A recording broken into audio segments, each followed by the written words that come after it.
Dreaming, at least theoretically. Let's see if we are in actuality. Says excellent. We wait for the image and thumbnail of live stream, and then we check on the echo. All right, so that means we have to see if we're showing up on channel, and then we take that, and says excellent. We get echo. So first off, hit that upvote. It's a very small action on your part. It is life and death to Team DRዘለዎ. Okay, with that, we are going to try and initiate the call, and then we go over to audio. So with that, we bring on, okay, hopefully, Aristides. Then, as soon as he responds, we'll see if he shows up on or registers on online broadcasting software. Okay, Aristides, say hi. I don't know if... Yeah, there we are. So let's see if you register. Say that again. Hi again. Yeah, Registering. You are registering. You are registering. Coming in loud and clear. Great. Okay. Great. So T-Take Berry says loud and clear, brother. 100. Sheila Gavin 6536 says greetings, dearest Douglas and Team DRዘለዎ. Kisses to Sheila Gavin. T-Tank Berry says support Douglas Dwayne DRዘለዎ. Thank you so much. And with that, we turn it over, if he's ready and willing, to our dear Aristides. How are you? I'm getting there. I'm getting there. A couple minutes, probably a couple minutes. Okay, take your time. Yeah, let's just got in. Tell everybody to hit the upvote. Yes, yes. Do that. Well, you've done that yourself just now, so that that serves our purpose admirably. Okay, and so with that in mind, let me respond to our dear people in the chat. Hugs to T-Take Berry, of course. Ladies first, we're going to respond to Sheila Gavin, 8281, who I suspect is the same Sheila Gavin as 6536. Let me know if that's the case. And a bunch of hearts for her first. And then we're going to respond with something a bit more personal. So let's There's two Sheila Gavins. Always has been. And she'll switch from one to the other, I suspect. Either that or it's two ladies with the same name, or the twin sisters or something. And or she's got more than one account so that she can upvote more than one time.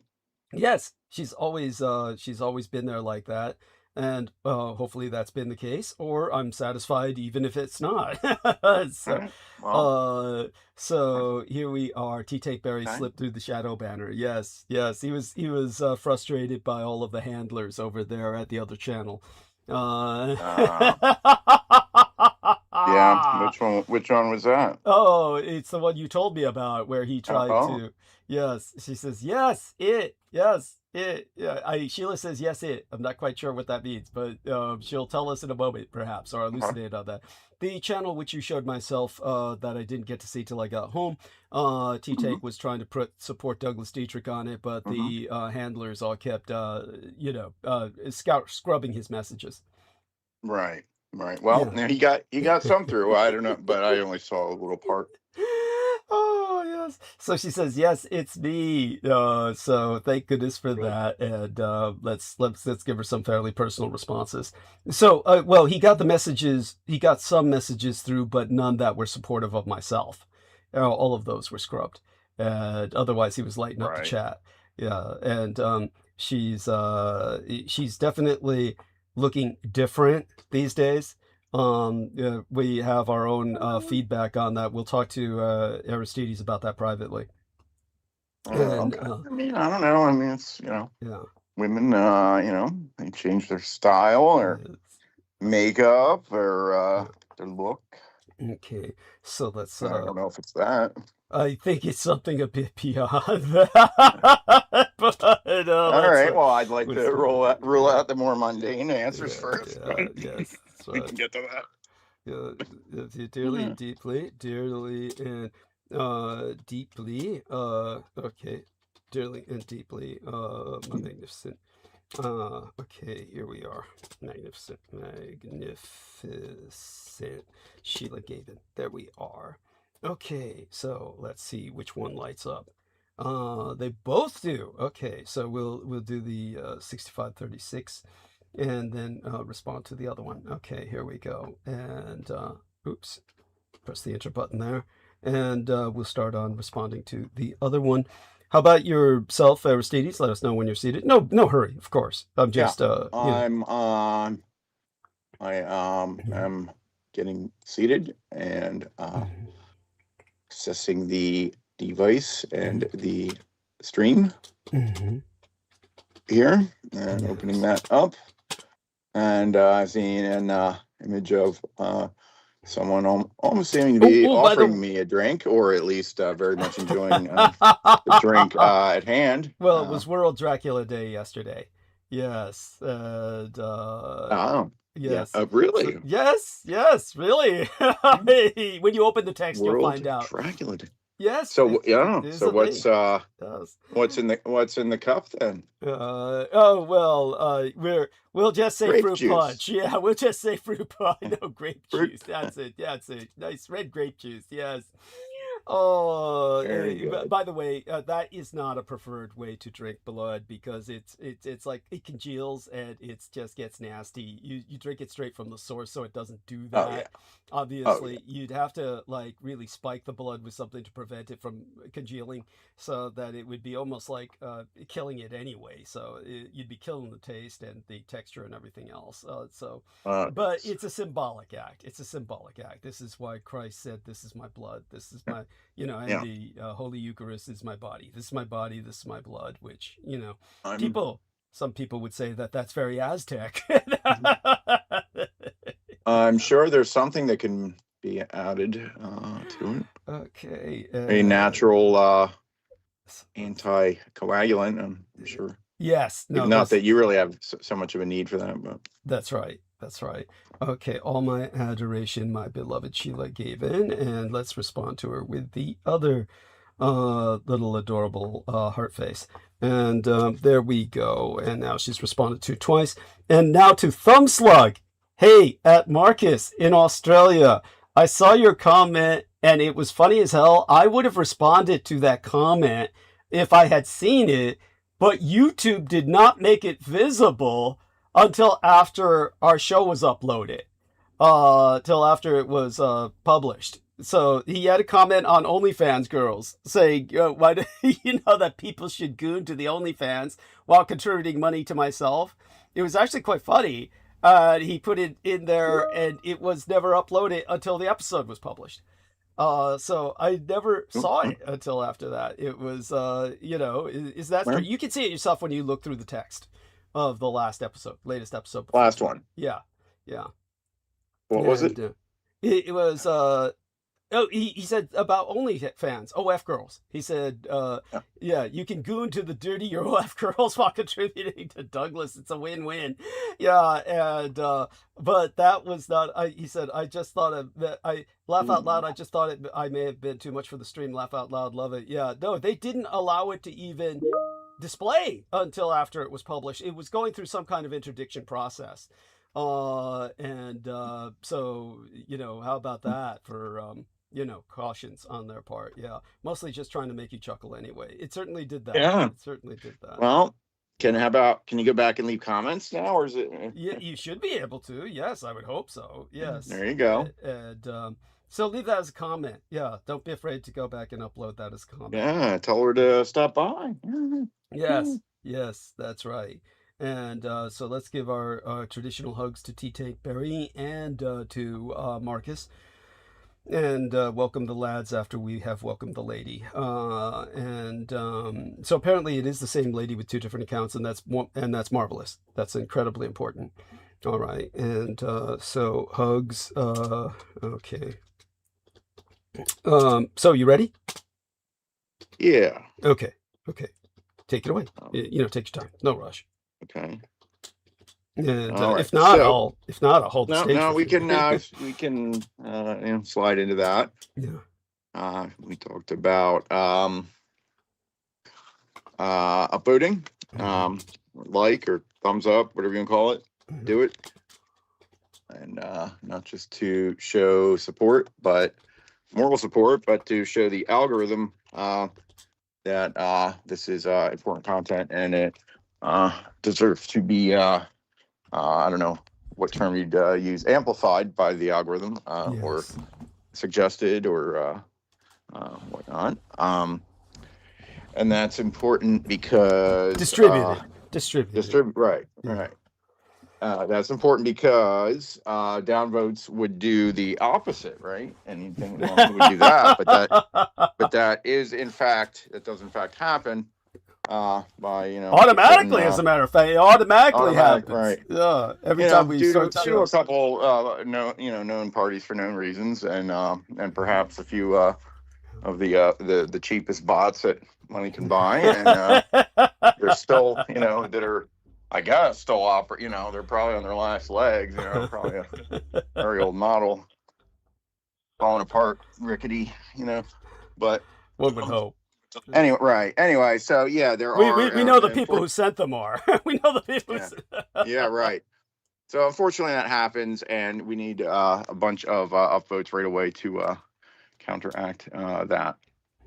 That's why we're always asking so immediately and emphatically for the upvotes. Yeah. So let's see here. So in fact, good time for me to do that myself.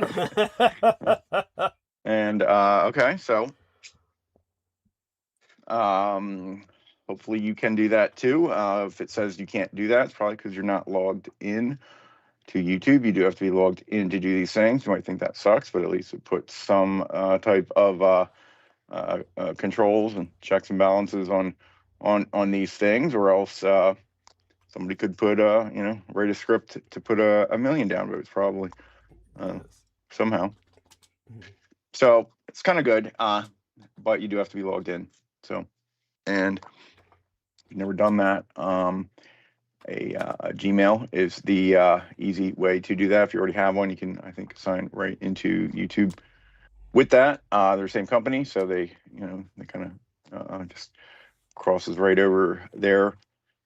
So once you're signed in, if you go to the little account menu up in the corner, for which you can make a little avatar or symbol or something, you might just have your account initials there. Go in there, and the way to switch between accounts is one of the first entries says switch account. And then you can say if you have more than one Gmail, you can switch between them, like perhaps Sheila Gavin does. Maybe she can confirm that.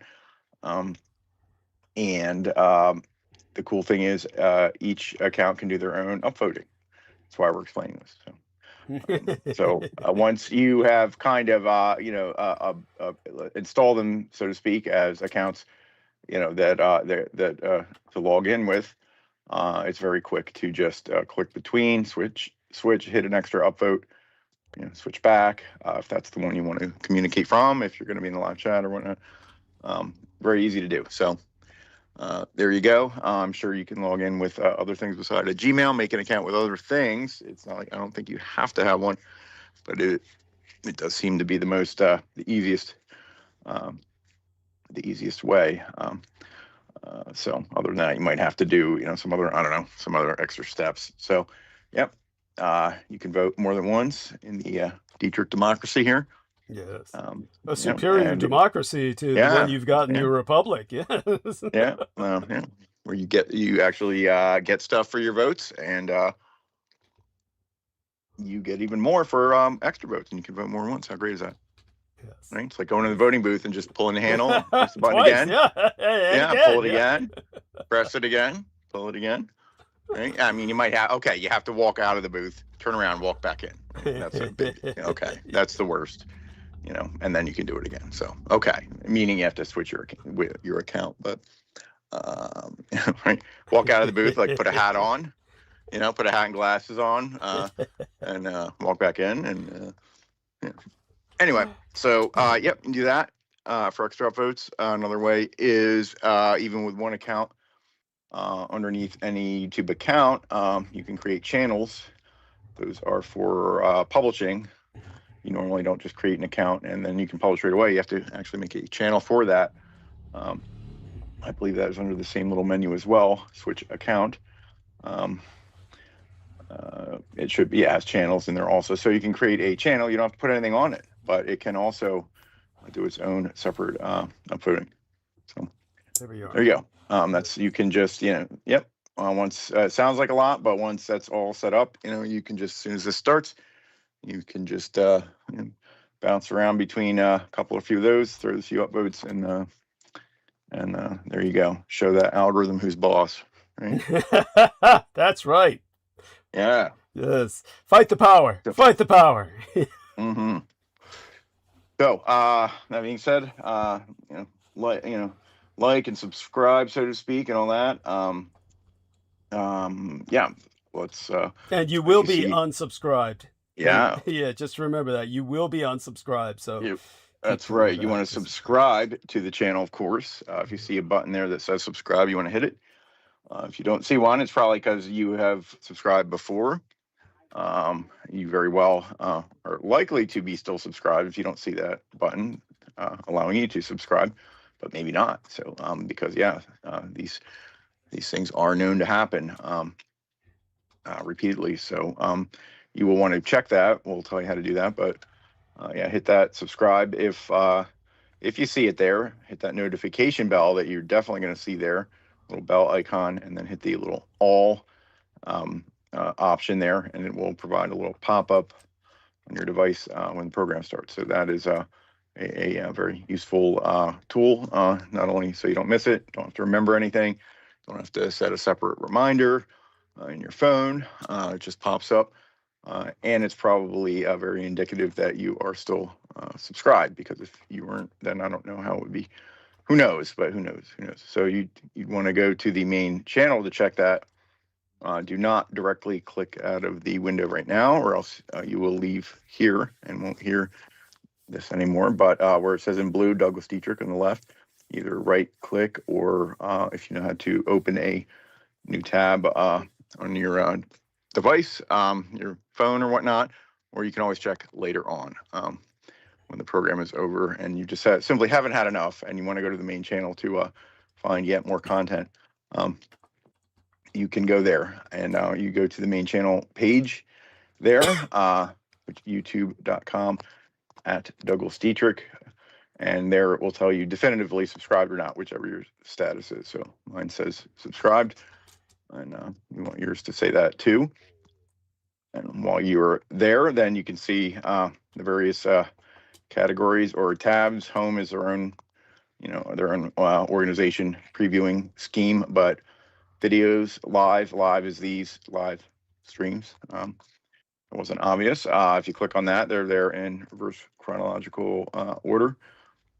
And videos is either things that were not live, previously recorded, or perhaps some of the very older lives before they were filed separately. And you can scroll way back years and see all this wonderful artwork and photography, and then get to some things that are some basic review sessions of Douglas's the Dietrich verse, right? Yes. Dietrich Chronoverse. Dietrich Chronoverse. Dietrich Chronoverse, right? Yeah, because chrono includes time. Yeah, not just space, but time. Yes. Right. You can go back up to 9 years, and I started the basics there. Some of them were shorter videos, much shorter than hours, and good for if you only have a shorter amount of time and get some of the review. Will definitely provide context to things that will be said here. Okay? For sure, because if not, I could see it being very confusing and terrifying almost. Yes. But yes, that's okay. All good things are scary at first. By the way, Sheila Gavin says, yes, Aristides, you are correct. In other words, you figured out her channel. Her two-channel system. She says, good, yes. Good, great. So, another multiple upvoter. So you boost you in status in the democracy. Yes, that's right. Yeah, that's right. Great. That is great. Everyone should take example of that. Yes. So you can check out the old videos there at the channel. see that you're subscribed. So like and subscribe. What else? Share. Share is another thing. You can always grab it right out of the browser bar. I used to tell people to do that, but if you hit the share button, I think the old algo feels it. I would think. Yeah, you stimulate it. You stimulate it. Yeah, you stimulate it, and then you could press, and then it pops up a little thing to you can see it here. Create share in a post. I guess on your own YouTube channel, perhaps, or share it. It has the platform specific sharing. All it does is just like open up that app and like ready, you to drop it in. But you can always just grab the link there, where it says copy. Hit that button, which is another button. It hopefully feels you got to hit them both. And then you get however you do it. Get the link, share it far and wide. Friends, enemies, coworkers, your secret friends of the night, whatever, however, electronically, you can print out a QR code, tape it up in the bathroom of your favorite train station, or wherever you frequent, we would hope you don't frequent the bathrooms of favorite train stations. Yeah, or maybe your favorite drinking establishment, or whatnot. So, however you can think of to share that link, email, chats, texting it to people who would be interested, people who would never be interested. Might not yet know that they're interested, right? Yes. You have to, right. Who wouldn't at first think that they were interested until they tried it, and then they realized they liked it and wanted to do it again. That part curious. Yes, that's right. Yeah, exactly. Right. Exactly. Right. Share the link any and every way you can think of. So that is probably the next important thing. What else? You can after the live, once it converts to a regular video, the comments will be enabled below the window for Douglas or not. Apparently for other people, you can comment during the live, but I don't know what the difference is there. Did you ever have that, or it was never like that? What was it again? Because I was distracted. Did you ever have comments possible? No, we never had that possibility. Never offered. It may have to do with the type of broadcast also, because like with that, with hers, it was like... Let's put it this way. She's being sponsored now. Right. She's being sponsored now. That's she's disaffiliated herself from Nazism and myself. Oh, really? Well, I don't know what types of different broadcasts you can set up, because that one was like, it even put out a thing like, it's, this is going to start in 30 minutes. Like there's, I don't know if it's I don't know. No, we'll probably not figure that one out, but hey, you have the live chat. You can participate in during the, you need to be logged in for any of these things. So you might as well just talk in the live chat, keep it simple. And then afterwards, you can leave comments that will be enabled below the window. Also, very important for algorithm, inflation and stimulation. Yes. And you want to upvote any of the comments there, basically, good or bad, because YouTube doesn't know the difference. Especially Doug's comment, he will invariably put with his PayPal and website. Yes. So, or because comments that are downvoted can be disappeared also by YouTube. So yes. Yeah, we need upvotes there. So just hit all the little thumbs up, leave a comment. That would be great. And away we go. So if you're bored, you can go back through past episodes and just throw a few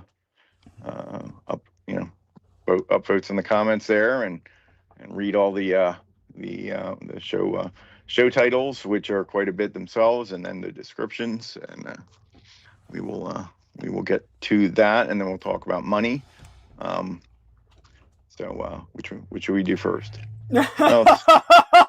Leave I that think to you. last time we hit right with the money, Yes. because you need you have your insurance thing coming up. That's right. Yes, my insurance thing. I have to buy the Yeah. money order for that. Oh. This Friday. Just get that Oh out of the boy. way because I have All to right. buy the money order for my rent anyway. I might as well buy the money order for that at the same time, and that's Yeah. so altogether that's like close to $1,500. Oof. So All yeah, right. Well, let's get to that very quickly. But wrapping up other stuff, you want to check out the title of the program. It's always filled up, 100 characters max or so, with the main acknowledgement of the day, such as World Dracula Day, Battleship Bismarck Memorial Day. I had a picture. I think it was actually Hitler on the Bismarck. You don't see the two natives. I'll have to dig that up. Excellent. Yes, I'd like to see that. Probably inspecting it, before it was launched or something like. Yes. Once it got started, I don't think he was there tooling around on the deck. But no, no, thank God. Yeah. So the title's not enough. So you will want to hit where it says "See More." See the whole show description there, with all the fascinating language aspects and different calendrical occurrences and other social issues and acknowledgments, or whatever Doug thinks is important to say for this day. So, and if you see asterisks, they correspond to footnotes in that description. So if you go down there on this one, you see the dagger symbol. It looks like a cross. It's not a cross because we don't want to scare away the vampires, right? Which, of course, Douglas will explain is a trope, is a incorrect trope. Yes. But it's ironic that it appears right next to the word World Dracula Day, and it looks like a cross, right? Yes. It didn't scare off those words. Yeah.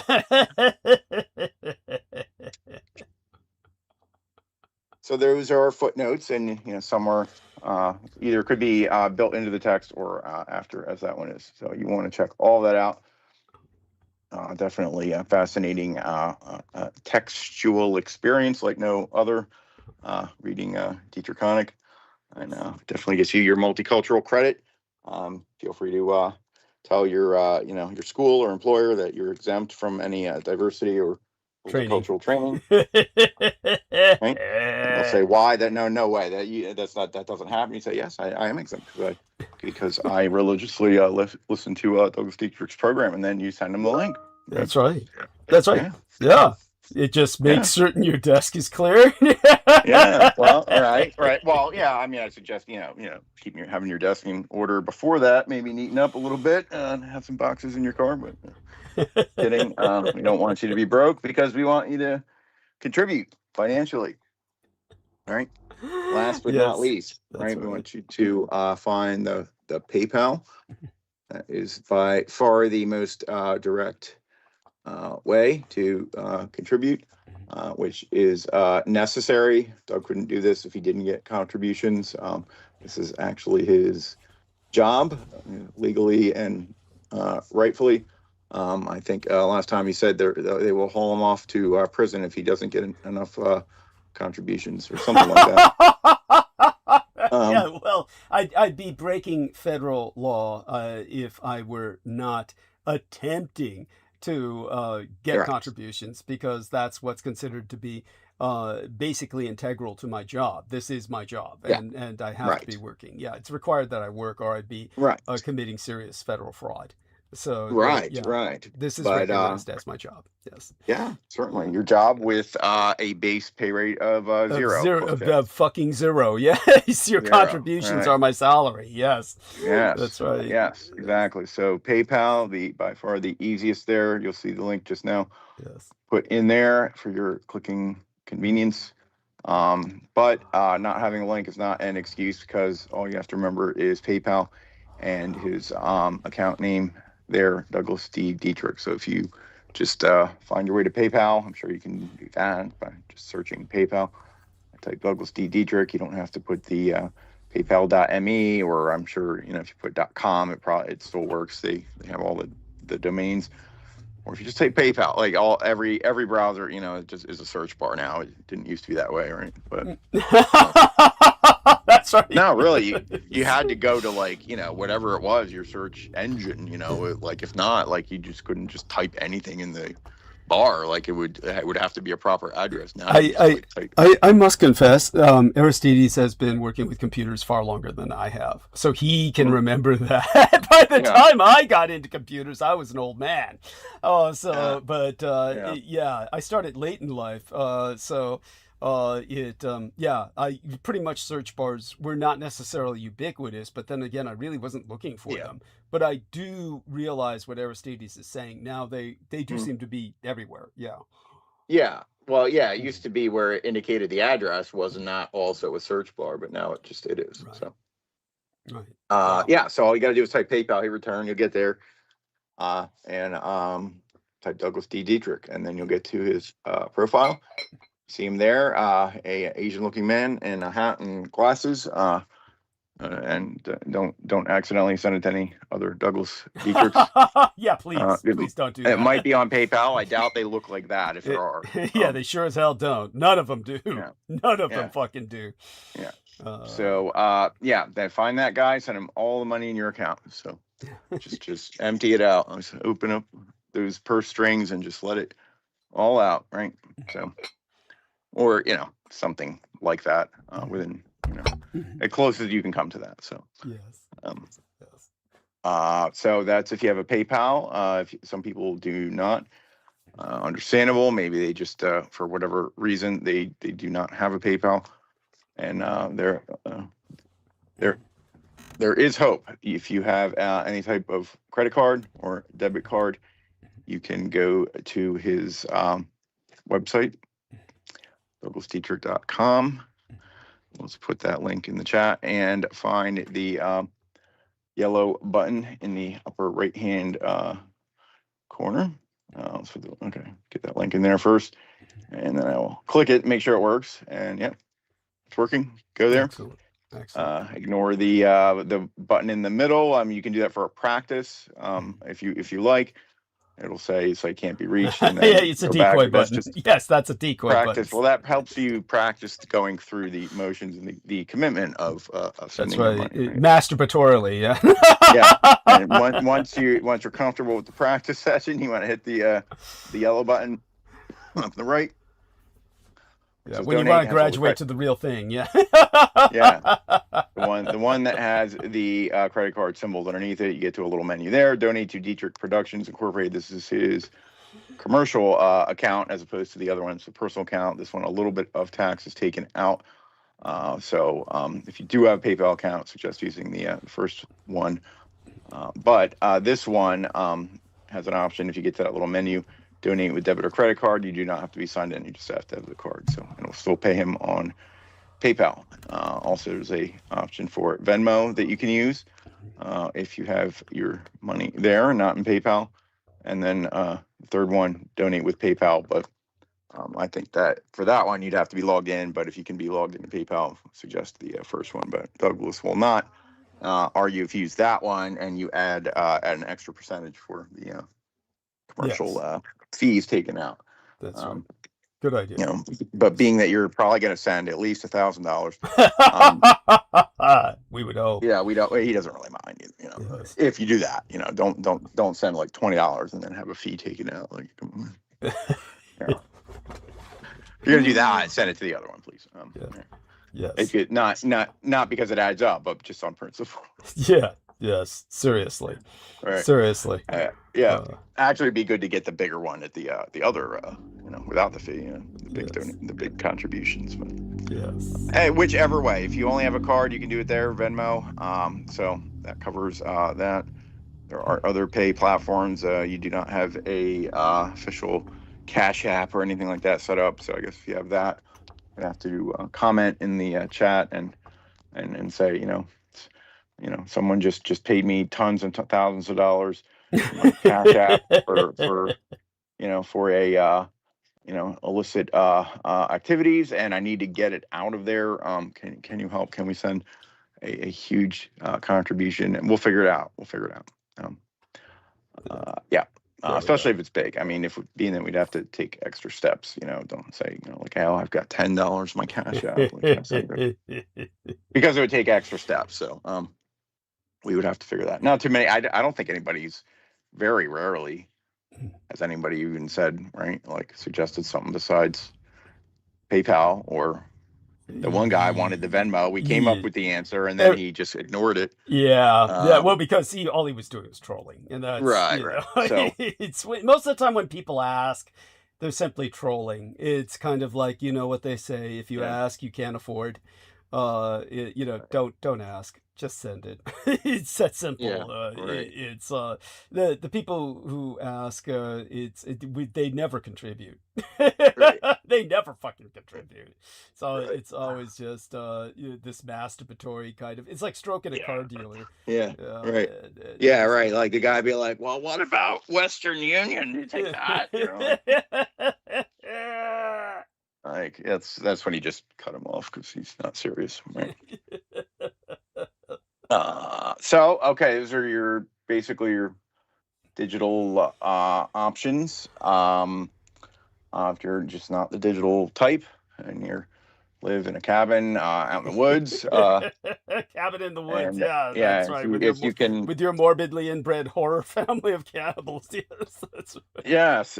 Well, yeah, but if you can, hop on your horse or your donkey or your tractor or whatever it is, and then head on down to the post office and get a money order with some cash that you made selling illicit moonshine, tax free. You need to get that money out of there and launder it. That's fine. Just get a postal money order preferred. You're already at the post office, so may as well get a postal money order. If you're going to send anything physically to Douglas, very much recommended to send him an email. We're going to hope that you have an email because you have some type of device to listen to the program with. That'd be pretty strange if you're able to hear this program without an email. Very unlikely. Let's just say it could be someone who really doesn't have an email somehow. I guess you can open up somebody's computer and be listening, but let's just assume. Then again, I get the impression that the majority of my listeners live in tent cities. So gotta admire their dedication. Life's not easy in a tent city. But if you're gonna send something physically, like a money order, or suggest not sending cash, but if that is the only option for some reason, that you want to bundle that up tight in something in a hard, rigid, sealed inside of a card, inside of a plastic bag that you spray perfume on to throw off the cash sniffing dogs. Because for sure they don't use drug sniffing dogs anymore. They don't care if you're on drugs. They care if you have money. Yes. No, it's true. It's so fucking true. Yes. That you're not that they are not getting a piece of. It's right. Yeah. Yes. Yeah. So, but at that point they're going to just take all of it. So that's for you're like, oh, you ignored the 15% tax rate. Now your tax rate is 100%. Yes. Oh, God. Seal up the cash real tight, put it in something, a nice, at least buy a nice greeting card, and then get one of the rigid envelopes that they have at the post office. I mean, greeting cards don't even cut it, really. The dogs smell right through those, so what you need is really 2 stout pieces of thick cardboard that you put the bills between, and then you tape those shut. Right. Well, you could still send with a greeting card. Then put that between a goddamn greeting card, just to be nice, just for to be cordial. You could send the greeting card, or a care package. Doug likes those. He likes snacks. If he doesn't get enough contributions, which he needs to have. Decent food, anything potable or non-poisonous to drink, any type of creature comforts at all. It needs the contributions. But if you want to send a care package with some snacks for those tough days when people just couldn't pull through and give enough, you can do that. Same goes for that. You want to send them a email let's put the email in there. Douglas Dwayne Dietrich at gmail.com. DUANE, not the one with the W. And let him know that something's going to be on its way, so he knows to look out for it, so he doesn't miss it. Yes. And he'll give you his address. That's what we're saying. You send him an email, so we'll give you his address. So we could give it out here, but I mean, if you're that serious enough to want to put something in the mail, you can be serious enough to send an email and say, hey, I want to send you this, and here's when I'm going to do it, and then you can get the address. So.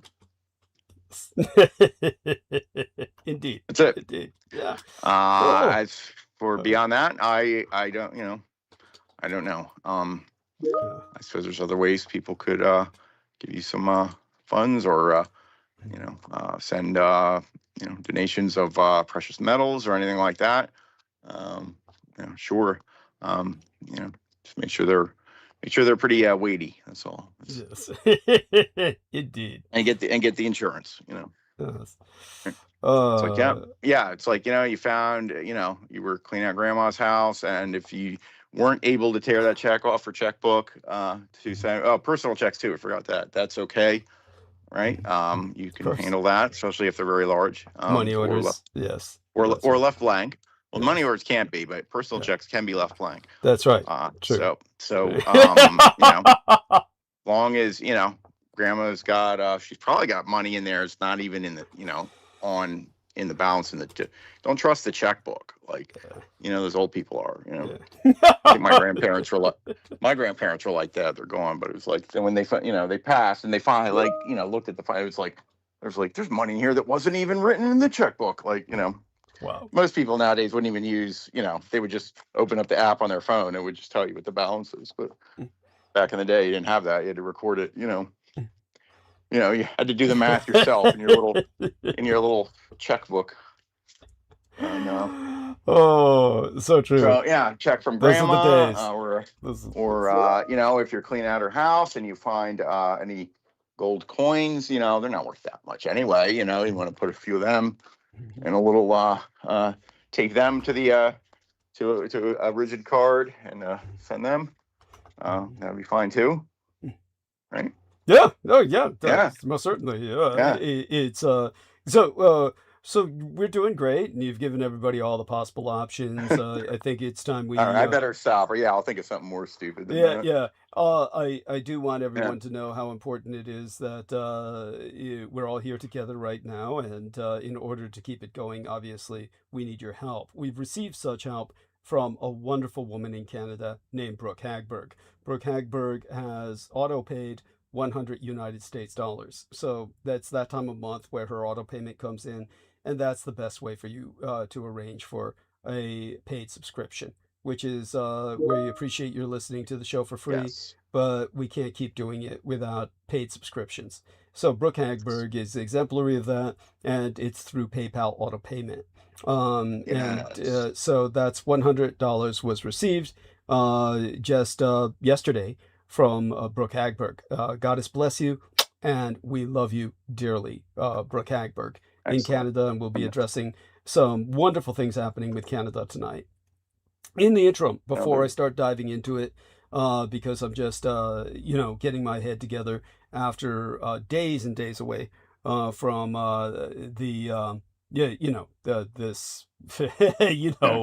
this place, the crypt. Tell us what's going on in the world that you feel we should be paying attention to, domestically or internationally, by all means. Okay. Yeah. Down? No, sorry, I just got it for a moment while you were talking about So sorry, trying to shove a snack in my mouth. That's all right. Okay. So let's see. Okay, I'm looking here. Well, I gather my breath to dive in. Let's see. I dive in, of course. Okay, a report. Yeah, just kind of in reverse order that I saved them here. As of yesterday, someone wrote a little report. That Israeli cyber official who's was busted in Las Vegas for something for charges related to soliciting sex electronically from a minor. What Did the not fuck? claim What? not claim diplomatic immunity. I don't know how you could. Is that a diplomatic function? Was released pending a court date. So last year, the State Department said he was released pending a court date. Any claims that the U.S. government intervened are false. That is their story as of last year, August. But now he's been allowed to return to Israel, and the let's see, his jury trial has once again disappeared from the calendar. But that was I remember talking about that probably back then. Just disappeared from the calendar. That's weird how that happens. Let's see. The ceasefire and the deal, the grand deal is flopping flat on its face. It's funny because I don't think I saved the meme, but it was like it's a cycle. He's like, oh, we made a deal, and then Netanyahu shakes his head, and then it's like, nope, no deal. That's what's going on. Thank you. You simplified it. You've simplified it. Right. Now he's like, he secretly is like, oh, what did I get myself into? Holy shit! Yeah, we're gonna make a deal. It's all but done. It's all but done. And then it's no deal. And then if there's gonna be a deal, the terms are not gonna be acceptable to Trump's partners in the region. Let me see. Here's a list. This isn't official, but according to Iran's national TV, its demands are permanent ceasefire, U.S. withdrawal from the region, no interference with Iran, full sanctions relief of blocked funds, $300 billion in reconstruction compensation, and allowing them to control maritime traffic. So that's basically. Why don't they just say unconditional surrender? Yeah, exactly right. Yeah, the terms are entirely contradictory to the stated purposes of the war. Therefore, no deal. Sorry. There was another one. I can't. Can I find it? It was funny. It was like the one. I don't know who the guy would be from Iran. Like kind of holding up the thing you pay if you go to a coffee shop and you kind of pay. Hit. It's like, oh, you want to pass through? You want to pass through the street? Pay here. Let's see. Trump. Something. I didn't listen to the full thing. But let's see. The U.S. missile machine hits a wall. No tungsten, no Tomahawks and Patriots. I don't know why they need tungsten, but apparently they do. Because all tech. Well, the Chinese stopped the tungsten, right? It's yes. To China. Yeah, yeah. They've exhausted. They've blown off Tomahawks that represent. Let's see, 10 years worth of U.S. Either production or they purchase it, from whatever one of the main defense contractors. The U.S. doesn't make anything. Yeah, that's right. So 10 years worth of Tomahawks, 1,200 Patriot missiles. You're looking at let's see, each one individually into the millions. So we're looking at what does it say here? $8.4 billion worth of missiles. Total cost of war estimated $35 billion. Not to mention all the aircraft loss. Well, it only costs something if you replace it. How about if you just don't replace it? Yes, there we have it. There's the budget option. Don't build another one to replace it. Thank you. Yeah. Thank you. Right. Yeah. Anyway, think of the money you'll save. Yeah. Right. Think of the money you save by allowing people somewhere to fight their own battles. U.S. has not operated a tungsten mine on its own soil for nearly a decade. So China is the 80% of global tungsten mining. So no wonder. Did I send the one where Trump was like, it was all of them in front of they had them all raising their fist, they almost massaged it into the perfect humiliation ritual. Did I send that or no? No, not that I know of. I don't think so. No, I'll find it. Yeah, I wouldn't remember that. I'll find it again. Hold on. Yeah. I just looked over your stuff as soon as I came home, but I didn't see that. Yeah. Yeah. Okay. Wait. Yeah. Okay. I only saved it yesterday. Okay. Here we go. Put it in there. It's a photo that they took. It is Trump, Elon, and I don't know who the Chinese gentleman is. It's not Xi. No, that's what's his name? NVIDIA. That's NVIDIA, the Taiwanese guy who became an American citizen. Okay, so it's not from right. Yeah. So, okay, he's also being humiliated. Yeah. Oh, they had a Taiwanese. Okay, so he was a Taiwanese guy who became a U.S. citizen so he could trade with Red China. That's Jensen Huang. Jensen Huang of NVIDIA. Okay. He was the guy who went crawling to Xi Jinping because he's lost everything in China. He's lost because he became a U.S. citizen specifically so he could avoid Taiwanese regulations forbidding trade with Red China. So then he became in charge of NVIDIA, but it was all based on all the shit he had in China, and it's gone down to zero. So then he went begging with Trump to, get something back. Okay. Yeah, they just. He wasn't. I see. He wasn't on that chart that I had found. But that's Jensen Huang. I'm pretty sure of it. I see. Guaranteed. See, the three of them standing in front of the communist flag with their fists raised. Yes. Oh my God. That's perfect. That is fucking perfect. That's fucking perfect. Yes. Because you know what that is? That's actually the Mao symbol. That was the Maoist salute for years. When Mao Zedong was alive, that was the Chi-Com salute. So they're all doing the Chi-Com salute. But what it reminds you of is Trump when he was pumping his fist after the staged assassination attempt.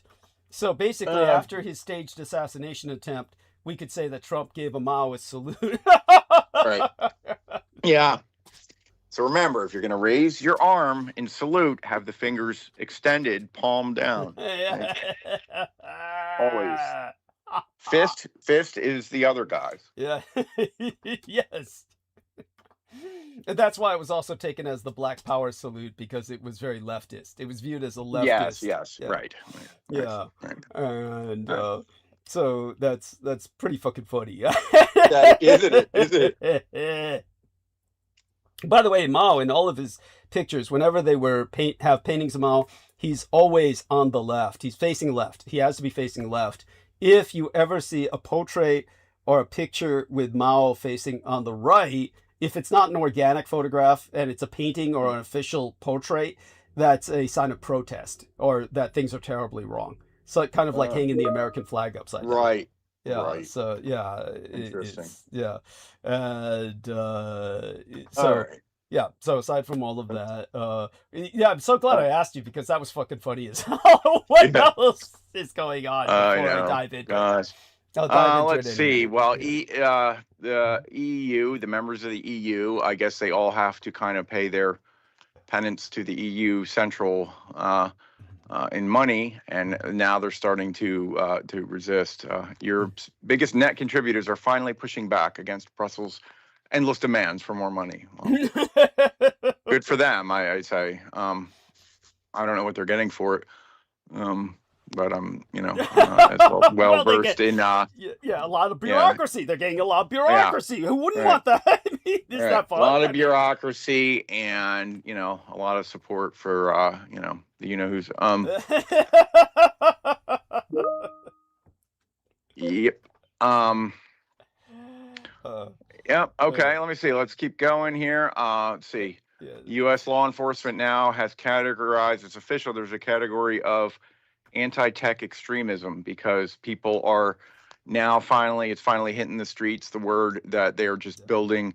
They have plans to build basically endless data centers, right? Yeah, yes. Which live in a giant data center.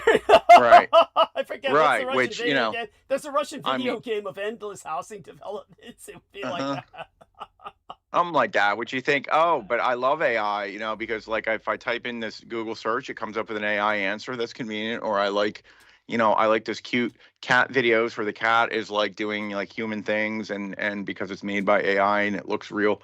I love all that. Your like boomer parents probably love that. And they're like, oh, I love AI. Look at this. I found it. But let me tell you, wait, that's not why they're building. That's not why they're building the data center. No. It's not for better cat videos. Okay. It's not for that.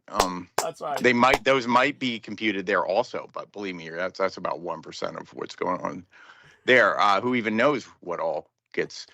I've seen some scary videos of ones that are planned. They're so giant these proposed data that it's like, Oh, share them with you know, me. I want to see those. yeah. I wanna Okay, see those. like I don't know, like the size of basically the size of like all of Manhattan. You know, like it's just you know, God damn. like 50 Disney Worlds or something. Like that that's would how take big all of these. the Earth's power. Right, yeah, that's the next thing. It's like they would have to they would have to put like a ring of nuclear plants around the data the Seriously. yeah the entire new state that is created by the data center, right, of that size. Yeah, but it's scary. There's some statistics where it's like I don't know, where it's let me even look. There's just so many that are proposed and being built, proposed pretty soon. You know, they're saying most people in the U.S. are either live within a few miles of one or a site where one is proposed, I think. What are they doing with these? I don't know. I'm looking for it. Yeah, I'll try to find. Well, while you're looking for that, the Russian video game that I brought up was Samosbor.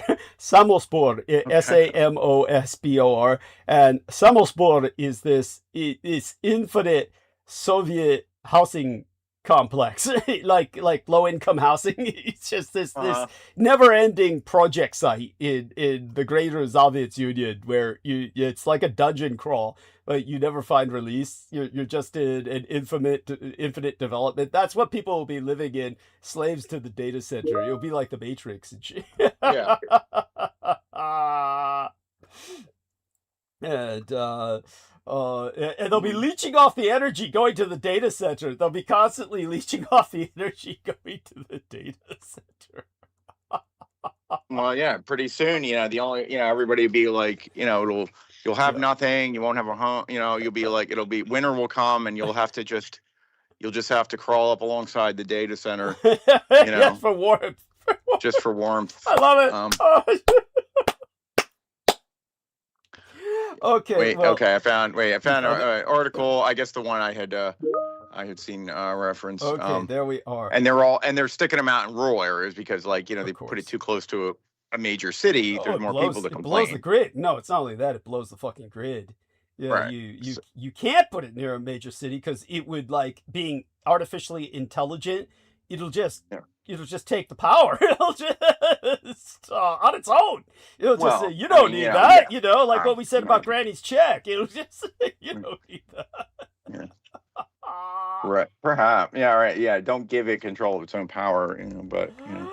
Right. Yeah. Your lights start getting dim in your house, and you know. Well, I mean, you and I know better, but at the same time, we cannot rule it out. It may not be truly intelligent, but at some point, we do realize it will know enough to do that. That's not even intelligence. That's just like, that's at the basis level of, you know, survival. Think much, right. Yeah. Right. Anyway, but let me get. But now it's just becoming more of a known thing. More and more people are objecting. So now you can be, if you object, you can be labeled a anti-tech extremist. There we are. We are. Right.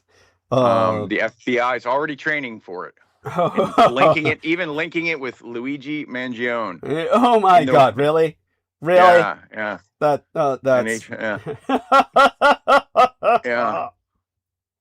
Increasing concerns about AI job replacement. Now tell me, what's the rationale with linking it to Mangione? Just because? I guess. What the fuck? Just, you know, being the sort of against the evil of corporations, I guess.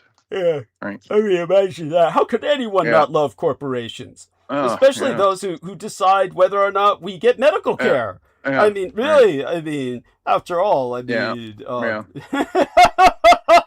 now, if you object, you can be surveilled because there's additional surveillance category. You know, they'll waive, you know, certain things if you're considered a domestic extremist or terrorist. So now, if you hold up a sign in front of a, you know, data center saying, you know, I don't want this, then you know, now you're a terrorist. But, you know, it was only ever going to be that way. Trump's, I didn't know Trump's son, his older son, That fucking goofy faced fuck that's always smiling. He got married again. I didn't even know he had dumped his first wife. He got married again to another woman. He has kids of his own. I don't know what happened with his first marriage. I'm not going to say that that that's a shame or anything. But yeah, they had in Bahamas. Oh, and then Trump was asked about it. Are you going to your own son's wedding? And he's like, well, he'd like me to go. And he said, like, but he's like, I'm kind of like, I'm damned if I do, damned if I don't. If I kind of leave my duties here, I'd be looked at poorly, in the midst of this war. And if they have it here, people are like, well, why didn't they have it here? You're like, well, that would probably look bad also to just, be having a wedding, my son's wedding here, and all the seriousness of the war going on. And of course, that's what he said. I mean, I have to look up, I didn't look up much about this woman who we got married to. But she obviously has a very high tolerance for pain. Obviously, but I'm wondering, if she, let me see if she's a looker. Also, he's trying to find out if she's a looker. That's a typical male thing to do. Oh no, she did. She did look pretty good. But that's not the question. I was wondering.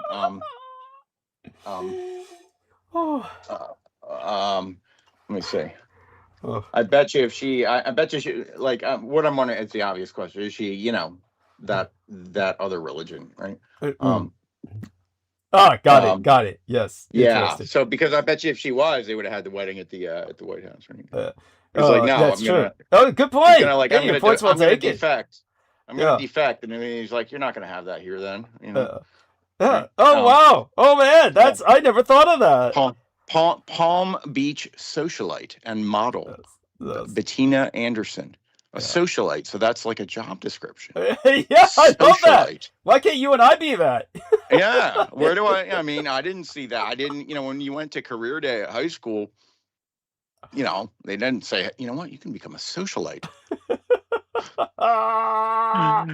I think we're getting screwed over here. We are. Who is dude. she? We missed out. We missed out on. She? Why isn't that a job fairs? Why isn't that a job fairs that you can be a social? Yeah, right. Yeah, I didn't say that at the job fair. Well, it's not socialite and modeling work. I like this on her career. Yes. Socialite and modeling, like as if socialite is a job, like modeling work. Yes, modeling is a job, socialite. Well, I'm not seeing that she's, that, who is this? Yeah, I didn't look up much, but, and I knew, yeah. Oh, but by the way, Anderson, Anderson. This is like Anderson is her. If you ever want to make yourself sick, there's just look up Brian Thompson as a hero. Brian Thompson, for those of you who do not know, because his name is so fucking generic, that was the CEO that Luigi Magnoni shot. And so if you look up article claiming Brian Thompson is American hero, you'll just find all the most nauseating shit that's honoring the legacy of Brian Thompson. I mean, really? A man who is responsible for thousands of deaths. And, they're like, Brian was a visionary leader who profoundly shaped the healthcare industry. Oh, yeah, misshaped it. Yeah, innovative approaches to healthcare. Yes, he managed to cut everybody off of the coverage and leave them just vulnerable to death. I mean, his wife hated him, by the way, for those of you who don't know. His wife was so glad when he was killed, and she pretty much said, yeah, if Magnoni hadn't done it, I would have done it myself. When asked about his kids, she said, well, they never saw the son of a bitch. He was never here. So there you go with that. You couldn't call him the attentive father. So Okay. Well, I'm looking up here. I'm wondering what happened to Donnie Jr.'s first wife, yeah, and I'm well, they getting scrubbed her. Well, they scrubbed her. Probably put her in a vat of acid, disintegrated the body. What do you think? I mean, when perhaps yeah. perhaps no. Let me see. His first wife, Vanessa, formerly Vanessa Hayden, filed for an uncontested divorce in 2018 after 12 years of marriage. They have 5 children. They have an amicable relationship. She's since been open about her health, including a recent breast cancer diagnosis and a high-profile relationship with professional golfer Tiger Woods. I'll be shitting all over him soon too. I mean, we might as Yeah. well dive into it. So, all right, Go ahead. everybody, our numbers are up thanks to the wonderful news from our man Aristides. Brought up many entertaining points that were Hey, also dudes. informative. We're also It's joined me by real quick. Holly Yeah. Kiefer. Welcome aboard, Holly. So please, They by all made means. her ambassador to Greece.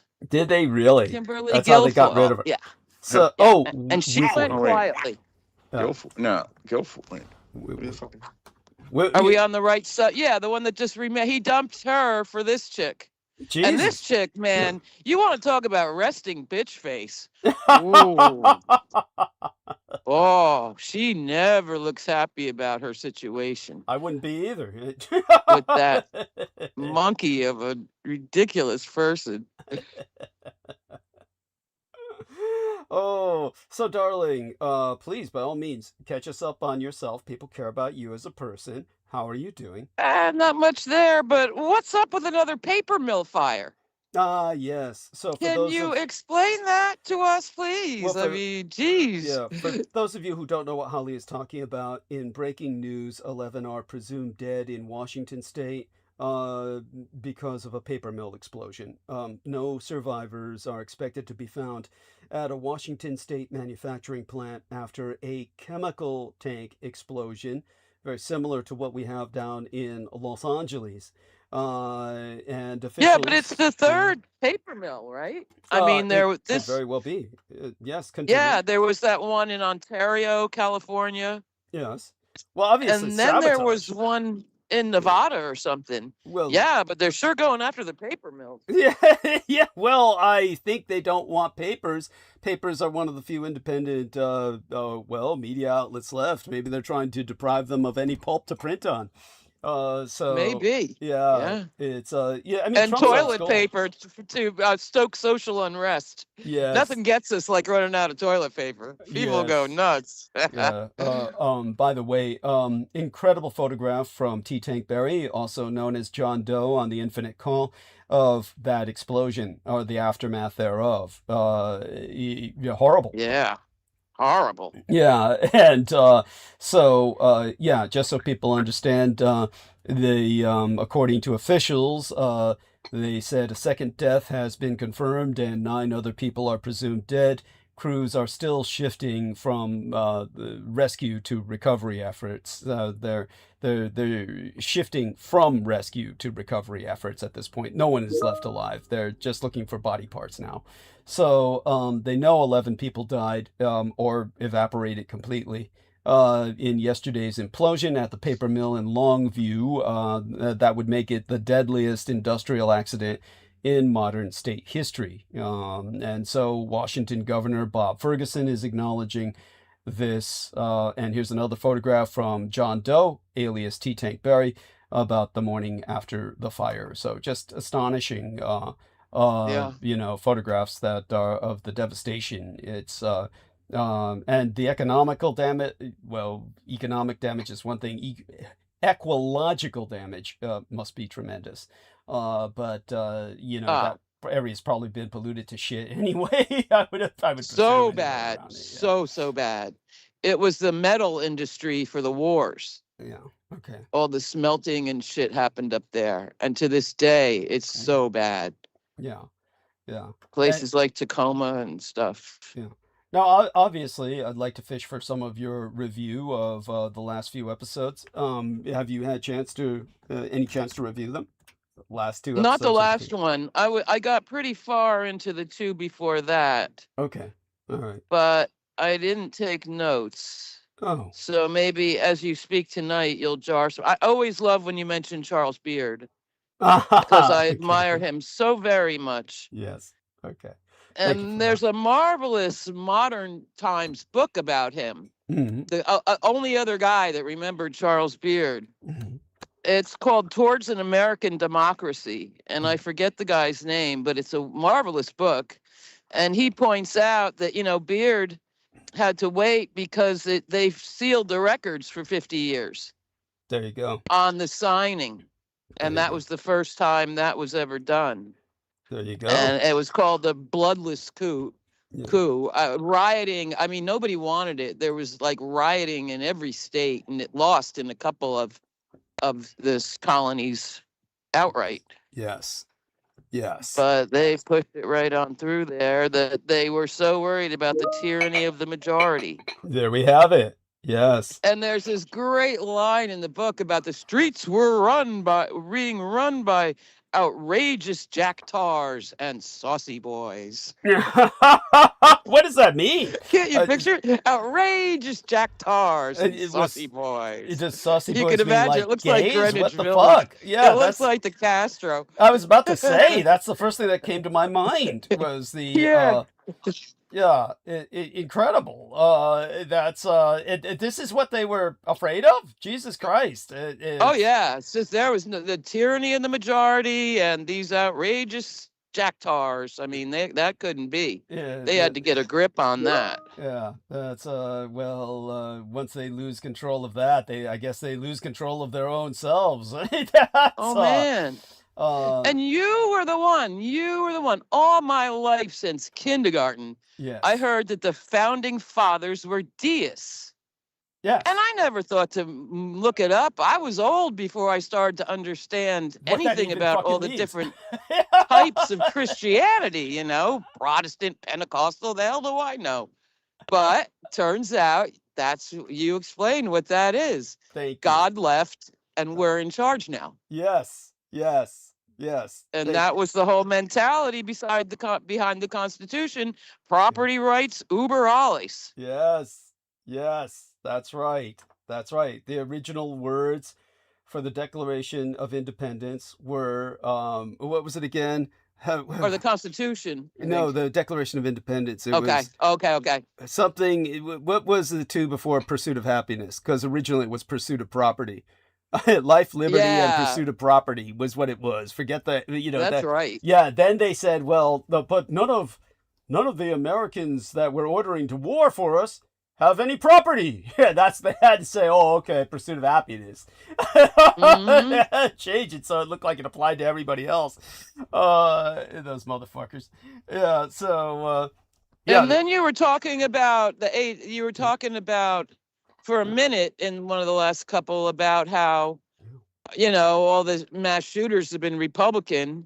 Yeah. And it shocked me that Kash Patel, I believe, actually managed to force the ADL to bury all their documentation of that. Yes, no, that's exactly true. Remember that happened? Yes, and absolutely. That's wild. The ADL doesn't listen to anybody. Yeah. They're the boss, not Kash. Yeah. Well, but man, he bent them over. Yes. Well, that's because things are rapidly changing. He's let's put it this way. ADL is now definitely 1-1. They're all hand in glove, but they've managed to make some compromises with each other. And ADL is no longer liberal progressive in any way, shape, or form. No, if they ever were. Yeah, they never were, but they've really gone off the deep end now. They've gone so far right that just like all of Israel, they're in a whole new space. They're in a whole new dimension now. So you guys were just talking about the data centers and stuff. Yes. And have you seen the headlines? In university after university, tech bros give the commencement address, and every time they get booed off the stage and run out. Good. Oh, that's so incredible. The students are furious, and so are the teachers. Good. As well, furious. They should be. Well, they should be. That shit ain't for us. Yeah. like Yeah. Aristides was saying. Yeah. Shit. Yes. And that plant in Utah Yeah. is projected to be twice the size of Manhattan. Really? That's How they're inconceivable. gonna get the jizz? It's inconceivable.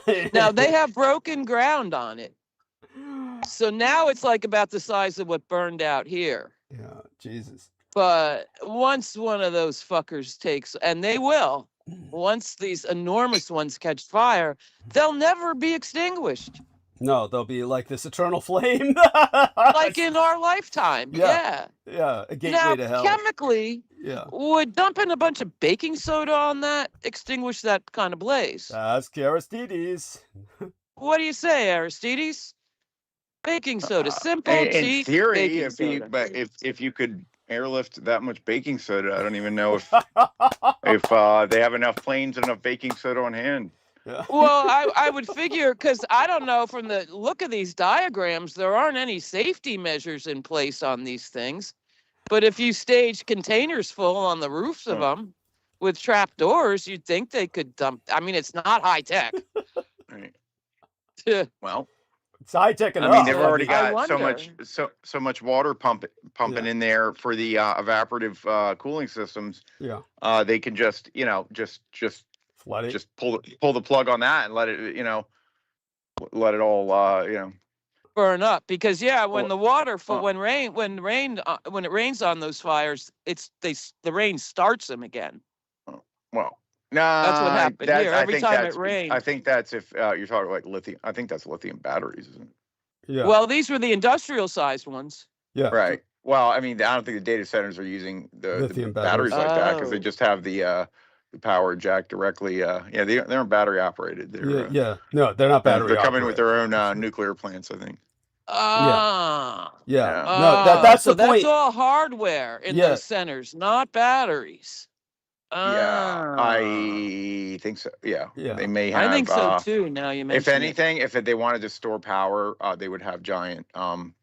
They use giant flywheels as like power capacitors for this Okay. stuff. Like, not and batteries. they would be wind or No, No. just like a Wind-driven, giant. or- They just to store energy in terms of like a giant heavy flywheel Yeah. spinning up, and like that can be.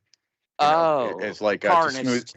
to smooth out the power spikes up in there. I see. So I can see. you two hold a conversation for just a few minutes? I'll be right back. I need Sure. to get an eyelash out of my eye. Okay, I'll be right back. Okay. Okay. Yeah.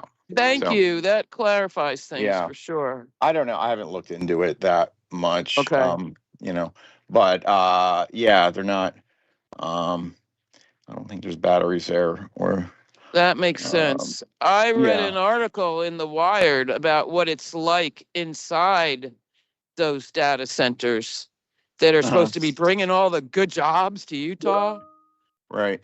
They are so hot and they roar so loud that to do like, a 30, 40-hour week's duty in one of those things, there has to be special people that can withstand it. It's so punishing in there with them. I assume a lot of jobs are actually. Yeah, A lot of blue collar jobs. I have a lot of roaring and that's true. But this one, with all its electricity flying off it and stuff, maybe not everybody can be a factory worker, but plenty of women and kids do. I don't know if that's the case here.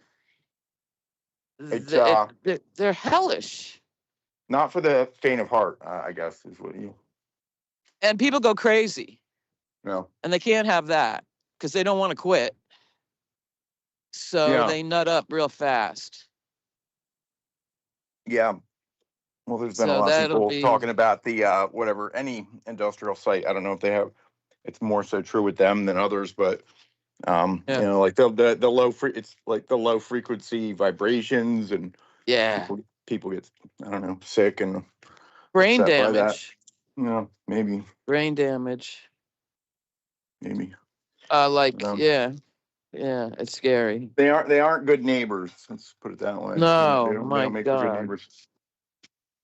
So How's the weather over there?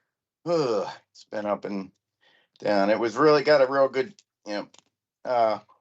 nice a treat for a while, but then a lot of rain and swinging between hot and steamy and rain, which neither one is very yeah, comfortable. very comfy. Yeah, but it's gonna smooth out. Okay. Yeah. Okay. What about there? Pleasant. You know, here it only rains in the winter, if at all. Uh-huh. So by this time of year, we're not looking at rain for 6 months. So when it comes, you really are ready, and if it doesn't come, you're really bummed. So just nonstop gorgeous California weather, huh? Yeah, pretty much. That's right. That's how it is. I hate you. I know. I'm so lucky every day because, you know, I look from here all the way to Jersey and it's a nightmare in between, but not here. Yeah. So that's a good thing. Oh, there we are. So I'm back. I was actually laughing at what you said about hating her for the wonderful weather she has in California. Yes. Well, California can be like that, just not in San Francisco. So, which is okay by me. Yeah, I'm not too hot on great weather. But when I would visit from Colorado, I'd have to bring all my winter clothes for the San Francisco summer. Yes.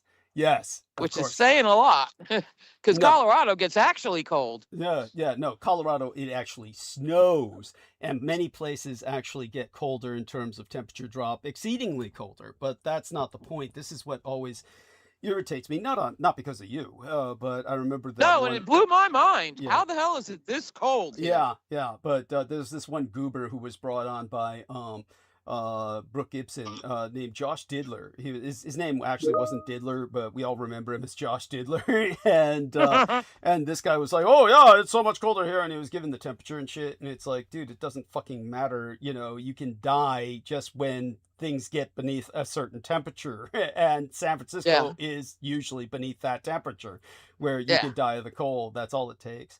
So we are joined and you think it was below 0, but it's 50. Yeah, yes. And we're joined by Brendan ̔ōghēt, after some incredible images provided of Bohemian Grove by our man T-Take Berry. Brendan ̔ōghēt, we're so glad you've joined us. People care about you as a human being. How are you? Yes, I'm doing well, and I hope T-Tank's not in Bohemian. But besides that, everything's going well, and San Francisco is colder than London. I can confirm that. So cold. Thank you. I mean, maybe not like Scandinavian winter because there's no snow, but it's just on average, it's the coldest place on Earth, practically. Yeah, that's not Arctic. That's not Arctic. Yes, seriously. No. Yeah, homeless people die on the streets every fucking night, and if I didn't have electric blankets, I'd be joining them in death. I assure you. So and we went through strings of electric blankets there for periods of time. We were going through strings of them. But welcome aboard, dear Brendan. And since we're joined by Holly and Brendan, Holly's obviously updated us on a few things going on locally, like these fires. I certainly feel there's a conspiratorial element to them by the sheer number thereof. But Brendan, either respond to that or whatever else you feel is more important or, just as relevant, by all means. I've got one more thing, too, I'd like to get in at some point. Sure. Don't let me forget. Okay. Well, say it now so you don't forget it. Okay. So I read this thing that India runs almost entirely on liquid natural gas. Comes in tanks, tiny ones to giant ones. And this is unimaginable, but 80% of their fuel goes through Hormuz. Mm-hmm.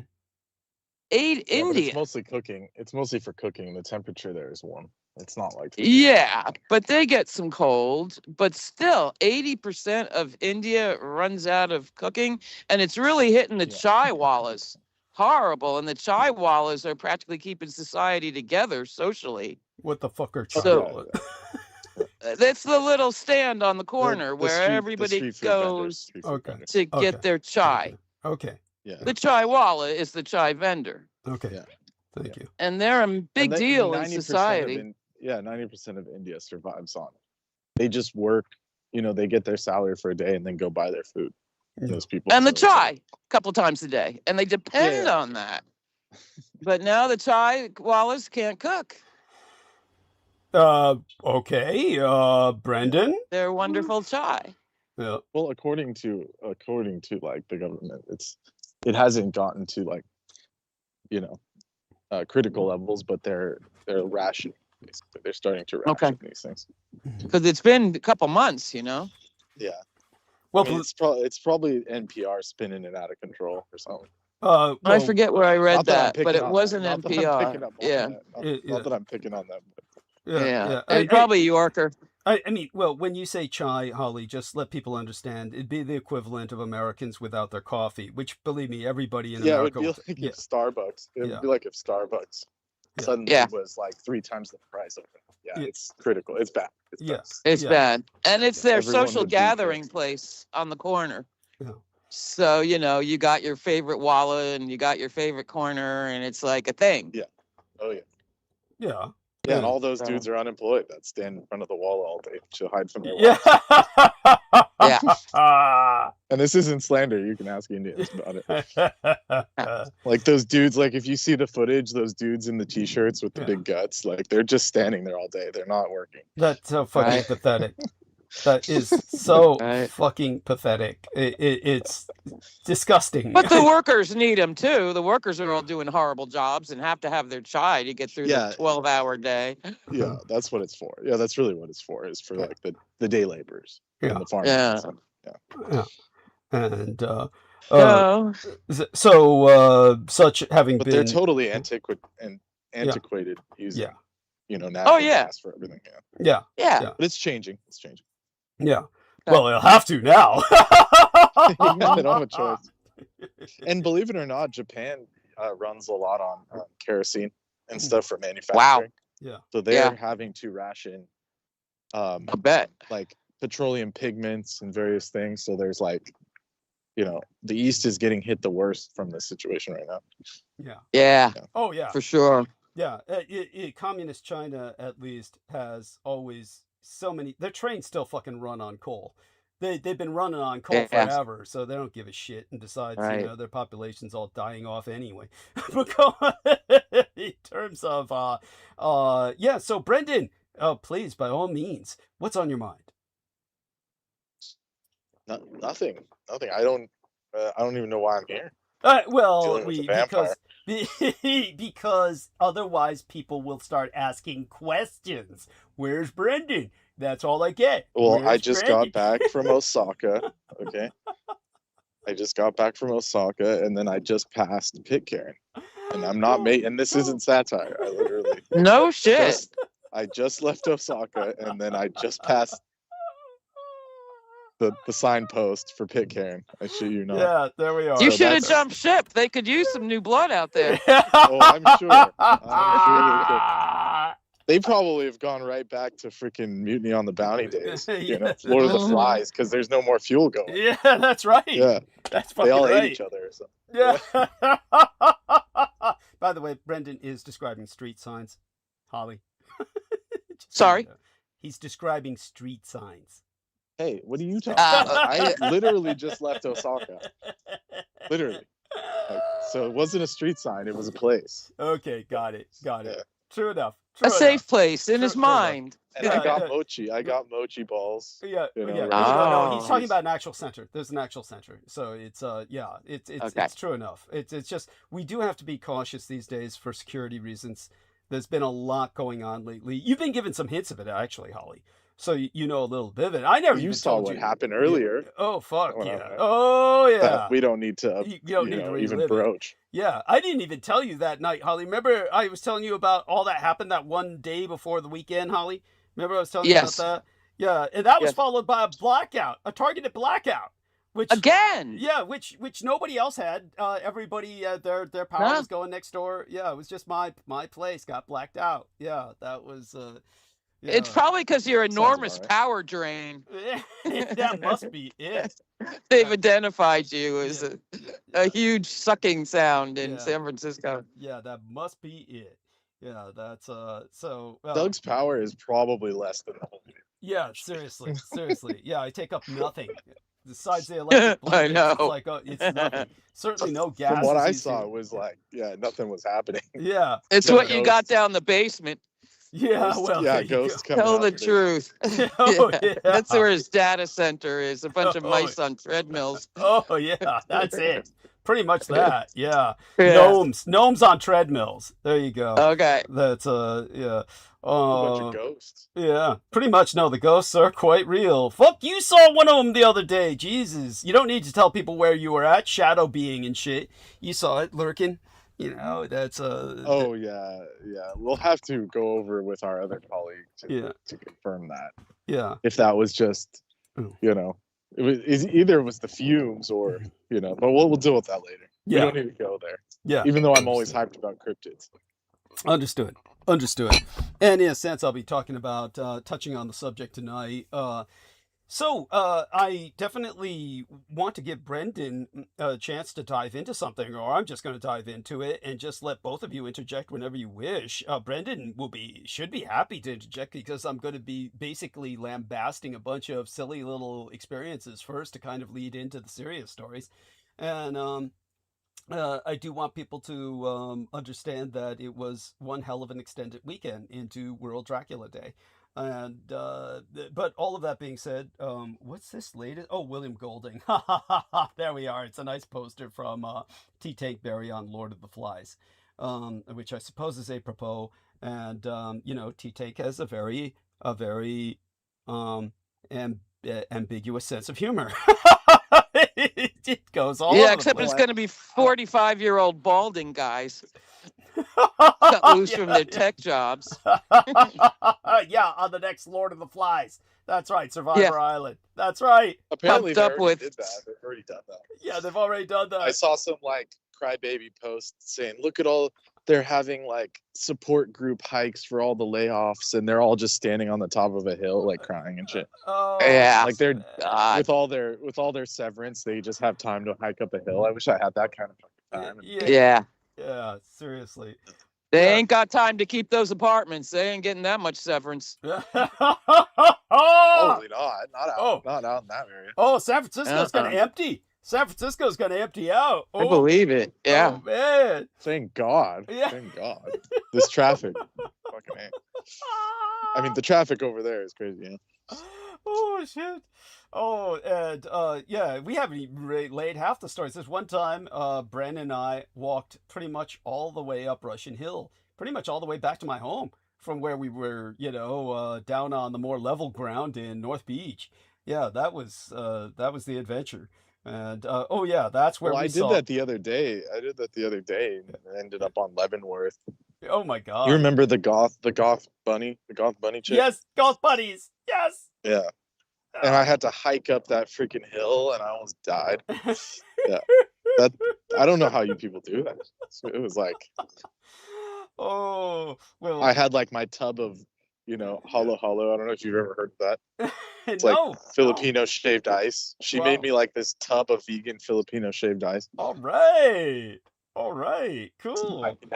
And she was a white girl and knew how to do this? Yeah, she was the vegan goth bunny chick. Cool. She was Wow. the vegan, All the right. goth, the bunny Sounds like a rescue, but they match also made in serve food. heaven. Dude, yeah, you need me Yeah, it was whispering in great. your ear next time through the earphone so I can give you the instructions on how to Yeah, get well, I laid. was in no shape. I was in no shape to get any kind of action. chit chat going. You know. And I'm because it's San Francisco, they had to lock down the bunnies because probably some Satanists ran in and broke its neck or something. Yo, yeah, no. So like, that was- so like they were like, yeah, you can look at it through the window. And No, shit. no, tell them that Like, these bunnies were like missing limbs because people Yeah, had missing run in and limbs. cut off Missing legs limbs. for the Lucky Charms. Yeah. Yeah. literally. So Yeah. it was a bunny rescue / cafe Yeah. somewhere in San Francisco, No. which probably is gonna out them now, but it's whatever. But anyway, so I presume online it was saying, people were saying, oh, you could interact with the bunnies, you could have lunch with them. And then when I went there, have lunch with them. Yeah. Oh yeah. Yeah. People took that when I seriously. went there, they were like behind lock and key and shit. Literally another room that was locked. Ooh. And I said, oh, can I see the bunnies? And they said, yeah, here's the window. Yeah, shit. Yeah, I thought they sat in your lap and shit. Well, apparently something changed because they wouldn't. Maybe it was because they were closing, but I think it was something else. No, it's because they were very all the weary. They were weirdos. weary of some rando coming in No, asking about the bunnies. no, too many freaks wanted to satanically sacrifice them or literally fuck them. Yeah. Or bunny diddlers, yeah. Yeah, bunny diddlers. Yeah. Well, one bunny of them was missing a botherers. limb. One of them was literally a rescue that was missing a limb, so who knows what that guy. Ooh. Like I Ow. said, they went in there and just cut off their lucky charm. Seriously. Yeah. Yeah. That's so disgusting.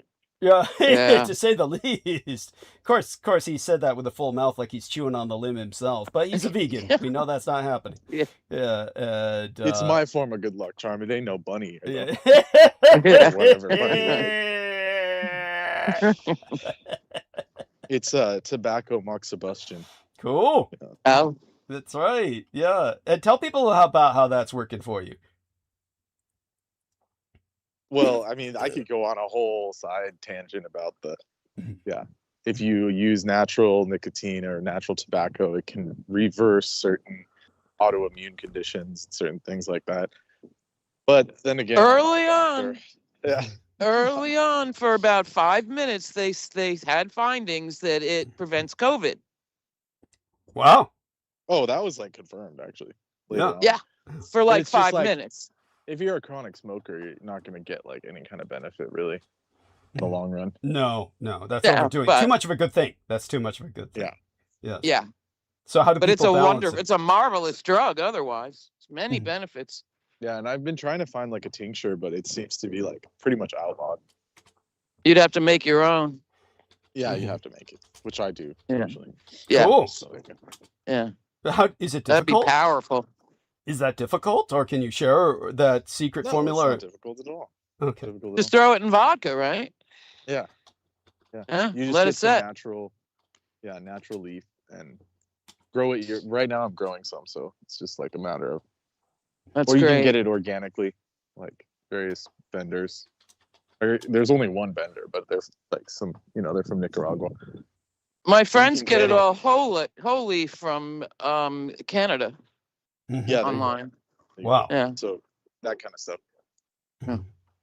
So just put it in some like organic grain, 100% alcohol, and just let it sit for months. Wow. So yeah, there you go. Okay. Wonderful. So, well, like I said, Brendan, I'm But gonna I be- don't recommend taking it. Just Don't- so we're clear, disclaimer. Oh, okay. Because. For topical use only. Ah. Okay.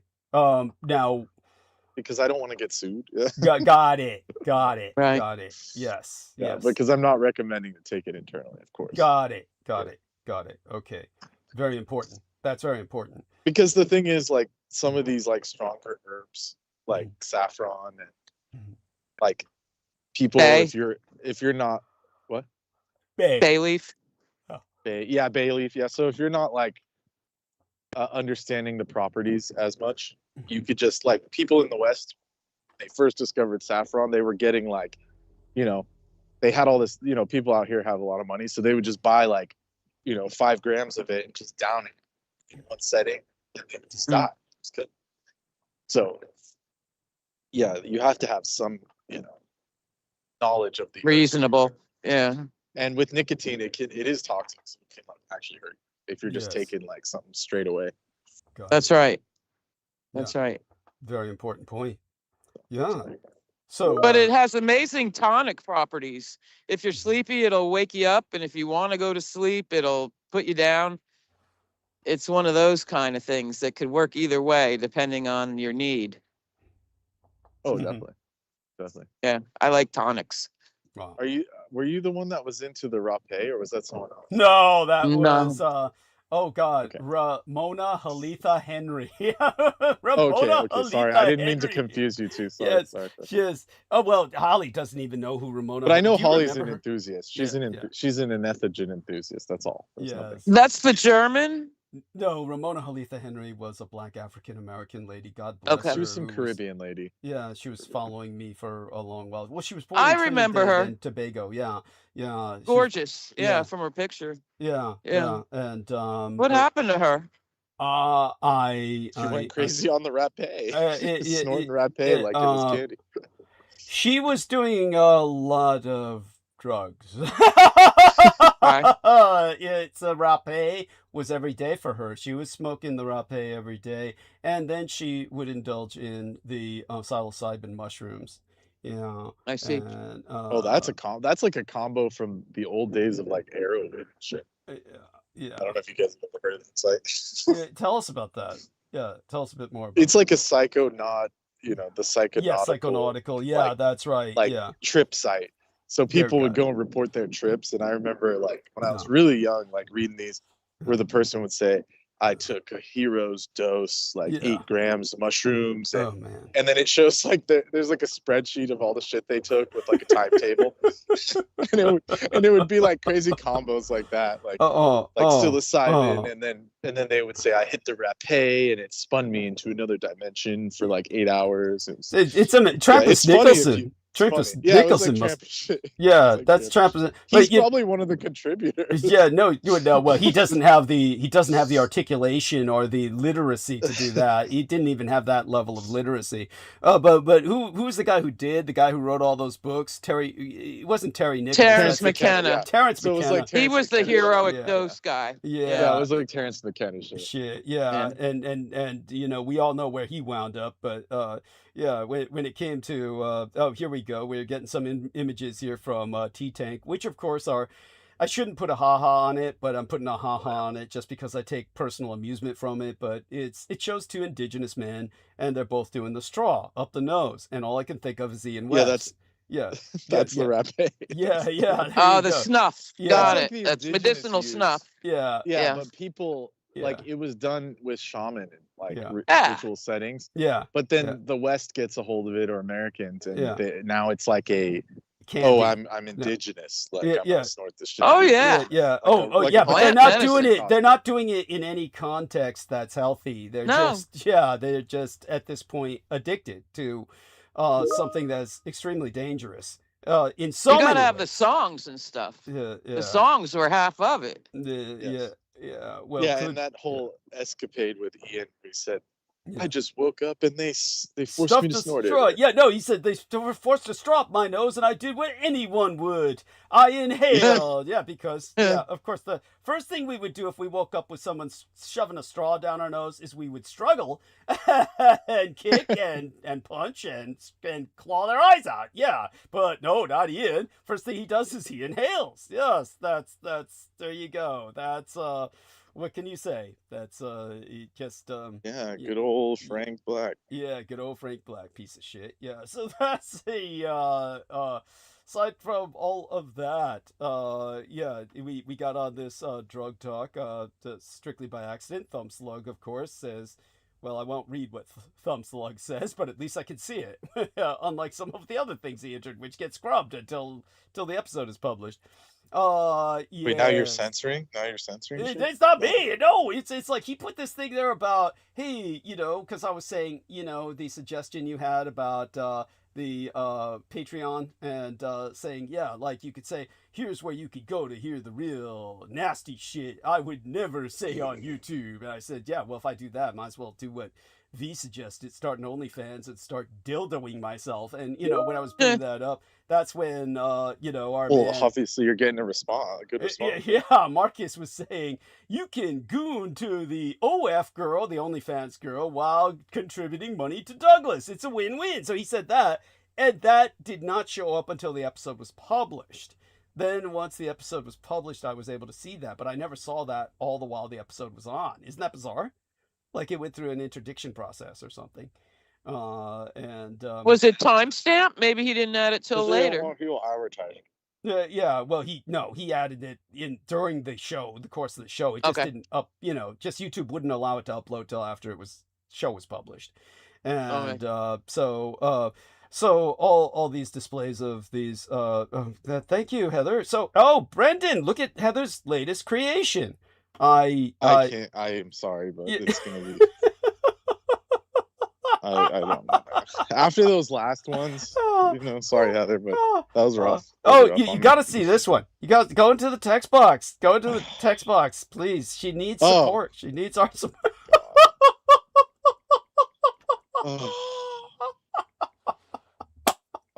Yeah, I don't know what to say about that.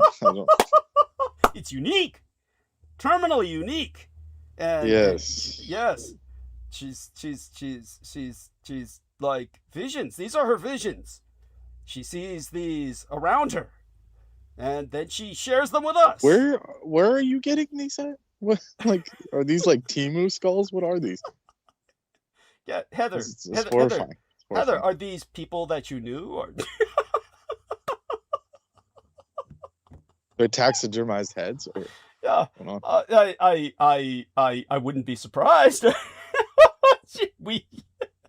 She's got plenty of materials to work with around her. She lives in a necropolis, after all. I don't want to know. Let's just put it that way. I hope for the best, but I don't want to know. Yeah, I mean, first thing you know is the eyes disintegrate real fast, so they need to be replaced with glass. She's got the glass eyes. Yeah, which they often use even in display cadavers, meaning that when people just die, that what happens is their eyes deflate. So the I almost said taxidermist, the mortician takes those out and puts some glass eyes in their place, so that the eyelids can look natural with a natural bulge while they're lying there. That's just in case you didn't know. They also have little cups that they put under your eyelids sometimes. Okay, cool. And tell us that you. But I just wanted to know if anyone has any idea about the glitter situation. I know there's like some kind of a conspiracy about glitter. Okay. Yeah, all the whole world supply only comes from 2 factories in New Jersey. Yeah, New Jersey. And it's a carefully guarded secret. Wow. Yeah, how it's produced. Fire is, right? Huh? Honey? Couldn't hear you. Again? Say it again, Heather. Ollie. Heather, you're awfully muffled. Couldn't hear you. Repeat the whole thing, Heather. You're awfully muffled. You got to speak. Get into the mic. Yeah. There we are. Okay, yeah. I was going to say there's what is the big secret? Who buys the glitter or who? The process, apparently. Yeah.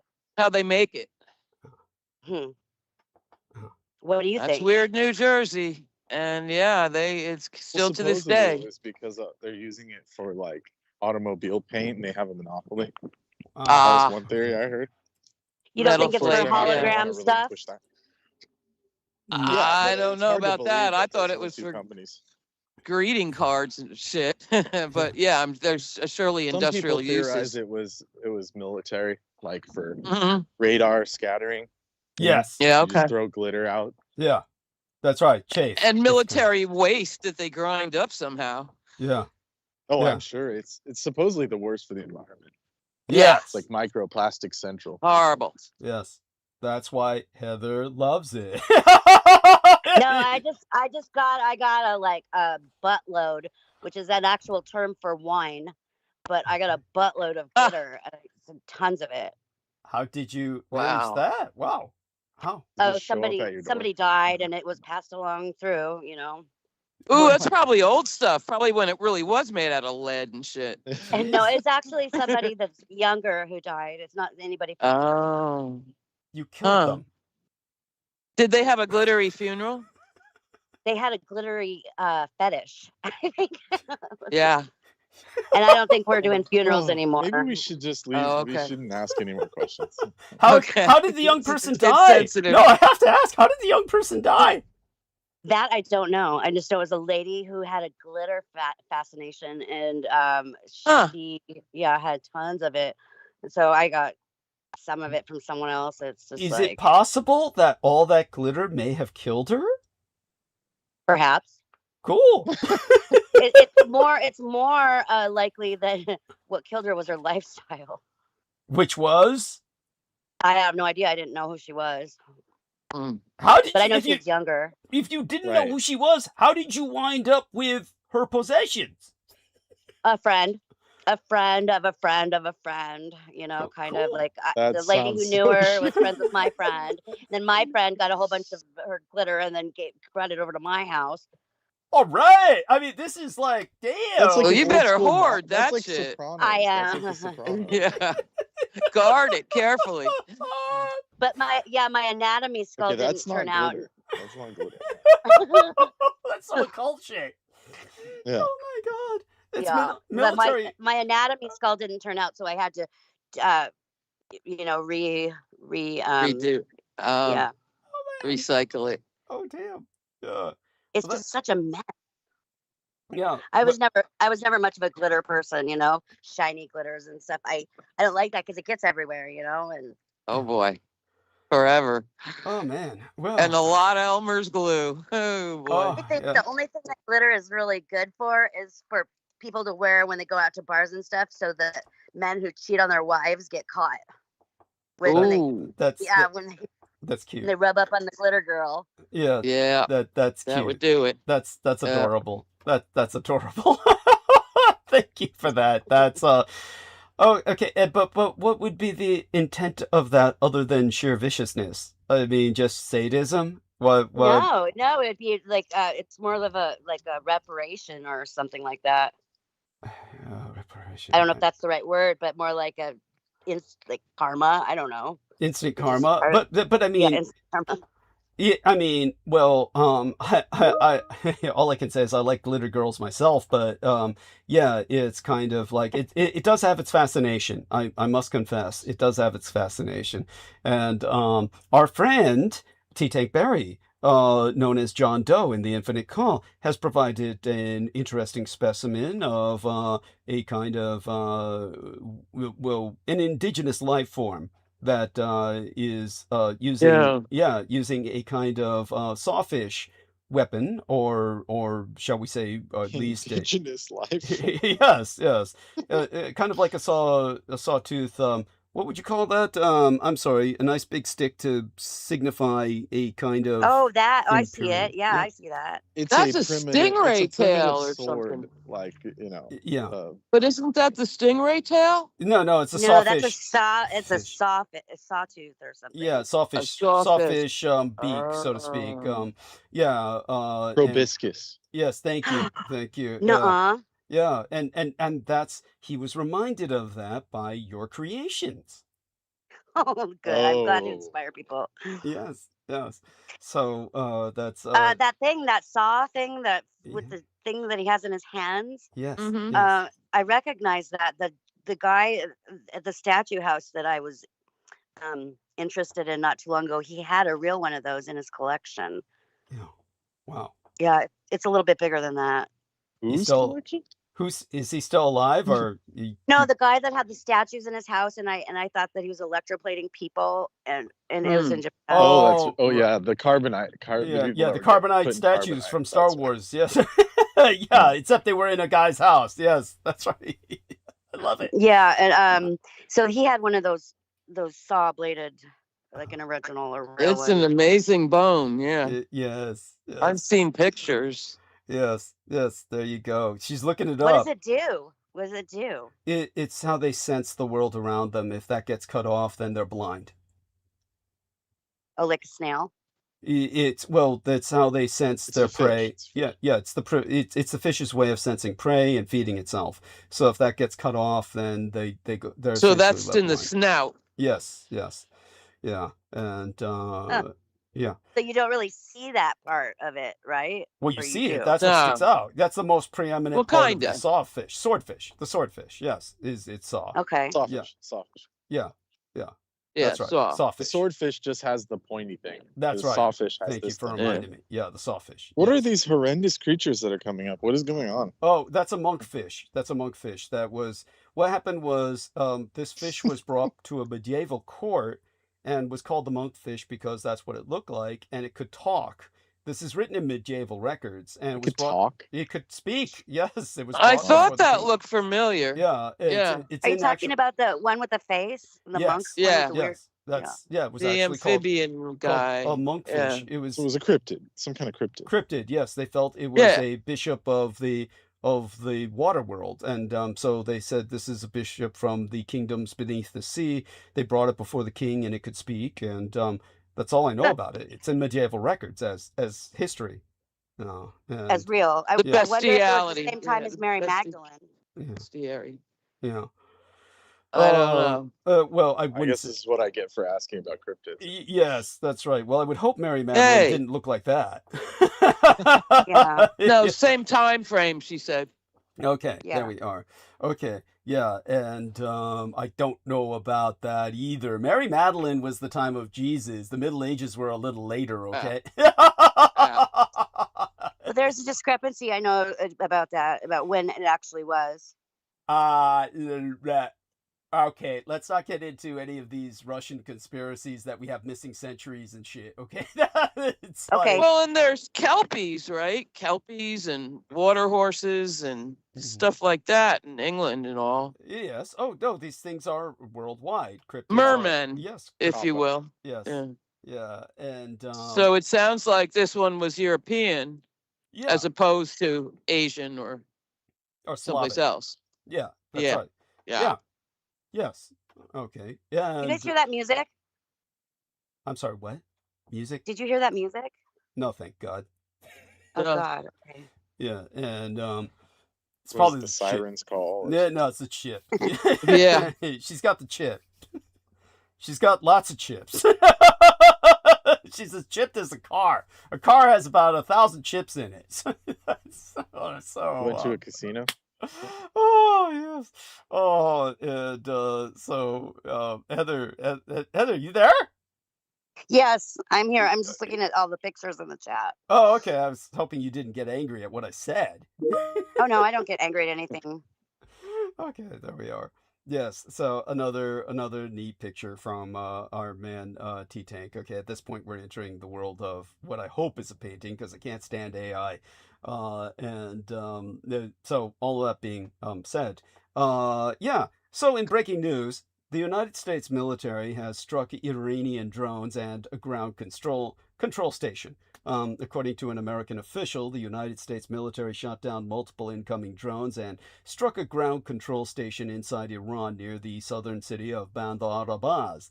The official described the strikes as defensive, saying the drones presented a threat to American forces near the Strait of Hormuz and to commercial shipping that was transiting the area, with sourced official insisting that the attacks were limited and do not represent any resumption of major combat operations. U.S. attacks drone base, but says that the ceasefire continues. Okay, Yeah, it's like, this is like what are we even in reality? Are we in the same dimension at this point? Or we're on like a weird timeline. This is obviously as dysfunctional as it gets, and this will be kind of like a running theme for a while tonight about the insanity of these talks that are ongoing in the middle of all these military counterattacks against each other. And it's a straight up Netanyahu plan. Yes, tell us on it. Like in Gaza for the last 2 years, or however that god awful thing's been going. My guy. Sorry, Brendan. He's being facetious, honey. He's being facetious. I know. He's Brendan's just a patriot. Yes, he's just covering his Brendan's a patriot through and through. Yeah. I mean, you can't hate a guy for loving his country. You know what I'm saying? No. Dude, you keep that up, people are gonna start really confusing you with Kyle Rittenhouse. He keeps them guessing. They won't know what to think. He's creating a little chaos all of his own. That was a low blow. I'm sorry. Yeah, I'll remember that. We won't need to go into details. I'll remember that next time. Okay, so I'll send you the bill. Wait a second. Heather corrected herself. She published errata. She said weaponized, not womanized. She meant the ticks were weaponized. Ah, jeez. Autocorrect, damn you. You gotta double check them. Oh, thank you for that. God. That's delightful. Yeah. Well, tell people what you were talking about, Heather. Somebody is claiming they're helicopter dropping ticks. Like, which would Well, a lot of people are claiming that they're finding seed ticks, and they're so small that they're Right. smaller than, like, you can't even see them really. They're A smaller pinhead. yeah. And they're seed ticks, and apparently if you get bit by one, you are no longer able to eat meat, eat red, beef, and or else you get this disease. And I don't know if it's a deadly disease, but I know a lot of people are suffering from it. And I think that I sent a clip of Bill Gates saying something. It's because the video I was watching, Bill Gates was explaining how he's trying to just change the whole cow thing. You know how people eat cows or whatever. They're trying to take that out of the menu. Yeah, while he gorges on steak every night. Yes. Or people raw tartar. I'm No, sorry, he's Heather. a tight ass vegan. What did you say while I was giggling, Heather? Not at you, but what did you or say? people are eating people, Eating, that's my guess. Eating people. Well, yeah, Bill Gates. Bill Gates. Yeah, right, I thought in the Bible it says that at some point that we're going to run out of meat to eat and people are going to start eating people. But I don't know if that's. Well, I can't quote I that. think that's one of the more. That's one of the prophecies of the Iron Age that goes to one of the Kalpas, isn't that? Isn't that a Kalpic kind of prophecy, Brendan? Yeah, we're already there. Well, hell, Soylent Green was Where have 50 you years guys ago. been? I mean, you're talking to a vamp. I mean, Like what the hell? Weren't those guys in Soylent Green like kind of the tech Like, oh, bros this is of their gonna happen day? At some point. Yeah. Remember that movie? Yeah, no, It was that was what they were It showing. was so boring. How long ago That's was more of a that? content thing. 70s. Oh, Yeah. oh. So that was, the future. What did you Well, say? I don't know. I think that the soy It was science fiction Soylent per Green, se. what's but- in all of our food is soy lectin. Well, I'm certain that's different from Soylent Green's substance of. But Brendan, what were you going to say? Yeah, lecithin. Lecithin. Thank you. Yes, that's a lot different from Soylent Green and what it was supposed to be comprised of.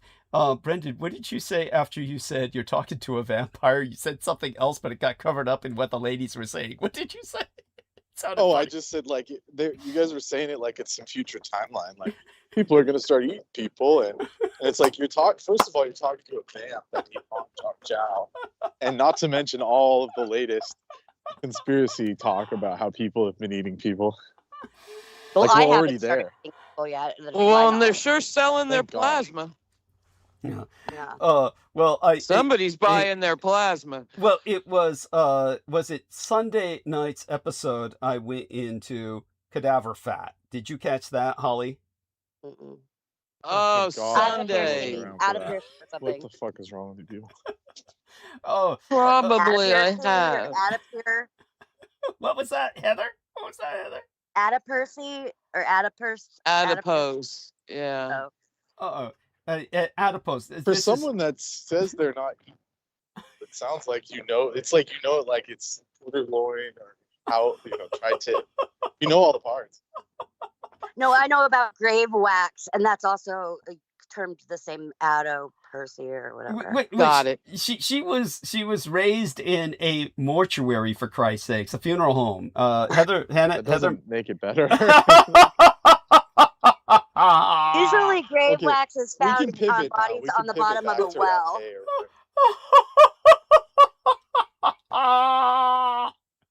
You know what? You guys have a great night. Bye, Brendan. No, Brendan, don't leave us. No, please stand by. Yes. You don't know how much I've held back of like questions. I have so many questions, and I refrain because I know. Well, you're not entertained. ask Brendan those questions now. No. Ask them No. now. No. Oh, why? Why? Because I'm afraid maybe of what the answer is. I don't know. Oh, well, but I don't understand. Okay, well, we'll just I know he knows a lot about cryptids and like other things. Yes. Like for instance, the Lovecraft. I don't know anything about that guy or who even is Tulu. You're asking the wrong whatever. guy. Yeah, I mean, You're looking at the wrong person. I know you're into cryptids, and I know you know a lot about science. I've never even opened a Lovecraft. No? Well, how do you know about cryptids? I'm talking to a cryptid right now. He means me, honey. Yeah, I know. And Douglas is told of many kinds of cryptids over the years. And also I did anthropological studies like when I was in Hawaii on the MqədÄ. Right. So I mean that counts. You know a lot about the cosmos and you know what's out there. Yeah. Yeah. Yeah, I mean that's very, coming from very Vedic. bright. Like that's just my studies, that's all. Yes. You're It's very just smart. been a horrible twist of fate, that I'm talking to a vampire. Like, I didn't want that. I didn't say one day I'm gonna talk to a vampire because it's fun. How did that happen? I don't even know how that initiated. It's a horrible backstory. It's a humbling. All of a sudden, you were just there, and you were like, right hand man. I don't. Yeah. We don't. Let's just. Yeah. It was. You know, it was Gino said basically the same thing about you. It's a series of unfortunate events. About me? What do you mean about me? Yeah. Well, Heather. I don't remember him. Heather said, "Suddenly you were just there, right hand man." Yeah. It's my joke that's where she heard it from. Get it? Oh. Yeah, that's Probably. Douglas is the right hand man. I didn't want to have tea with him. But he shows up. He force ghosted. Yeah, force ghosted Yeah. Brand. Yes, that's right. Yeah. It was like something out of like Kuroshijutsu, like Black Butler. Yeah. It was like some high level British tea, but we were in like an office building. It was weird. Ooh. Yeah. Yeah. Never mind. No, we can leave it there. It's kind of like a visitation that he had, Heather. It's something that can be gone into privately with you sometime soon, and Maybe. Yeah. And so when it comes to there's some historical sketches that are being put into the Infinite Call by our man T. Tank Berry, and so I can vouch for the veracity of the last one. The last illustration that he entered is actually historical, as opposed to the others, which are just kind of morbid. There's also, he's finding them, and they are what they are. So thank you for sharing all of this, T-Tank, and he has a way of finding things when we get onto a tangent. Walking by a sign that says "Coyote Alert." Yes. Oh yeah. Never Where? keep your distance. Yeah. Are you in the fucking Presidio? Because that's all we saw in the fucking Presidio. No. Yeah. The Presidio. Yeah, I'm just hanging out in the graveyard. Yeah, like all these other people, That we know. Yeah. Delightful. Oh, God. Hey, I wouldn't hang around in that one. Hell Yeah. no. Oh yeah. Hells no. That's saying something. Good God. Not at all. I'm very particular. When we went there, my car was like the sensors were going off and no one was around and shit. It was Mm-hmm. It was bad. It was. Do you have a Tesla? No, of course not. Of course not. No. I've driven them, but I don't have one. Yes. Yeah. Or maybe I do. Yeah. I don't know. That's interesting that you even drove them. Now, this is fascinating from our dear Heather. I'll just put a little pounding heart on it for she's showing all the graves, the Coyote Alert. This isn't your local cemetery. Yeah, no, I was just about an hour ago. I was at the cemetery and 4 coyotes just ran by me. I'm like, wow. Yeah. Coyote Alert. There we are. There we are. Cool. So you're hanging out in the cemetery again. Well, I just sometimes I break down. Yeah. That's I don't judge. It sounds like it's a relapse the way you're talking about it is. It is kind of like a relapse. I mean, I was using it for such productive purposes. Yeah, I used to go and get my steps in, and if I would go and like get, walk or whatever, Yeah, when the sun's not overhead anymore and nice sunset while the rays. sun is setting, and then I would watch the frescoes animate as the sun was setting on them because of all of the shiny, sparkly cement that is used in a fresco. And so that was like really, I thought, therapeutic to me until, Jesus's face was real and I was just looking at me and I'm like, I wondered if Doug, do flip you care to drugs to me or intervene, or something. Yeah. Let it happen? Well. My listeners should understand by now that what Heather is expressing is the fact that ambient light has an effect on the frescoes as intended. The frescoes are meant to have this effect. That's the whole point of the frescoes, is to is to be affected by ambient light, so that there's almost a motion sensation. Yes. Yeah, but with Heather, there's simply an intensive interface because of her focus that allows her to appreciate them to a degree that is almost hypnotic. And you enter kind of a hypnagogic state where there's a real feeling of intense contentment and contemplative peace. It's a meditative act for you, right, Heather? Yeah, except there's Jesus scowling at her. What's up with that? Or is it Jesus? My question is it Jesus or is it something else saying they're Jesus? I don't know. I give up. I don't know if I can go off on a tangent, but I think we should. I was about to say it's probably best not to overdwell on it. He's missing. Brendan's missing the politics. I don't know about that, but yeah. Well, when they first made frescoes, it was before even TV or cameras or anything. So yes, they had to elevate their mind somehow. No, this is all true. When we think back on the ancient world and the creation of frescoes, people experienced what Heather experiences. It's simply that the particular fresco that Heather fixates on is in a cemetery where Jesus is a central figure thereof, so that becomes an indelible brand into her experience. There are several frescoes of Jesus there. Okay. And maybe he was glad to see you there. If it was him, I don't know. Because it's a healthy thing. It's not I don't see it necessarily as an unhealthy. If that's the only park within walking distance, shit. There's nothing wrong with that. I agree with that comment. If that's the only park within walking distance, shit indeed. Yes. Quiet.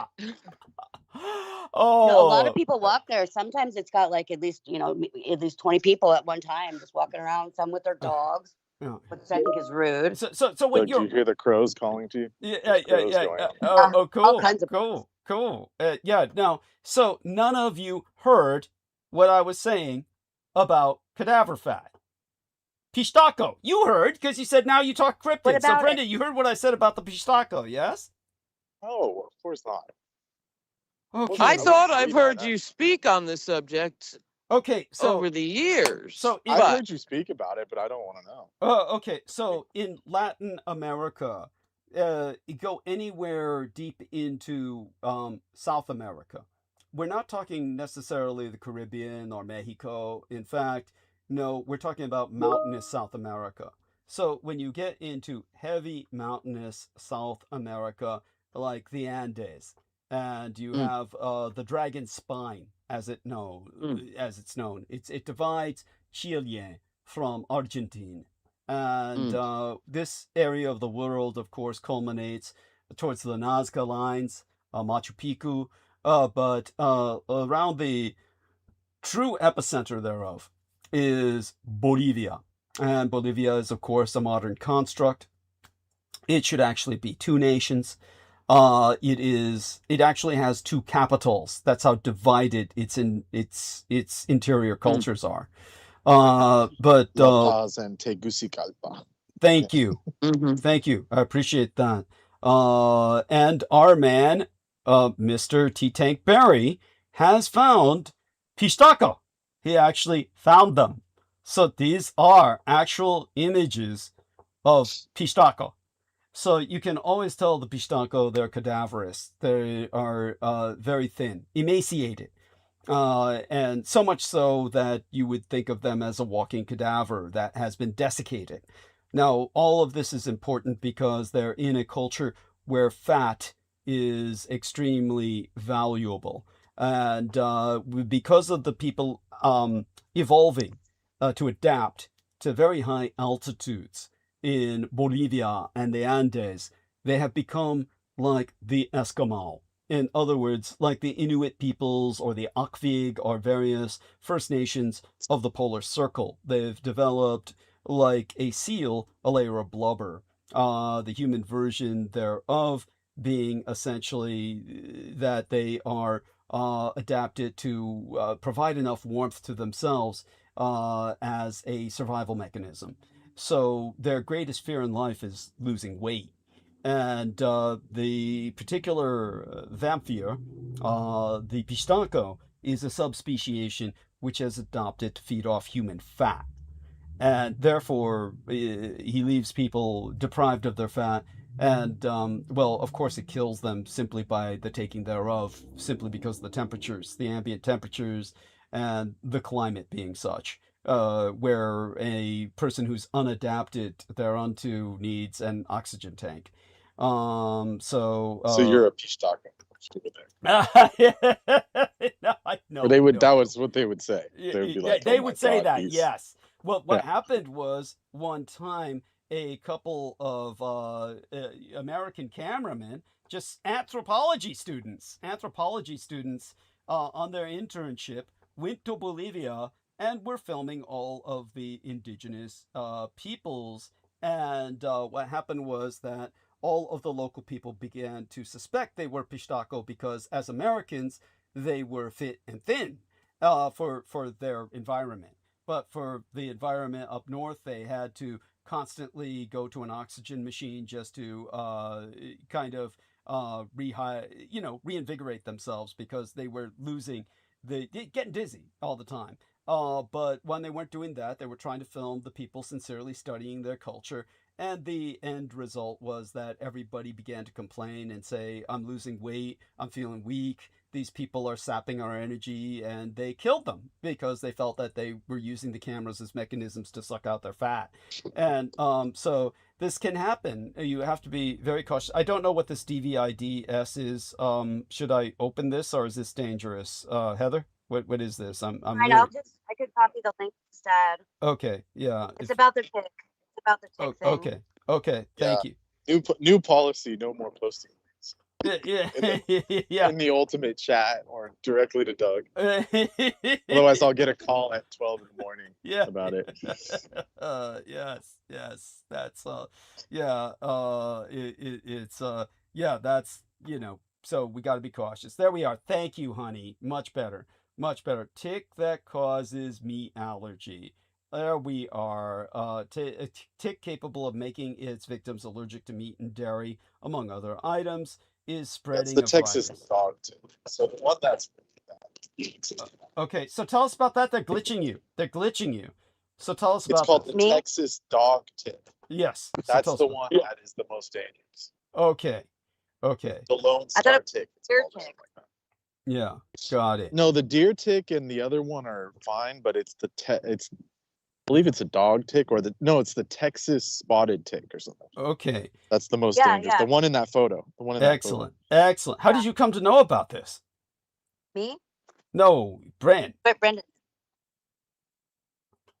Because it's been going around recently about the black leg tick and the Lone Star tick is the one that triggers alpha-gal. Yeah. And the black leg tick is the vector for Lyme disease.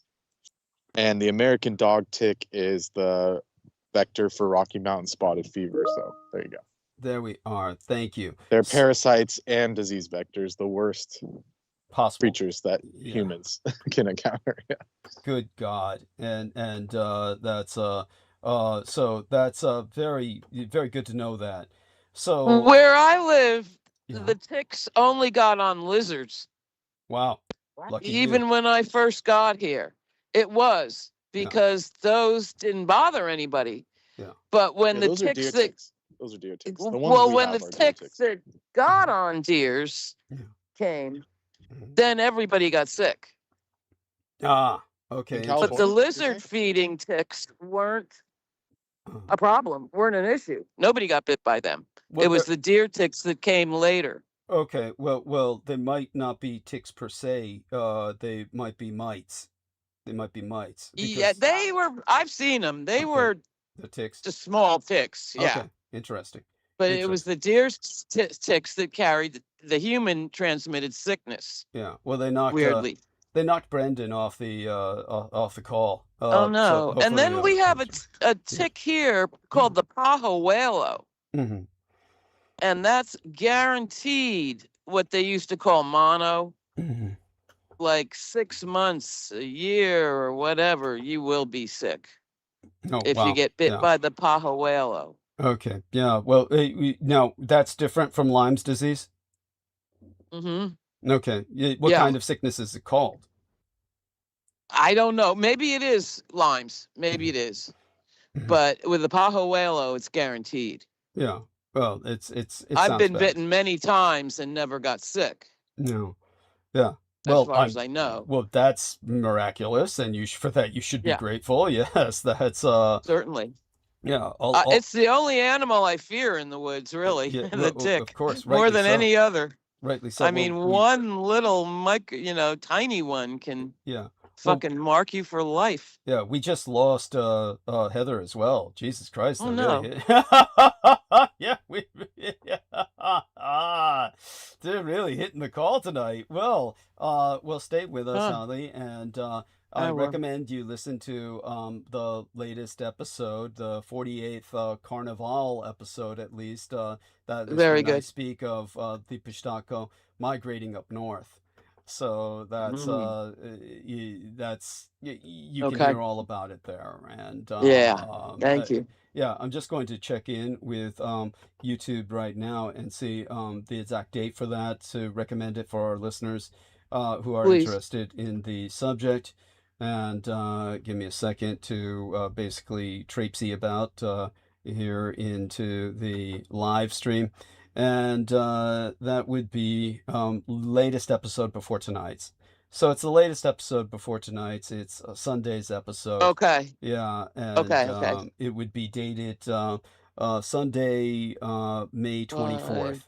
Sunday, May 24th. Yes. So, Very good. Yeah, and I speak at length on the. Hey, I love cryptids. Yeah, well, I this love gets pretty close cryptids to too. home. They're no longer so cryptid, but Right. yeah, Yeah. yeah, As most of the ones you've discussed aren't, yes, you know. that's right, that's right, that's right.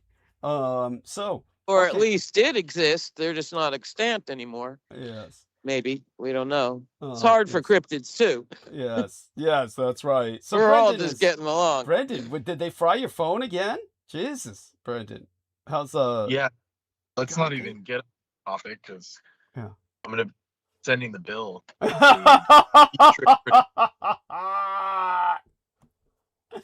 Oh goodness. So I know that you heard this part about the Pishtako the other day, Brendan. By the way, they also knocked Heather off the call as soon as they knocked you off. It was very bizarre. Both of you were knocked off at once. And yeah. Also, Yeah, I'd heard talk about Pishtako before, but Okay. the other night. Okay, I went deep into it, so I can review some parts of it again by saying that they moved up north. I can just go into some basics I shared with Brendan. That, of course, Brendan asked he asked the valid question: how is this even possible for the environment in which they now thrive? In other words, the economy in which they now thrive. Just so Yeah. people understand, what I was explaining was that our economy has changed so radically, it's been mutated so severely that basically at this point in history, we have 60% of the population. Oh, our dear Heather says, loving the frescoes. She's loving the frescoes. So she wants us to know that she's alive and well, and she's meditating on the frescoes. Oh, right, Heather? Right, Heather? Come off mute, if you would. Be so kind. Yes. Yeah. Okay. Yeah, so you're meditating on the frescoes right now. No, I'm enjoying them. Yeah, I just want to make one. They're so intricate and probably expensive to make, you know. I can imagine. Yeah. So since you're back, what I was explaining was the environmental economy in which the pistachio thrive in North America today. And it is such that the bottom 60% of Americans don't matter to the economy anymore. That the super rich prefer them as zombie fillers, plumping themselves up with dead people's fat. They So won't be missed. yeah, to contextualize, America's economy is now powered by a minuscule wealthy elite. Literally, you're talking about only 10% of all households. The top 10% account for over half of all consumer spending now. Economist magazine has effused about the fact that America's economy is the envy of the world, that America's economy is growing by leaps and bounds. All of this is based on the top 10% of households, whereas all of the ordinary workers have become economically irrelevant. Basically, the bottom 60% collectively contribute less than 20%. While all of our economy is growing because of asset markets and AI investment and luxury spending, they continue booming, likely because millions struggle with debt, stagnant wages, housing costs, and a subsistence lifetime of perpetual job insecurity. Basically, the economy has devolved into what analysts call a plutonymy, like Pluto, the underworld. Pluto was not only the god of hell itself and the dead, but the god of money and riches and wealth. Quite apropos, because money is the root of all evil by Christian analyses. So plutonymy means an economy of the crypto plutocrats, the people who are, of course, running the world on fake monies like Bitcoin. The economic growth, it no longer even means prosperity for the average people. All the rising inequality has created a system where ordinary workers, they have simply ceased to matter to the market altogether. So the fly speck of our population at the apex of our plutonomic pyramid, they understand that old French chestnut about women of a certain age being forced to choose between their ass or their face, which is why the very richest women in America have ended up looking the way they do, skeletal but now selectively cushioned in these strange sculpted lumps and bumps that are injected with fillers of what used to be every conceivable sort, some you wouldn't want to conceive. And for the first time in history, the deleterious attendant aesthetic downsides of extreme thinness are a problem that money and technology can solve together. And that means harvesting the flesh of the dead. So, extreme thinness, which, as I said, to show what a literati I am, was described best by Thomas Wolfe in his novel The Bonfire of the Vanities. Well, he was describing the phenomenon of how since the rise of cheap fast foods, the poor got fat. So anorexia has been the way of signaling that you're of the ultra elite. And so to read from his book, he basically says, the woman came in 12 varieties. First there were women in their late 30s, and in their 40s and older, women of a certain age. All of them skin and bones, starved to near perfection, to compensate for the concupiscence missing from their juiceless ribs and atrophied backsides. They turned to the dress designers. This season, no puffs, flounces, pleats, ruffles, bibs, bows, battings, scallops, laces, darts, or shirts on the bias were too extreme. They were social X-rays, he calls them, to use the phrase that had bubbled up into Sherman's, his character's, own brain. And so he goes on to describe the social X-rays as Bête Noire, their black beast, the lemon tarts. These were women in their 20s or early 30s, mostly blondes, the lemon in the tarts, who were the second, third, or fourth wives or live-in girlfriends of men over 40 or 50 or 60 or 70. The sort of woman who refer to quite without thinking, the sort of woman men refer to quite without thinking as girls. This season, the tart was able to flaunt the natural advantages of youth by showing her legs from well above the knee and emphasizing her round bottom, something no X-ray has. Now, traditionally, the social X-ray had no response to the round bottom of a lemon tart. She could only seethe, watch her multi-billionaire husband eye them up greedily. The wives could starve themselves into elite acceptability, but they could never grow back their curves. Even when an autologous fat transfer became possible, when fat tissue is extracted from one area of the person's body via liposuction and then re-injected into areas requiring a bit of plumping up, they couldn't take any advantage of it because they had no body fat to transfer. So in the age of GLPs, glucagons, well, these glucagon-like peptides, hence the acronym GLPs, Mounjaro, Ozempic, etc. Well, many of the 0.1% now find themselves with 0% body fat. So what are the scrawny super rich meant to do? That's where we enter the zombie fillers, the latest increasingly popular non-invasive cosmetic procedure that offers the human fat of dead donors to living humans who want to looks max but lack any body fat of their own to repurpose.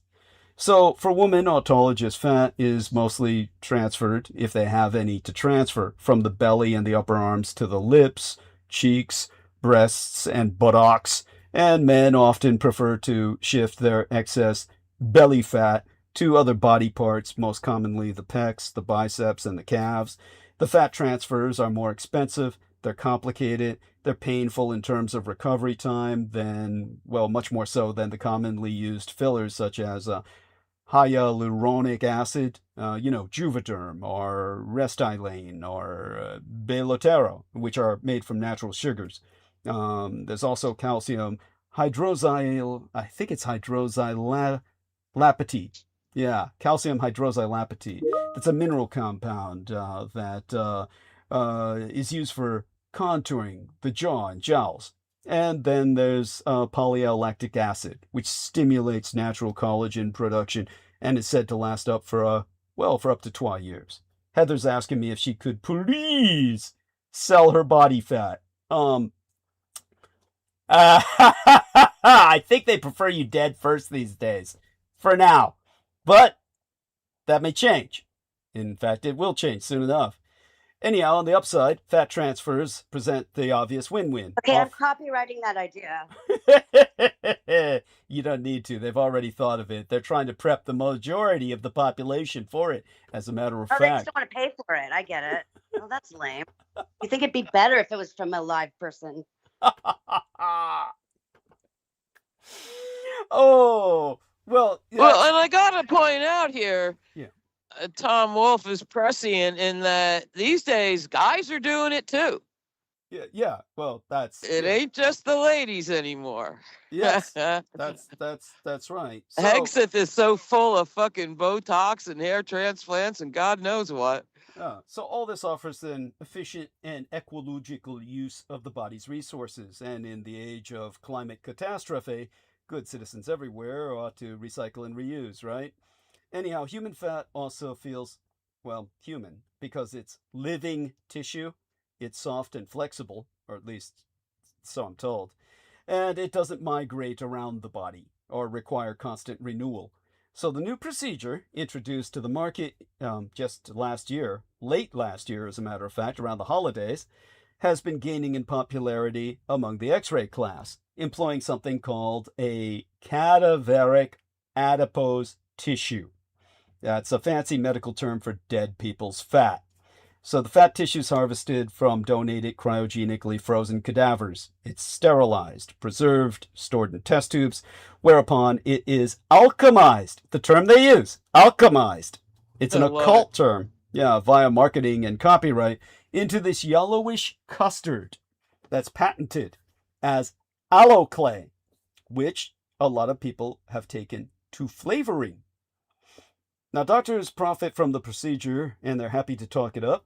There was this recent interview in the Business Insider with Dr. Sachin Sridharani, a New York-based cosmetic surgeon, said his patients are opting for cadaver fat over their own transfers for breast augmentation in spite of the eye-watering $100,000 price tag. Ew. Yeah, now the body fat is easily disappeared with a jab. Corpse fat is the path of least resistance.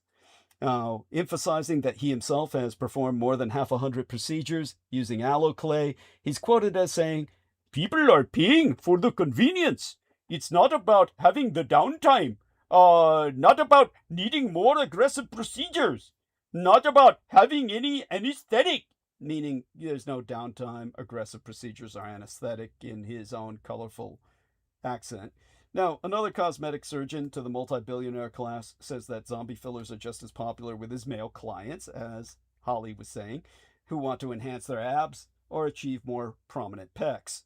So to quote his T, "I have all these fit, totally ripped guys that have no fucking fat for liposuction. So this is the only alternative. The fat's used to fill out the giveaway wrinkles on the hands and feet. Foot filler makes sense if you think of all the red carpet attention on high heels. Why spend thousands on a shoe only to focus attention on a middle-aged claw?" Now, one of Dr.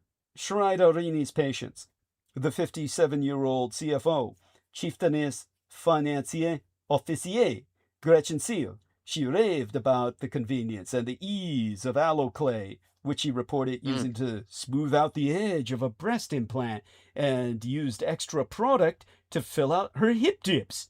Now, that procedure, it took under 40 minutes, which was less time than it took to prep her with the numbing cream. So it also required almost no recovery time. The fat cells in aloe clay do not actually contain the donor's deoxyribonucleic acid. There's no DNA. Even the highest status X-ray might balk at the thought of smearing their bones with someone else's genetic code. So the fat is processed in a way that removes the nucleus of the living cellular material. It's zapped with gamma rays, like the fucking Hulk, to sterilize it and remove contaminants, leaving a sort of gelatinous scaffold that the patient's own cells begin to populate. But even so, it's entirely unclear whether the dead fat donors would have been happy to end up as a multi-billionaire's butt lift. Now, the WAGA, the UAGA, the Uniform Anatomical Gift Act, lets tissue banks collect voluntary donations from the dead to use in transplants, research, education, and what's known as enhancements. But many of the registered donors are never made aware. They're unaware what their body parts will ever be used for. So lobbyists for the multi-billion-dollar body parts industry have paid, well, actually bribed, to rewrite the WAGA, the UAGA, the Uniform Anatomical Gift Act in 2006, to make it infinitely easier for body parts to be harvested immediately, while the person is alive, so long as it's diagnosed that they are definitively dying. So, yes, Heather, you may yet become a donor of your fat. Only no one's going to pay you. We're at the Perfect timing. Yeah, what's that? What's that, Brent? What did you say? We're officially at the nadir of civilization. Delightful. Yeah. Oh, yes. Now they're just fattening up people for the kill. You know, Yes. it's all. Yes. It used to be, now it's just straight up. Yes. Yes. No, they're harvesting you. Yes. Brendan, tell them. What was the last thing you said? You got glitched on that. You said it used to be for what? And now it's straight up. It used to be for what? Oh, it used to be under, off screen. Now it's on screen. Yes, thank you. Exactly. Yeah. Even though there's no brand ambassadors as of yet, but a Google, well, a Google. You sound sponsored by them.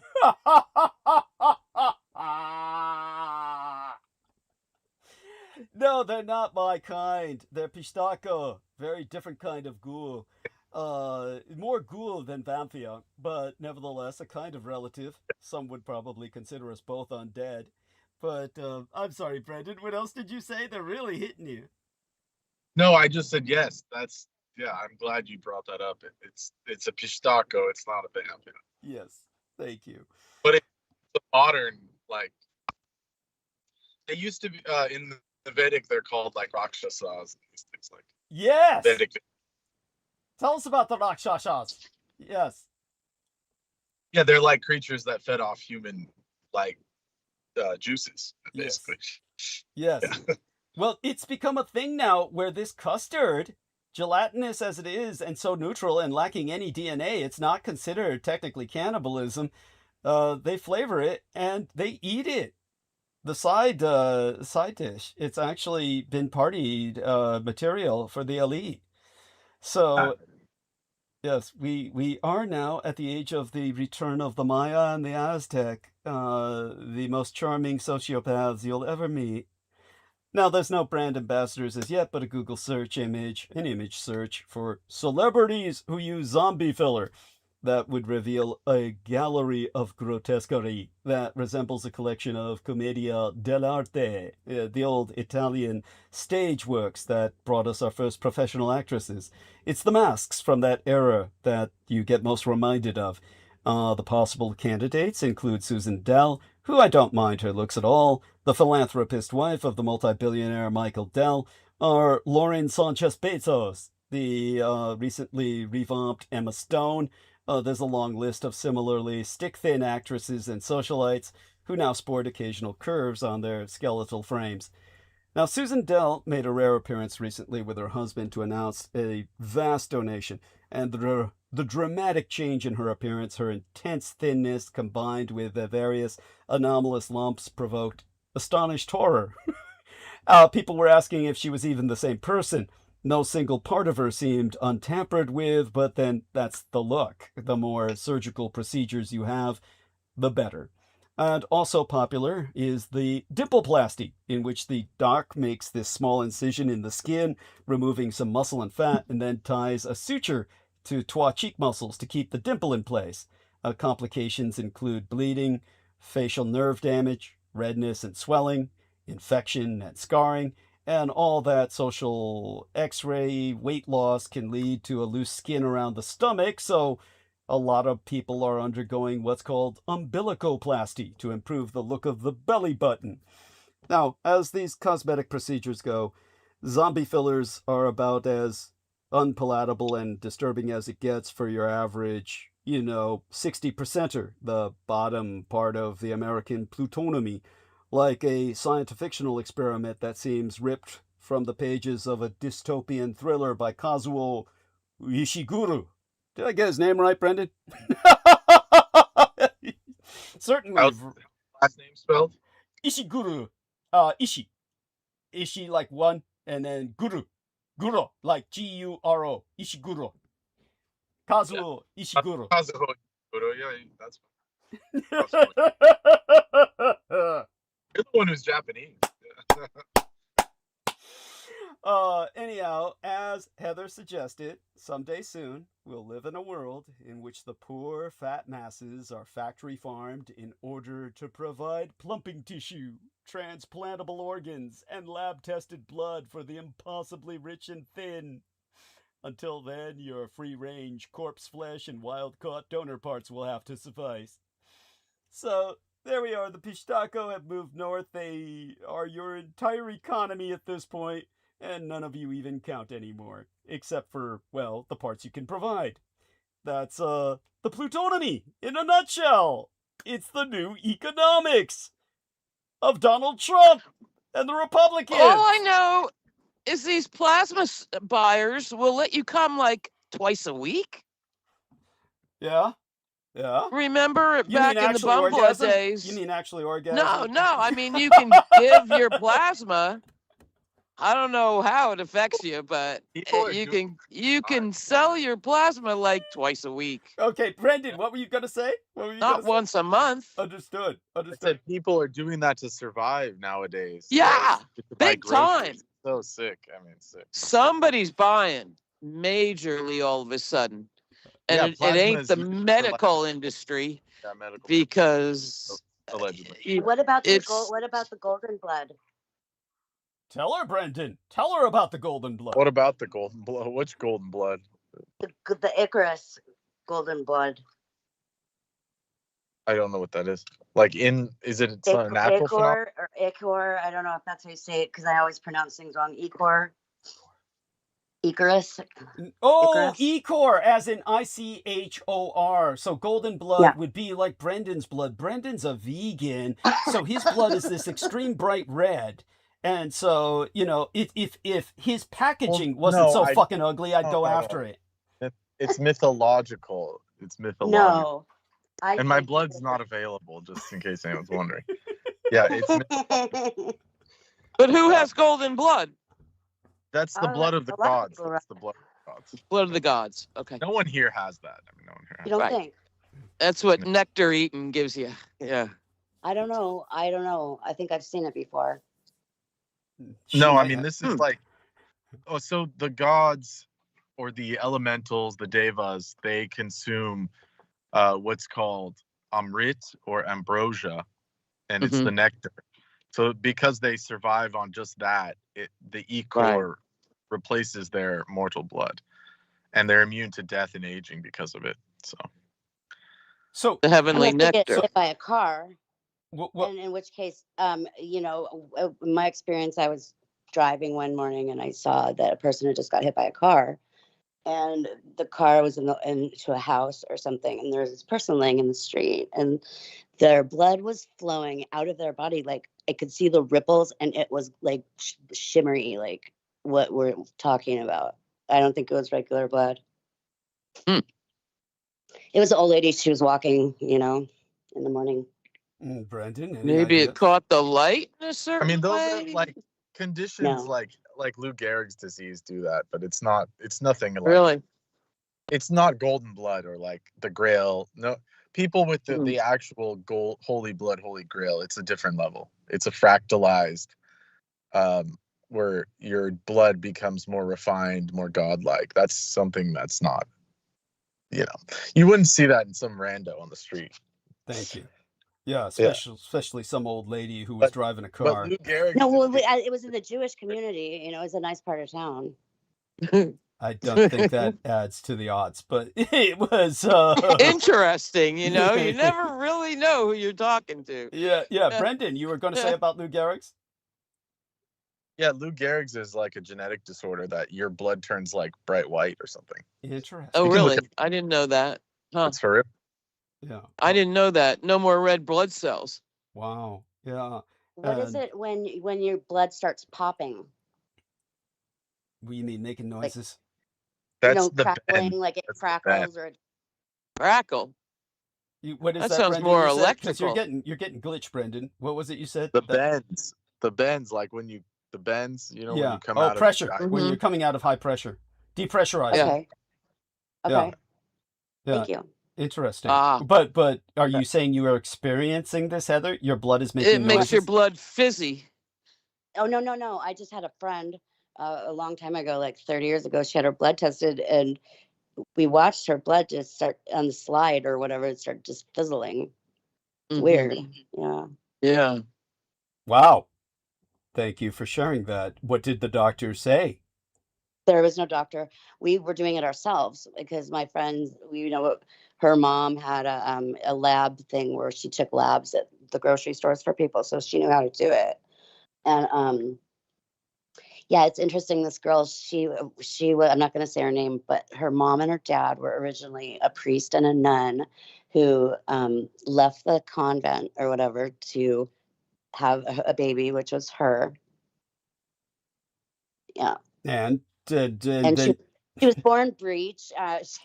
She's always had the best things in life, and she's a successful person now. She's got a family, and everything's perfect. She built her own house with her own two hands. Well, but she had the fizzy blood. Yeah, and she has fizzy blood, and and a long time ago she had a casino addiction as well, and. She used to do this thing with her tongue, the back end. It's like when you move your tongue around. It's like a reptile thing.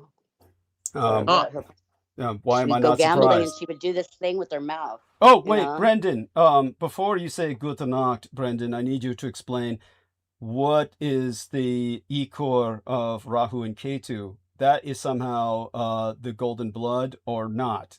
Mm. Rahu and Ketu and Well, their... Rahu and Ketu consumed the Amrit. Okay. It was Mhm. a being consumed the Amrit, but then had his head cut off, and he's always trying to rejoin. Rahu would be the head of the dragon, and the tail is Ketu, and they're always trying to join each other because they were cut, they were sundered. Wow. They were And that's why they Siamese have- twins? It's one No. being, but he drank, like, the second the Amrit touched his lips, like Vishnu with the Sudarshan chakra cuts him in half. And so his head and his tail are both immortal. And because he was touched by the heavenly nectar that, during that churning of the ocean story, he was given a position that was higher than the planets, actually, because he was so intelligent, and he was like one of the righteous demons, so to speak, that was able to access Amrit, because it's very difficult to get like the Amrit. But he has beef with the sun and the moon. That's why Rahu Ketu causes the eclipse, because the sun and the moon are who outed him as a demon, in presence of the Mohini avatar and all this. Oh, so his good appearance was only facade, and he was evil. No. Yeah, Hence, decapitated. So he disguised himself as one of the devas to access the Amrit, because they were allowed to eat it first before the humans. As per that story. Got the it. Churning of the ocean, the churning of the cosmic ocean. I can go over the whole story at some point. So it was greed for the mana that Yes. was his downfall. Okay.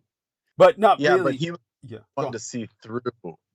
So Vishnu incarnated as a beautiful woman, like the most beautiful woman ever to incarnate. It's called Mohini Avatar. And she tricked them all into behaving, the demons and the Asur, and the angels and the demons into behaving. Yes. And she said, the devas will drink first, and then the demons get to drink. And so Rahu was the only demon that saw through that disguise. And so he went to the other side and, disguised as an angel. And the second he drank from it, Vishnu saw through his disguise and cut him in half. So he was able to access the immortality nectar, but he was punished. Yeah. So he was famous forever, but in torment. Yeah, I mean, well, it's one With of the fame comes torment. I mean, it's one of the he's not like tortured or anything. It's like one of the cosmic forces. Yes. It's the fulcrum. The So it's like his magnetism head is of always the two hurling parts. through space. Yes, it's the fulcrum of like the cosmic, like the stars. That's Rahu. The magnetism between always and the turning. polar opposites. Yeah, the poles. Yeah, they're like it's polarity, magnetic. So Strangely. in Western astrology, it's the north and south node of the moon. There we are. So it's this polarity that churns the entire zodiac. Yeah. The cosmos, right? Yeah. Effectively, yeah. As far as we're Repulsion concerned. and attraction at the same time. What people need to understand is Rahu and Ketu are shadow signs that are recognized in Vedic astrology that should be recognized in Western astrology. And if one recognizes them in Western astrology, one deepens one's appreciation for astrology profoundly, because they travel through all the houses and they impact all the houses. And therefore, once you understand them, you understand more of yourself. So that is the what we can learn from them. But Rahu and Ketu are effectively the same entity, but the head and tail of the serpent, or the head and tail of the dragon, that is, as Brendan said, the north and south node of the moon. It's essentially two mathematical points in our solar system that are perceived to be reflections of Saturn for Rahu and Mars for Ketu, respectively. And so as these kinds of reflections are kind of like a holographic projection that is mathematically there, but you don't see them, they're invisible. And but nevertheless, they have a tremendous impact. So here we're given a good illustration from Heather, in the text box. Yeah, did I do that did I say that well, Brendan, or did that get your approval? That little summation there? Yeah, I mean, that's good. I can give a small intro before I It made go. sense. Yeah, please. Yeah. Yeah, Rahu and Ketu are the north and south node of the moon, known in Western astrology, but they're the most interesting, profound, and mysterious of all planetary influences in Vedic astrology. As the dragon's head and the dragon's tail of the Western astrological thought, the two nodes represent powerful psychic forces beyond personal control or understanding. They deal with secret, hidden, eccentric, spiritual, or perverse sides of life, higher and lower ranges of human activity beyond the normal scope conveyed by the 7 major planets. The nodes are closely connected to world events, global trends in broader streams, destiny, collective influence, and they can overwhelm personal karma, including destructive occurrences like wars and plagues. They are key indicators of social development for the future. Mass media relates to Rahu, which represents new, popular, expansive trends, and the cutting edge of science and tech, like computers, which relates to Ketu, which represents insight, precision, unlocking secrets of nature. Rahu and Ketu have a place in Vedic astrology similar to the outer planets, Uranus, Neptune, and Pluto, in Western astrology, which are also used for these collective phenomena. Rahu comes from the Sanskrit root Ra, meaning to hide, and which refers to what is secret, mysterious, profound, or such things as caves. Rahu obscures or protects and indicates Maya, which is not only illusion, but any magical power or captivating knowledge. Ketu comes from the root ki or si, meaning to highlight, meaning to become conscious or to flag something. There you go. That's just a brief. Thank you. That was beautiful. Excellent. Yes, Keith, Oh, before you leave, Brendan, so if you take a look at the photograph embedded in thumbnail of live stream tonight, there's something there specifically you might recognize on my glove. If you take a look at the sigil on my glove, you might recognize that. Is there enough there of it in the photograph for you to recognize? No, it just nuked my YouTube account. Just clicking on it. Jesus fucking Christ! Man. Oh, God damn it! Damn. Hold on, it's loading now. It's loading. Oh my god, this is horrible. Oh, okay, yeah. Oh yeah, there you go. Yeah. Wore that just for you. Yeah, I appreciate that. Not.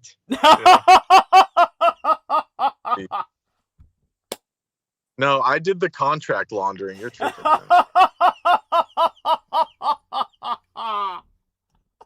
Yeah. Yeah, no. I disapprove. I highly disapprove. Yeah, you guys did a good job on the outfit, though. I'll give it that. And I hope that's just grape juice. I hope to God.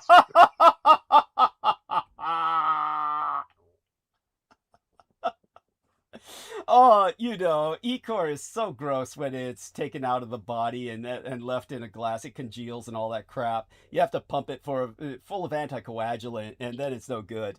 Believe me, it is what it looks like. It's simply wine. But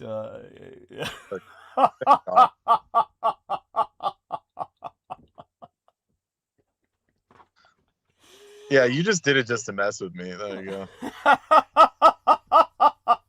Don't make me read the Bartsis revocation. I might just do it. I might just fucking do it. And Beth saw the notifications and honestly said, "Hey, your boy's freaking out." And I said, "What?" He made it sound like he thought it was something like the Lord's Prayer, like "Though I walk in the valley of the shadow of death," because it has that kind of, Yeah, it has that vibe. Yeah, it has that vibe. Yeah. So he said, "Whatever's going on, it must be bad." Bless me as I walk the sacred soil. Bless me as I breathe the sacred air. I travel to the great unknown. Grant me wisdom. I invoke my natural rights as a sovereign being born to the Earth Mother. Yes, I revoke all energetic contracts with people. State with full sovereign conviction, I am fully present in the Almighty Self. Declare I operate with a permanent spiritual court of equity, healing the polarities. Careful, he's gonna call us with a copyright suit. Yeah, that's why I'm actually paraphrasing. Yeah, Because paraphrasing. he would pull that shit. Yeah, He would pull that. Yeah. God damn. Yeah. He's got to pay for those giant crystals somehow. He has a whole fucking what is that? C-tie. He's got a C-tie antenna array of crystals. Yeah, it was like an array of these giant amethyst points and shit in his backyard. It was like, I never seen anything like it. I tell people he's not just what's that sacred wood that they burn like little bits of, but he burns logs of that shit. What the fuck? Yeah, the Palo Santo. So yeah, usually you get like these little like things that, you know, they burn for like months at a time. You just light it for this dude was like living the mystical life daily, and he was like putting piles, like huge shards of this Palo Santo into a thing, and he was like, this is how you protect your house and your space. Yeah, it's if I like, had dude, $1 million to burn, yeah. it costs like thousands of dollars of this Palo Santo, like endangered species wood and shit. Like, there's nothing mystical or holy about that shit, dude. Wait, who was this? Take a guess. Trying. Andrew Bartzies, the man who was hanging out with Peter Moon because they both had diabolic contracts they were forever trying to revoke. It was the theme of their life. Was that Peter was trying to break his billion-year contract with L. Ron Hubbard. Right. Yeah, because he was trapped. God. He was trapped in an elevator for 1 billion years with Xenu, or before even reaching Xenu. Yeah. It's the billion-year elevator ride, and then Xenu, and then after that, the remnants go to Uba Slothla. Yeah, Uba Slothla. That's why he was like, I'm gonna live forever to 108. Shit. And you paid hundreds of thousands of dollars to learn that, right? No. I don't know. I don't know about Bartzis. Peter Moon and Bartzies both did. Yeah. No, he was scamming Pete. He was probably scamming Pete for all kinds of money because it was something like during his heyday, the galactic historian heyday. It was like something like $1,000 an hour to talk to him. Yeah, no, it's true. It's true. Oh yeah. And he set up Pete's entire computer system, which Peter never used. He just maintained it forever. He didn't know what to do with it. Kind of like myself with my WordPress. Yeah, I mean, I need to transfer to WordPress, but right now I'm on Bluehost. It's like myself with my Bluehost. It's like that's what Pete had, this whole Andrew Bartzies computer system. Yet the people who set it up for Andrew Bartzies ran off with all his money. Yeah. That because he kept giving money to software people to set up this whole website system for him, and they kept running off with his money, and they were always just like, it was just like, what's his name, who was the guy, the poor old fuck that used to do like Jordan Maxwell, Jordan Maxwell. These are all young Croatians. It's always these young Croatian guys. Like, what the fuck? They're all like, they're like mafia. They like are good smooth talkers, and then next thing you know, they took everything.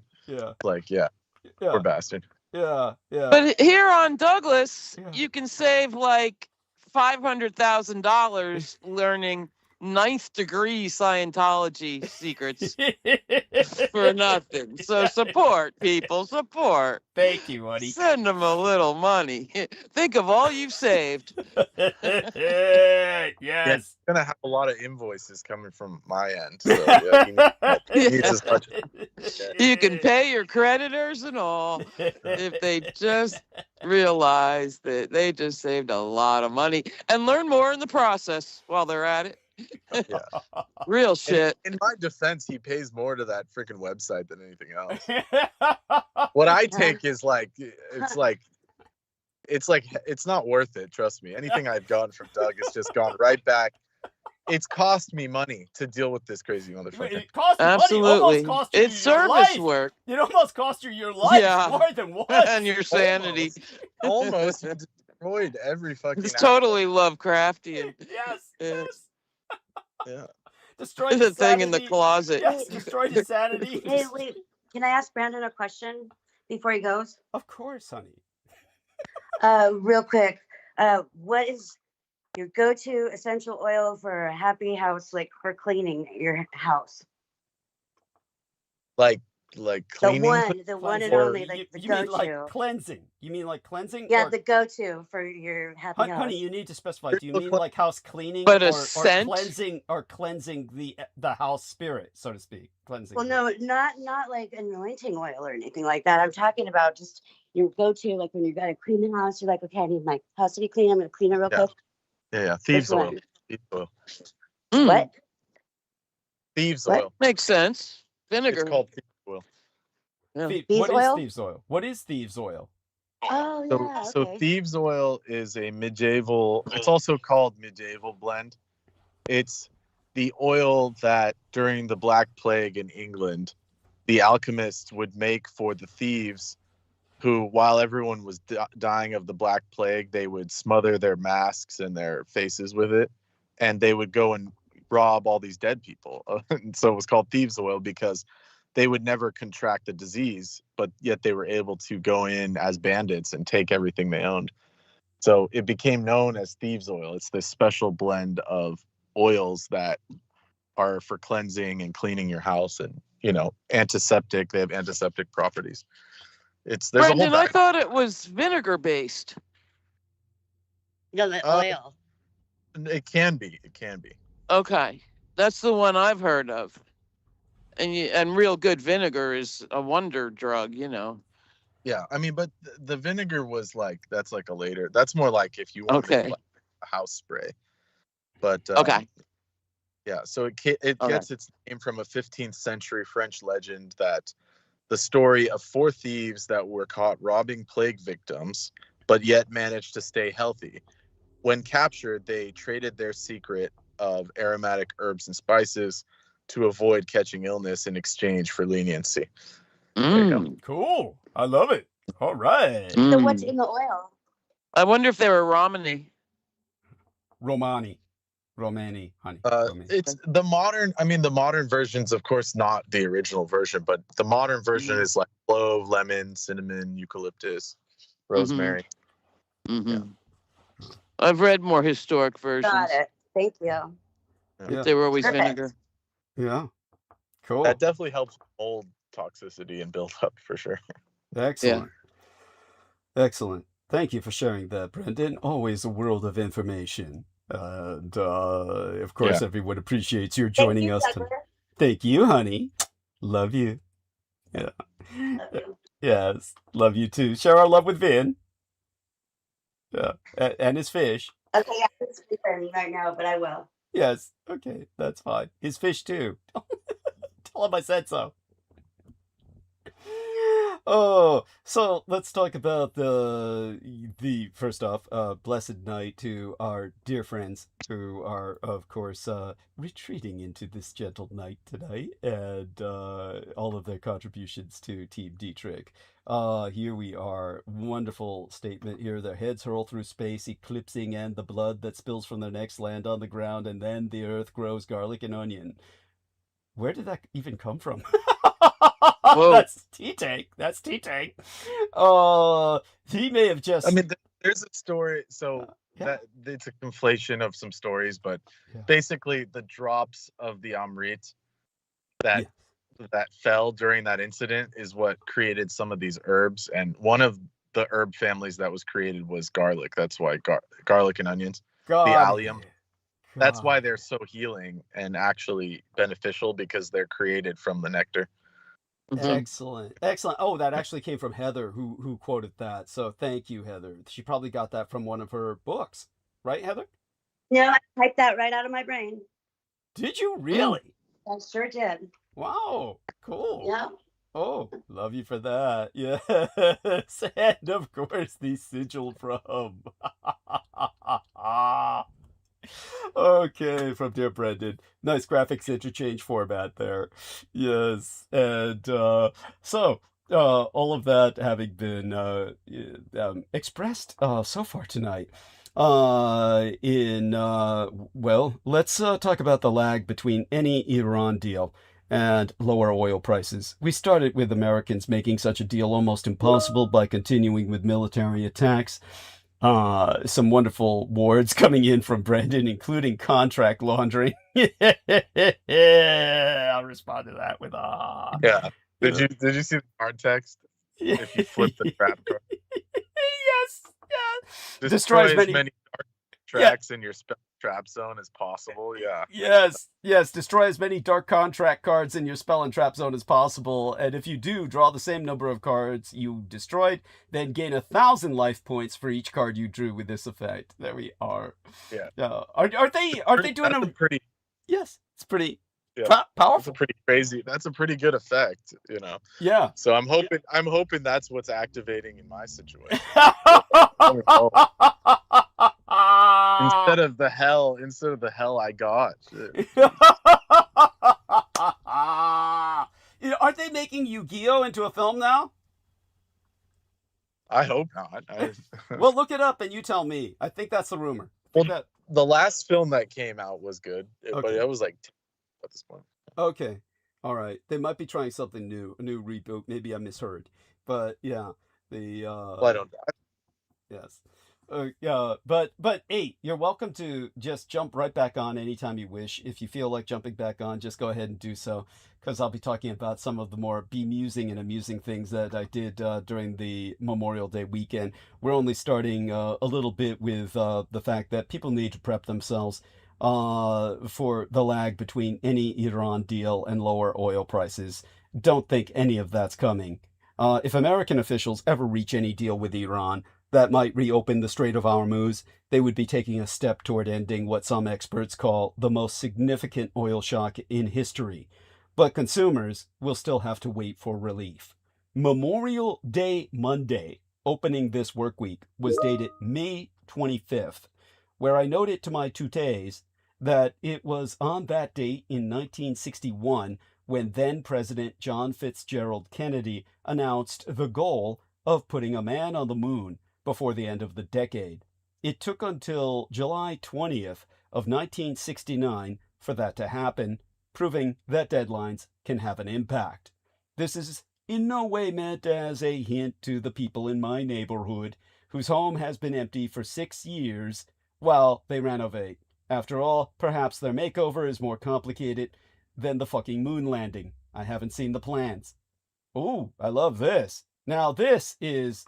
Who is this, Brendan? Who is this? I'm in love. It's Queen Candel, Kingdom of Vesperia. Oh, cool. It's the newest female goon sesh from Oda, from One Piece. Cool. All right. Yeah. Where's she been hiding all this time? That's what all the fans were wondering. They were like, "Damn, he cooked with this one." Yeah. Well, at any rate, instead of seeing the floor plans for all the empty Hey, homes, Doug, I got to get off the call. Okay. I got to get off the call. I'll be right, listening. Honey. I love you guys. Thank you. Thank you. Most blessed be. Bye. Love you. Love you, Holly. Yeah. Love you, Heather. Yeah. Great. I was trying to a Grell photo, but it wasn't working. Oh yeah, if you could get a Grell photo, that's always nice. Well, instead of seeing any of my neighbor's floor plans, I was forced to see a rare species that has only recently been photographed in a Golden Gate Park pond, specifically Mallard Lake in Golden Gate Park in San Francisco. The Golden Gate leech was documented on iNaturalist for the first time ever. The species was likely introduced to San Francisco in the 1850s and is only found in the ponds of Golden Gate Park. Now, the Golden Gate leech was photographed on the 26th day in April of 2026. Richard Hasegawa captured the photographs using what Ed Beth has informed me is an Olympus Tough TG6 camera. I have no fucking idea what that means, but it sounds expensive. Maybe Brendan knows. Ever hear of this? And oh, tell me what you know about this shit. It's a high-level mirrorless box. Yeah, it's a good camera. God damn. Yeah, so into the chat room and into text, I'm putting this article from Brendan of the two crows we saw in what do you call them again? Yugen and Hugin, and who's the other messenger of Odin? Oh, you've got You an image of Grail. Mugen. Yeah. Hugin and Nugan? Mugen, yes. Okay, thank you. Nugan and Hugin. Nugan and Hugin. Well, the Odin has ravens and crows, by the way. Okay, thank you. Yeah. Thank you. Clarify that. If you could explain to our listeners, okay, why? Like, why? So the raven is Hugin and Munin, meaning the thought and memory. So thought goes out and memory comes back. That's excellent. Those are the birds of Odin. Yeah. So there you go. Thank you. And now there's statues of them in the panhandle of Golden Gate Park, which interestingly enough, synchronistically enough, our man Brendan sent links of what we happened to go see on the same, in this Memorial Day weekend. And so the article will give people plenty of info about that. But understand that it is totemic to us vampires, as you would bastardize our name. There be no blood-sucking bats in Europe. The vampire bat is a creature of the New World, unknown in Europe until the age of discovery. Old World bats also rest by day and prowl by night, but they eat only fruit and insects.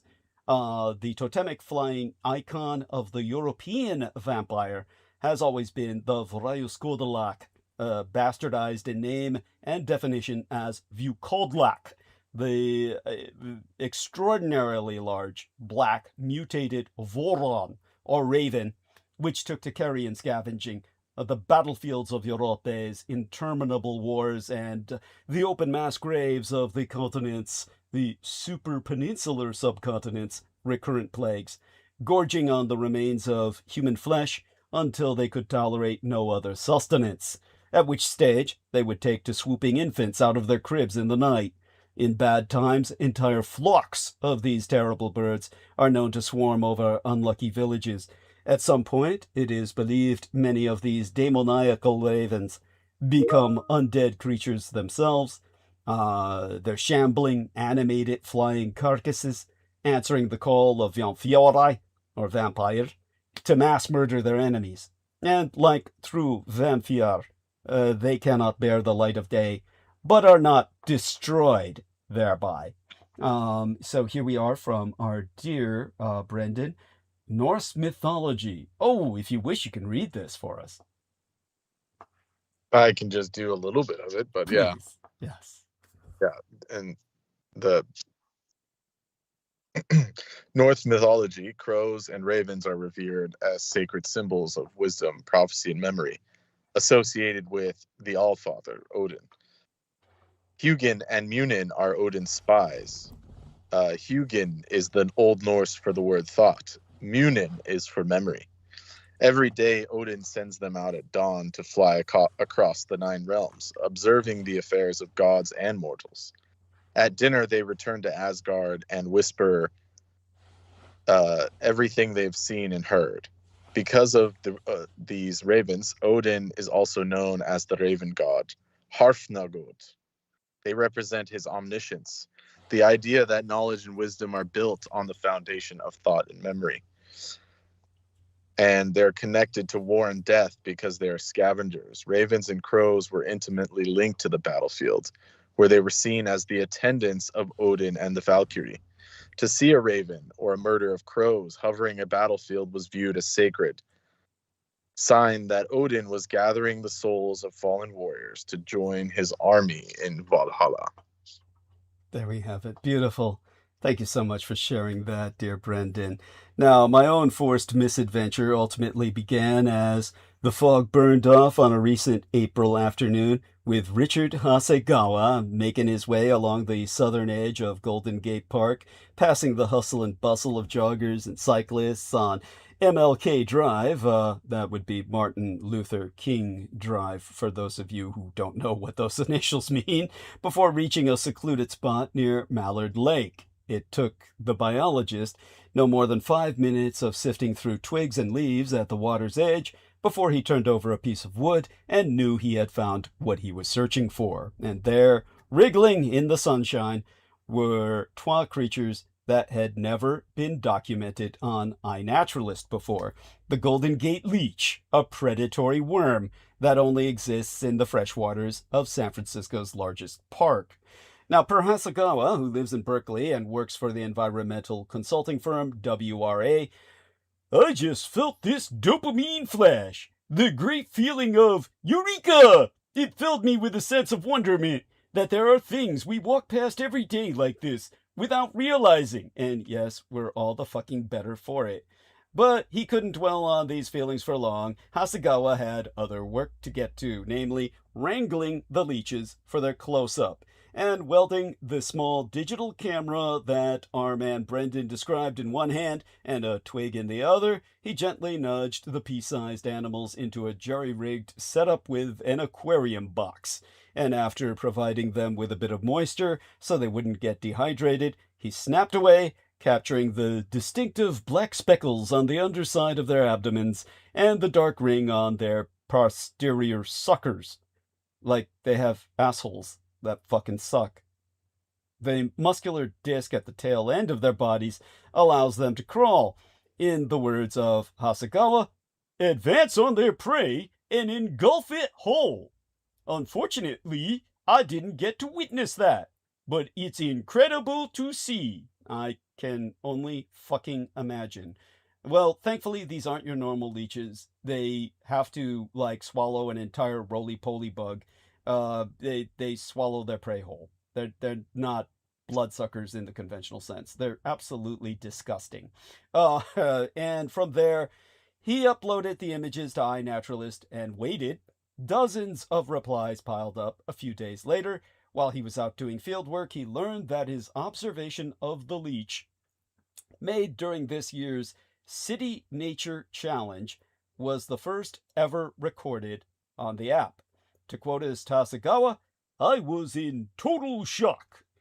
Now, founded in 2008 as a joint initiative between the California Academy of Sciences and the National Geographic Society, iNaturalist allows users to upload and record photos of plants, animals, and fungi for other users to help identify.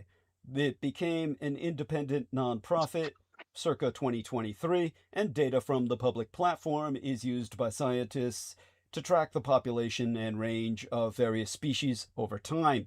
A decade ago, Cal Academy launched the City Nature Challenge as a way to encourage people to document the biodiversity in their backyards by using the community science app. What began as a friendly competition between San Francisco and Los Angeles to log the most observations has since become the largest global census of its kind, with millions of observations to date.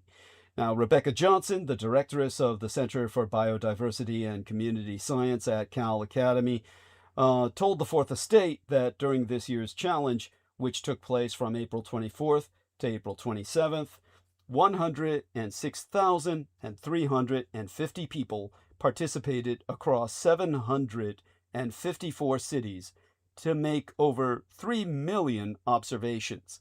In the Bay Area alone, over 3,000 users recorded nearly 2,000 species, almost 200 of which were threatened or endangered. The leech joins 70 new species documented on iNaturalist for the first time across the entire fucking world. So to quote S. Johnson, the distribution of plants and animals is critically important for us to know as folks who focus on conservation. Scientists can't be everywhere, so these sightings help us better understand species distributions and how they're changing. It's the biggest and most complete picture that we have of biodiversity. Now, Hasegawa told the press that he's been casually participating in the City Nature Challenge for the past few years, submitting photos and volunteering to help people learn more about the app. This year, he was encouraged to take part in a bio-blitz to find the coastal green hairstreak, a rare, well, it's an extremely rare butterfly that was thought to be extinct in San Francisco, but was rediscovered in the early aughts, the 2000s, the zeros of our first decade of this century, the 21st century, prompting habitat restoration efforts.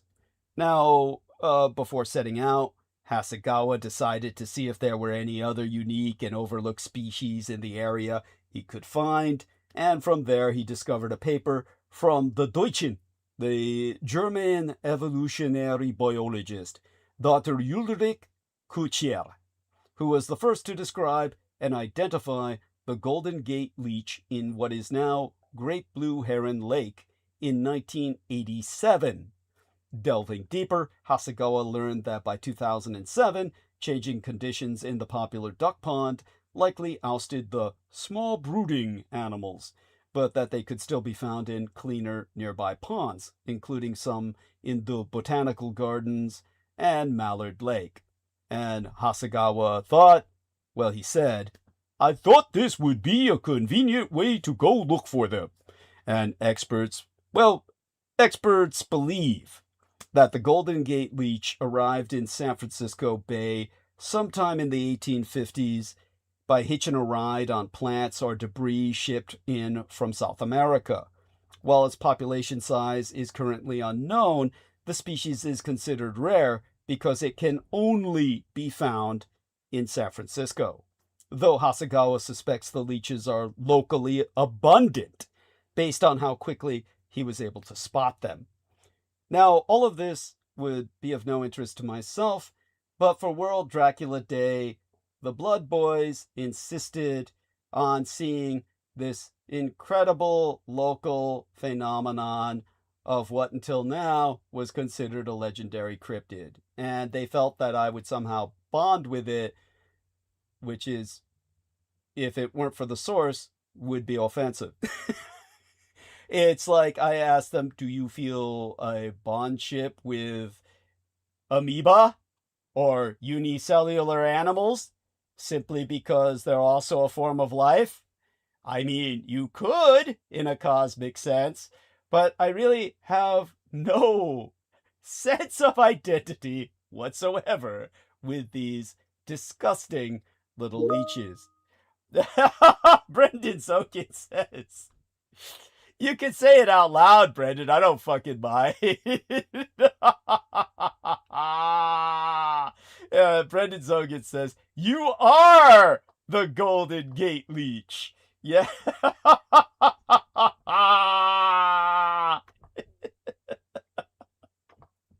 I don't swallow my prey whole. And I don't want anybody to get any obscene ideas or images in their head with that and try to contradict me. No.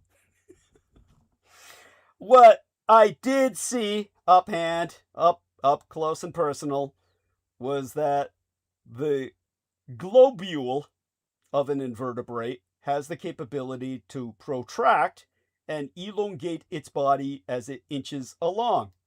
Particularly noteworthy to Hasegawa is the species' keen parental care and tendency to brood its offspring. Babies will attach themselves to the bellies of their parents, who carry them to their meals. The leeches primarily feed on flies, bloodworms, and snails, using their proboscises like a whip to pierce their prey and suck out their fluids. Just positively fucking gross. At any rate,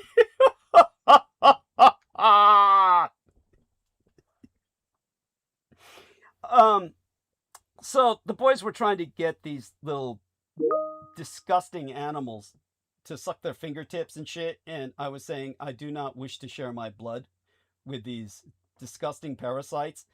Here we are. Only you can prevent reposting leeches. Do not support or interact with stolen content. That is actually delightful. This is a gif of a sexy female warning us not to repost content and calling whoever does so a leech. Yes, so there we have that. Was there some other notification I just got? Here we are. Didn't I just acknowledge this? There we are. So he put it in infinite call as well as private, and there we have that.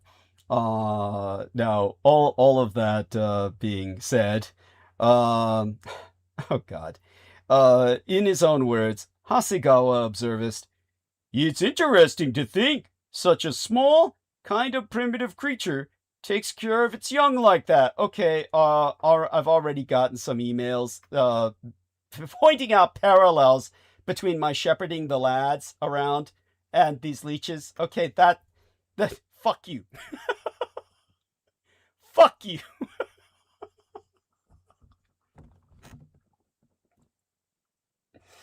Ultimately, Hasegawa considers his discovery a matter of luck and timing. It's not uncommon for people on iNaturalist and similar platforms to try to record species that have gone unnoticed. Himself so saying, in this case, I happen to be the first person to get to this one. It's like, I'm not quite sure if that's anything to consider lucky, but it is what it is. And it's certainly a bane on myself that I had to go play in the fucking mud because of your discovery, Hasegawa. So I will eternally hold it against you. Still, he considers it a reminder of how fragile ecosystems can be and how unique species are in terms of where they can be found. Himself concluding, it's cool to see they're still present to this day. Whatever you say. Now, something else that I actually suffered through the weekend, not reviewing it until after the fact, but doing so at the behest of the lads whom I tutor, because they thought there would be a lot of beefcake to drool at, I guess. In fact, I know. The first ever enhanced games, widely dubbed the Steroid Olympics, took place on Sunday of Memorial Day weekend in Las Vegas, where elite sprinters, swimmers, and weightlifters vied for world records while taking banned performance-enhancing drugs. Brendan, you have to come on for this.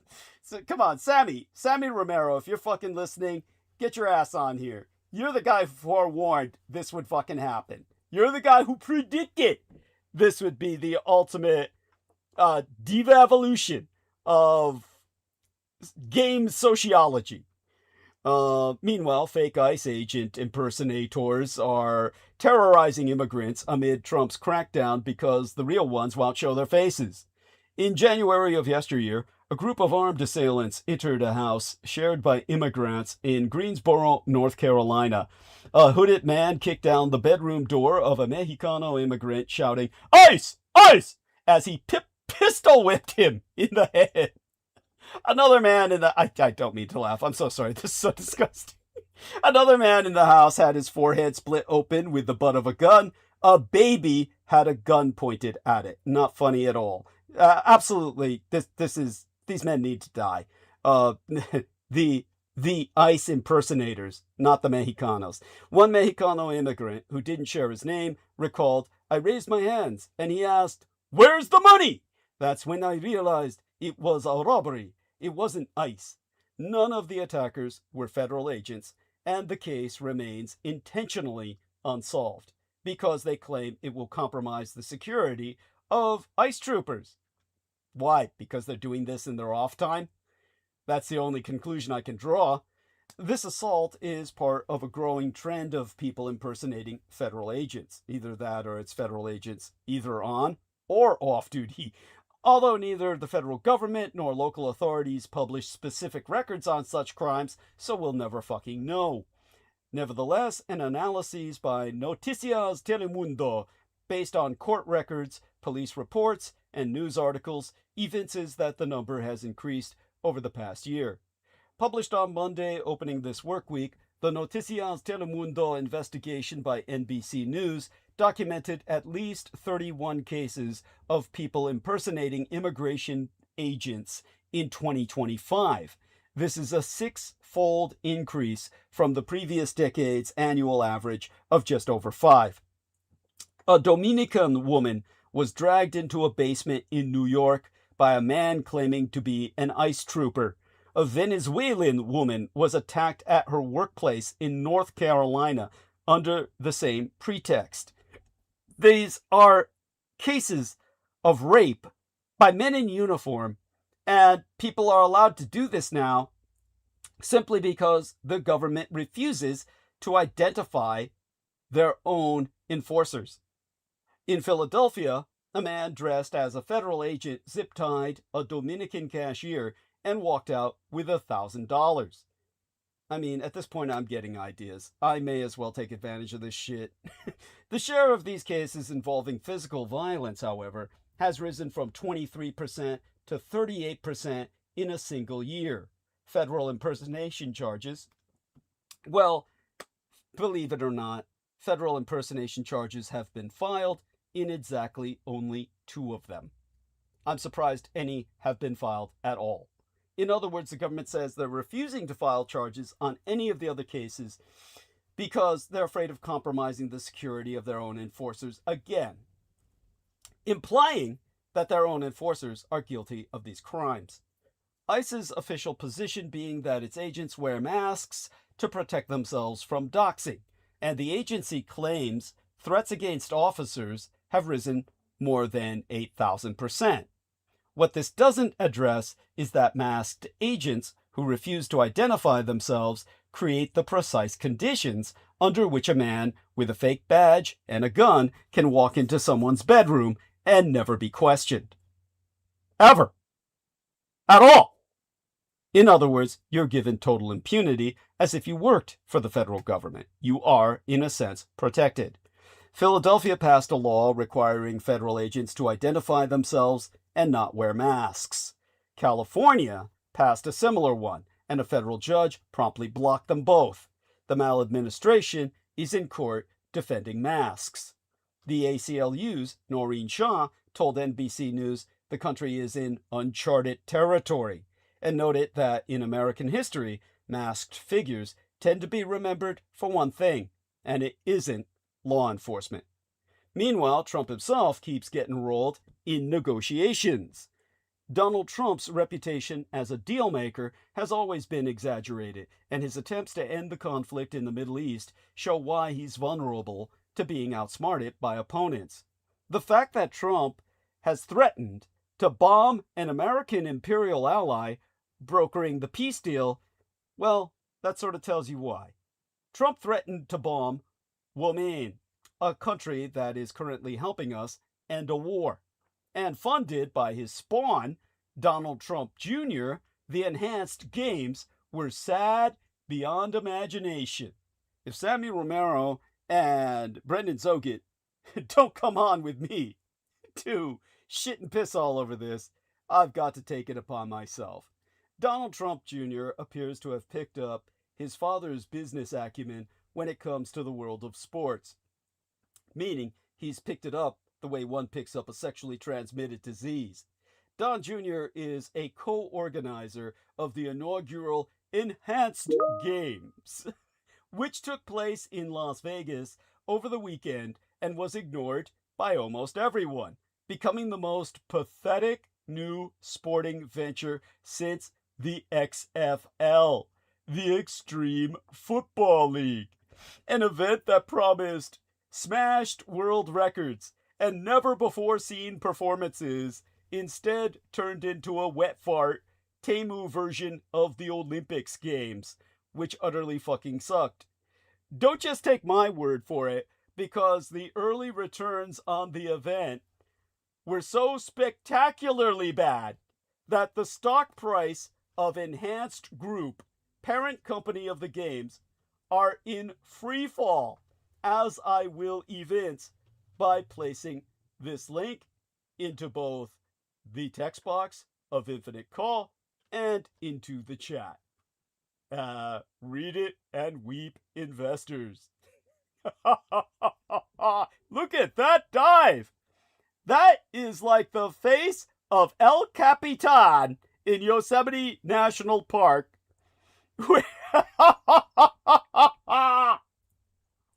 That's a straight drop. The marquee event was set to be the men's 100mm, or is it 1 mil? Did I say millimeter? 100 meter, in which Frank Curley, the bronze medal winner from the Paris Olympic Games, boasted that Usain Bolt's world record of 9.58 would be destroyed by him running on performance-enhancing drugs.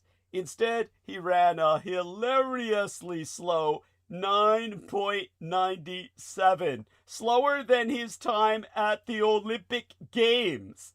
After failing to destroy Bolt's record, Curley turned on his fellow competitors, saying they needed to up their game. In a post-race interview, Curley said, "They gotta do more better than that. They need to train a little harder, get on that shit a little bit more, and go a little harder some more." It wasn't just on the track where things were sad.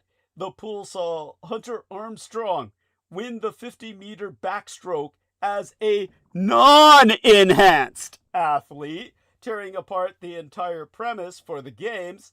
Then the retired Australian swimmer, James Magnussen, who came out of retirement for the event, promised he would be juiced to the gills, mate, and break his own 100-meter freestyle record.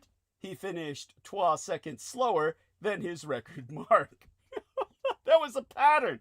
So the entire weekend, time and time and time again, athletes who were on drugs either posted times far slower than anything that would be considered record-breaking, or got outright beaten by athletes who weren't even doping at all.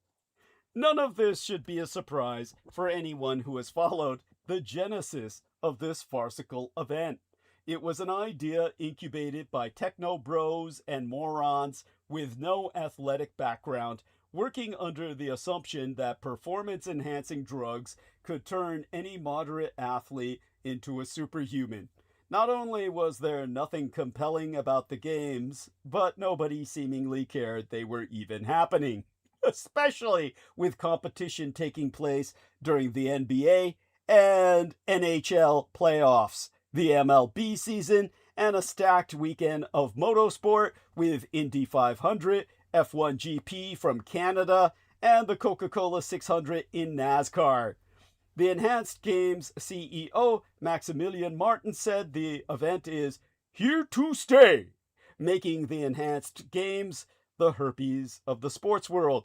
We'll see an occasional unwelcome flare-up and be happy when it's gone. Of course, we have RFK as America's top witch doctor to treat all that. RFK Jr. protects us with a traditional ritual on X.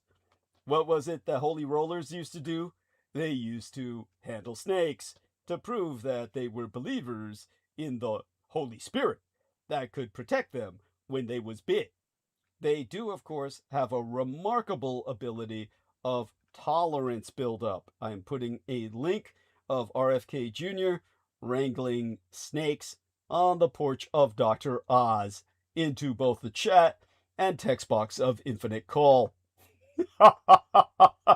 Yes, fears are mounting about the possibility of a global Ebola outbreak.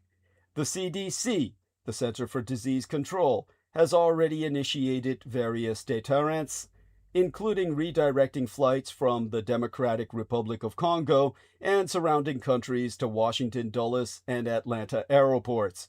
But fear not, the United States has our best man on the job, Health and Human Services Secretary Robert Fitzgerald Kennedy Jr., who yesterday told ABC News with regard to Ebola, "We're working on it." This morning, he posted a 21-second clip on X in which he corners and catches a pair of black rat snakes with his hands during a visit to Dr. Oz's home. There we are at Robert F. Kennedy Jr. Cheryl cheerleads the removal of a pair of black racers from Dr. Oz's patio. Again, a more direct link here directly to X in the chat and in text box of Infinite Call. Let's get that in there for your bemusement, or even amusement, morbidly so, as the case may be. The clip is captioned, "Cheryl cheerleads the removal of a pair of black racers from Dr. Oz's patio." I guess the fact that they're rat snakes is just too undignified.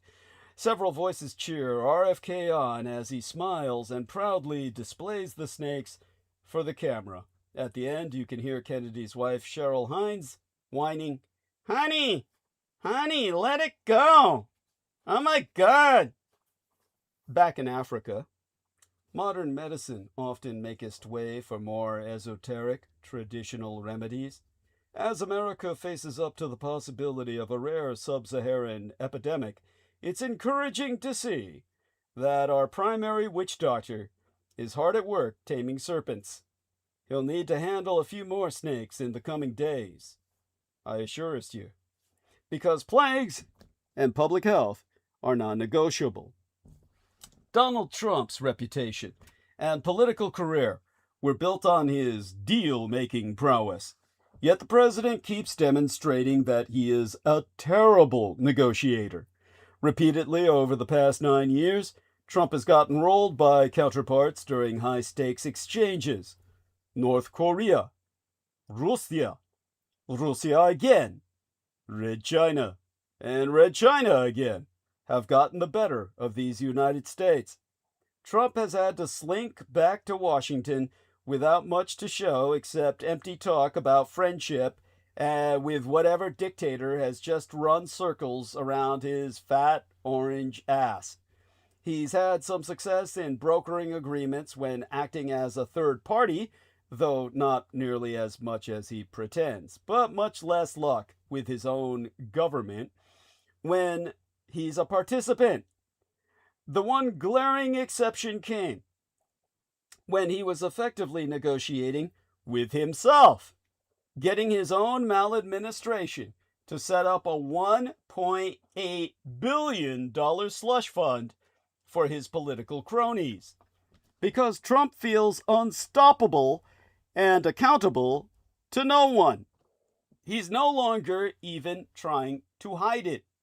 He makes a deal with himself for a $1.8 billion slush fund to reward loyalists willing to defy the law and commit violence on his behalf, and for a pardon of himself and his family for any illegal self-dealing and financial wrongs. It's in all caps in the document.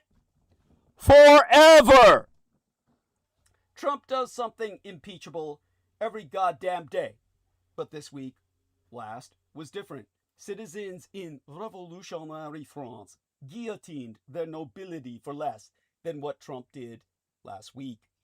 Let's talk about the most corrupt presidential act in American history being the most impeachable thing any president has ever done. Every previous entry on the list of great American presidential scandals involved someone trying to hide what they were doing. Trump did this in a DOJ, or Department of Justice, press release. In January, Trump sued the IRS, which he controls, for $10 billion over the leak of his tax returns during his first midterm. The Justice Department, which he controls, was theoretically supposed to defend the government against this lawsuit. Instead, the DOJ lawyers, or appropriately their acronym could be read as DODGE, they tasked with defending the IRS. Well, they are tasked with defending the IRS, but they never made any appearance or a single filing. Trump withdrew the suit before the judge could rule on its merits. He sued himself, settled with himself, and won. What did he win? Twa things: a permanent tax shield and $2 billion in fuck you money. The settlement declares that the United States of America is forever barred and precluded from examining or prosecuting Trump, his sons, and the Trump Organization for tax matters. Then there's the creation of a $1,776,000,000 anti-weaponization fund, a number chosen to invoke the year of the American Revolution. But here's what the headlines keep burying. The $1.776 billion figure is not based on anything real. The settlement itself states that the fund's value does not represent the value of Trump's claims, but is instead based on the projected valuation of future claimants' claims. In other words, they made up a fucking number. There is no goddamn cap.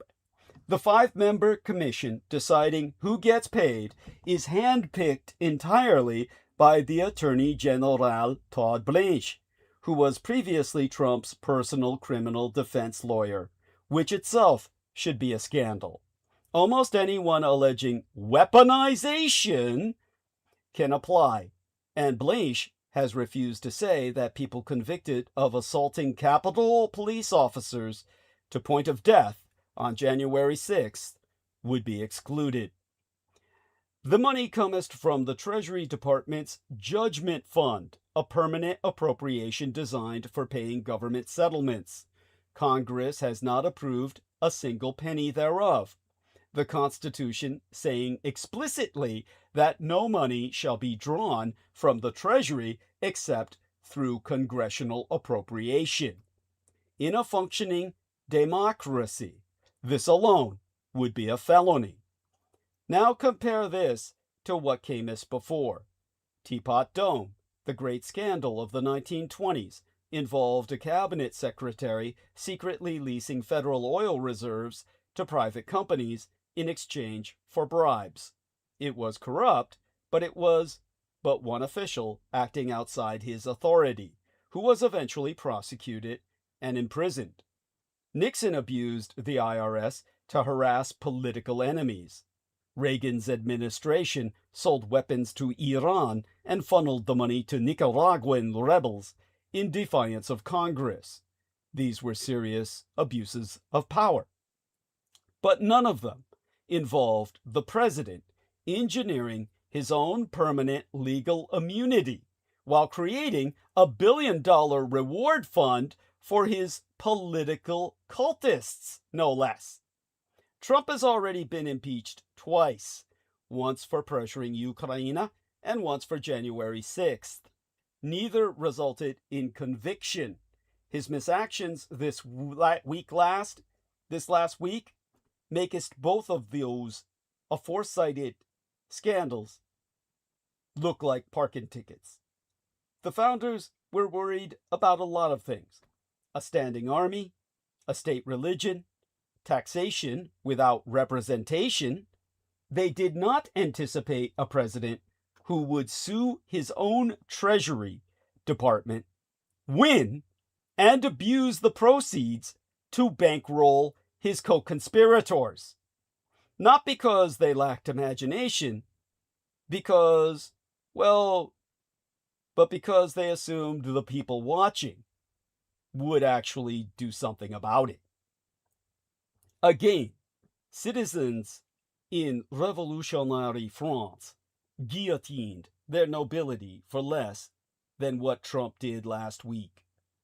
Then, when the deal is widely criticized, he posts, and I'm going to shout when he uses the uppercase, because that's what he's expressing, is a shout.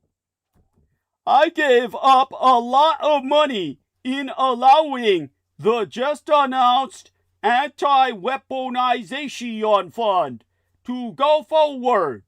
I could have settled my case, including the illegal release of my tax returns and the equally illegal break-in of Mar-a-Lago, for an absolute fortune. Instead, I am helping others who were so badly abused by an evil, corrupt, and weaponized Biden administration receive at long last justice. President DJT. Does he really believe himself that he could have settled his case for an absolute fortune the case that he brought against himself. The case a federal judge doubted was even a case at all because he was on both sides thereof. Last week, a disclosure form showed that Trump's investment portfolio executed more than 3,600 trades in the first 3 months of this year alone, many involving companies that he has favored with assets or policies. America is slouching toward the 250th anniversary of our revolution against arbitrary power, with a president who shamelessly exercises it. Never before have we witnessed this degree of self-dealing, bribe-taking, usurpation of congressional authority, and open defiance of federal courts. It's an unconstitutional slippery slope. If Trump can get away with creating himself a $1.8 billion slush fund that Congress never approved and courts cannot oversee, and wantonly trade the shares of companies his policies are favoring, what's to stop him from creating a $10 billion or $10 trillion self-dealing slush fund? If he can get away with preemptively pardoning himself and his family for any and all future financial wrongdoing, what's to stop him from pardoning himself and his crime family from any future criminal acts? There are only, well, these are only a part of the slippery slope we're on. If Trump can abduct a foreign presidente without Congress's permission, what's to stop him from abducting anyone?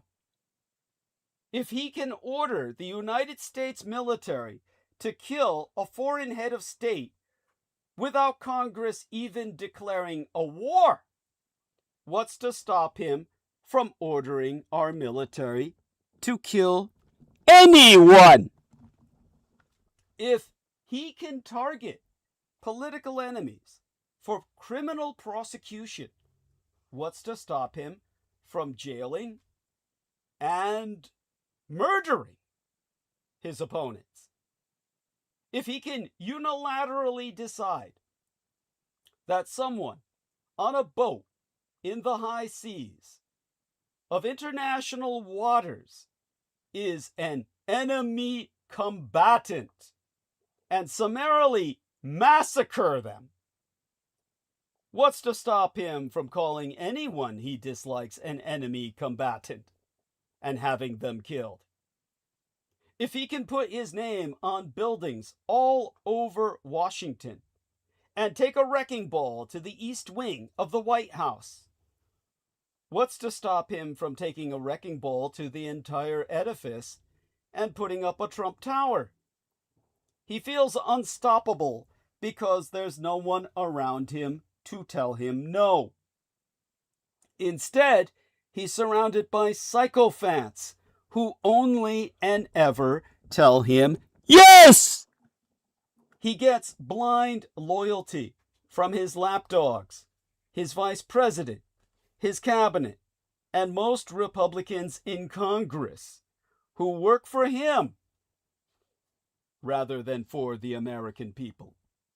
He feels indomitable because his multi-billionaire backers, Jeff Bezos, Elon Musk, Larry and David Ellison, Mark Zuckerberg, and Rupert Murdoch, among so many others, have stuffed his PAC, his Political Action Committee, his super PAC, with all their money, and silenced any criticism of him on their media platforms in order to garner his favors. Meanwhile, his followers feast on his white Christian nationalism and regard him as godlike. He feels invincible because he was re-elected president even though he was impeached twice and has been found guilty of 34 felony counts. And the Supreme Court has shielded him from further criminal prosecution for official acts, which he takes to mean any actions while he's president. Congress is barely an obstacle because, as he demonstrated as recently as last week, he has a chokehold over the Republican Party.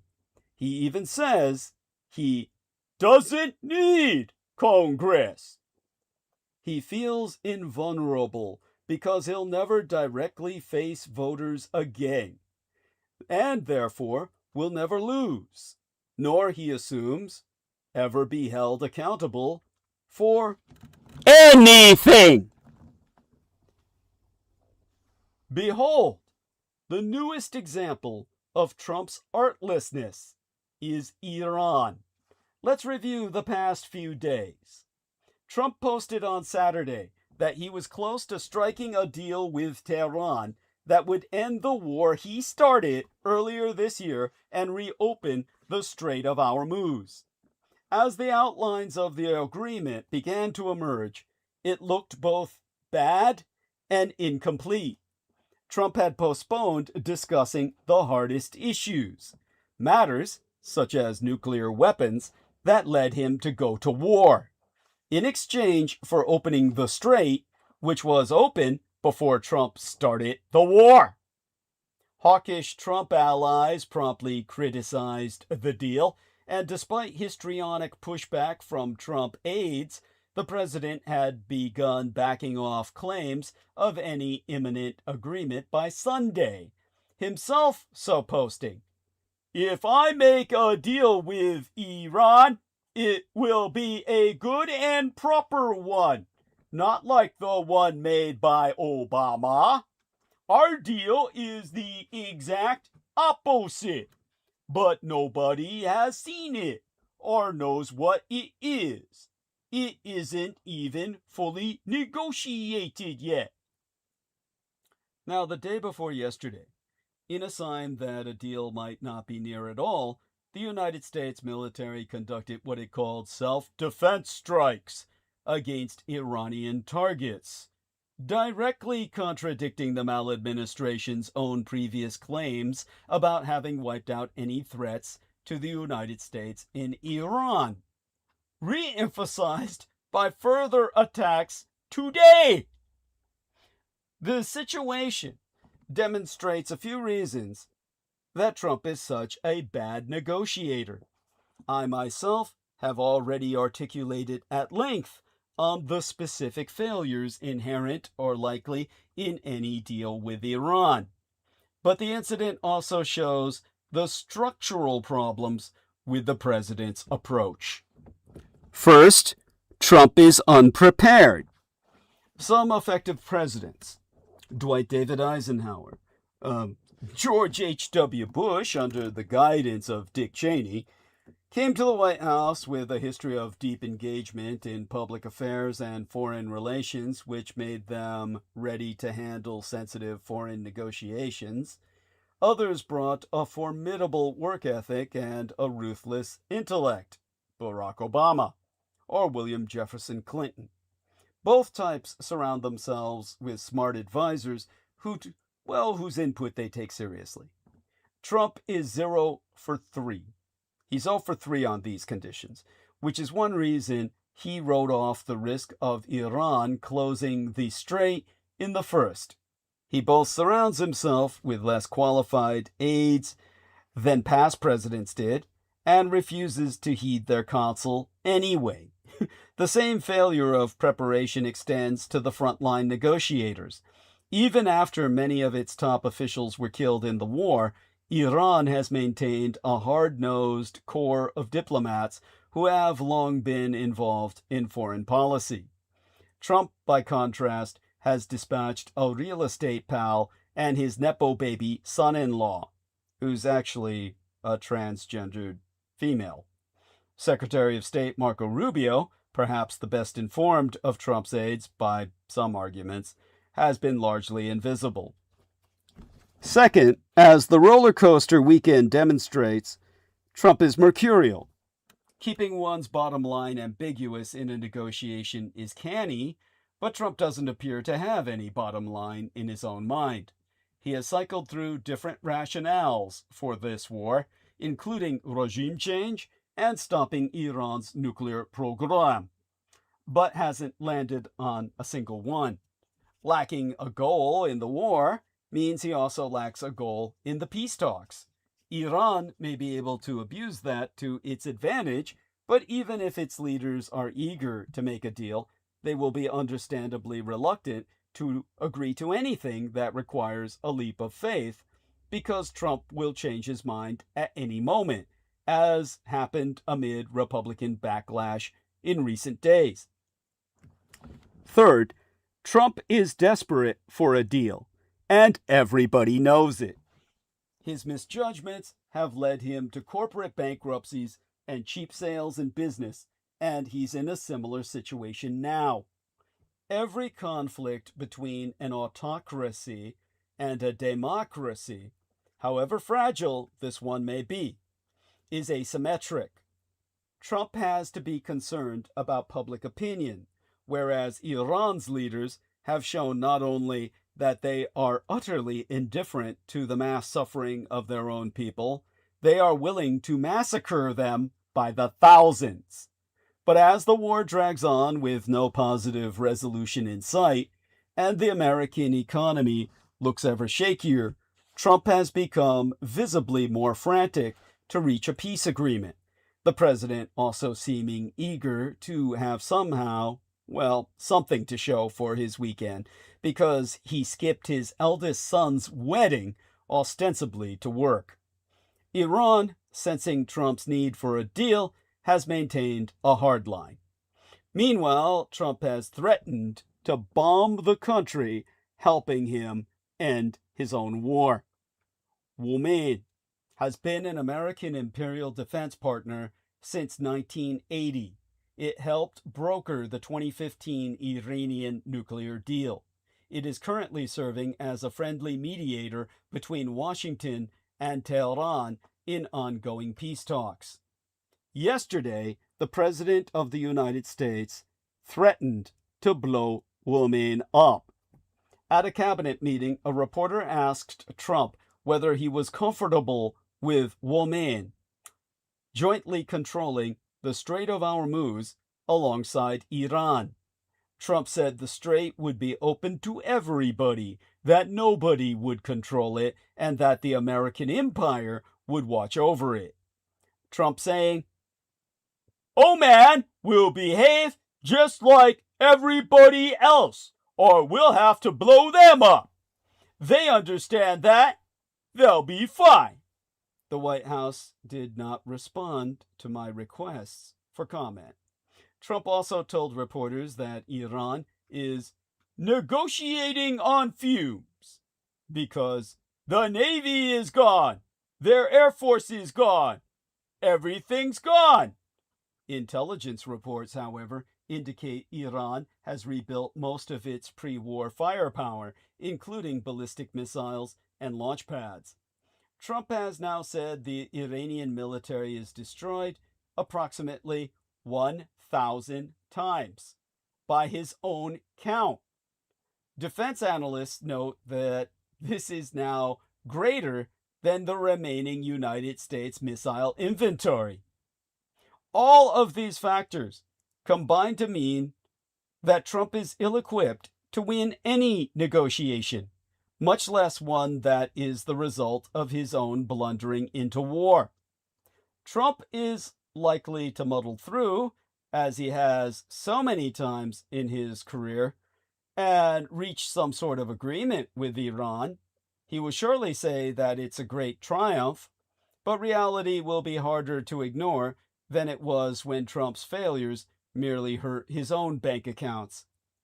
One of the ironies of the book titled The Art of the Deal, the spurious work that made Trump's reputation as a clever businessman, is that Trump himself never wrote it.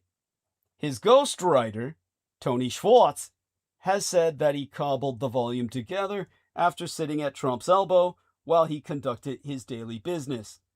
Unfortunately, it's probably too late for Trump to hire a real professional to handle negotiations with Iran.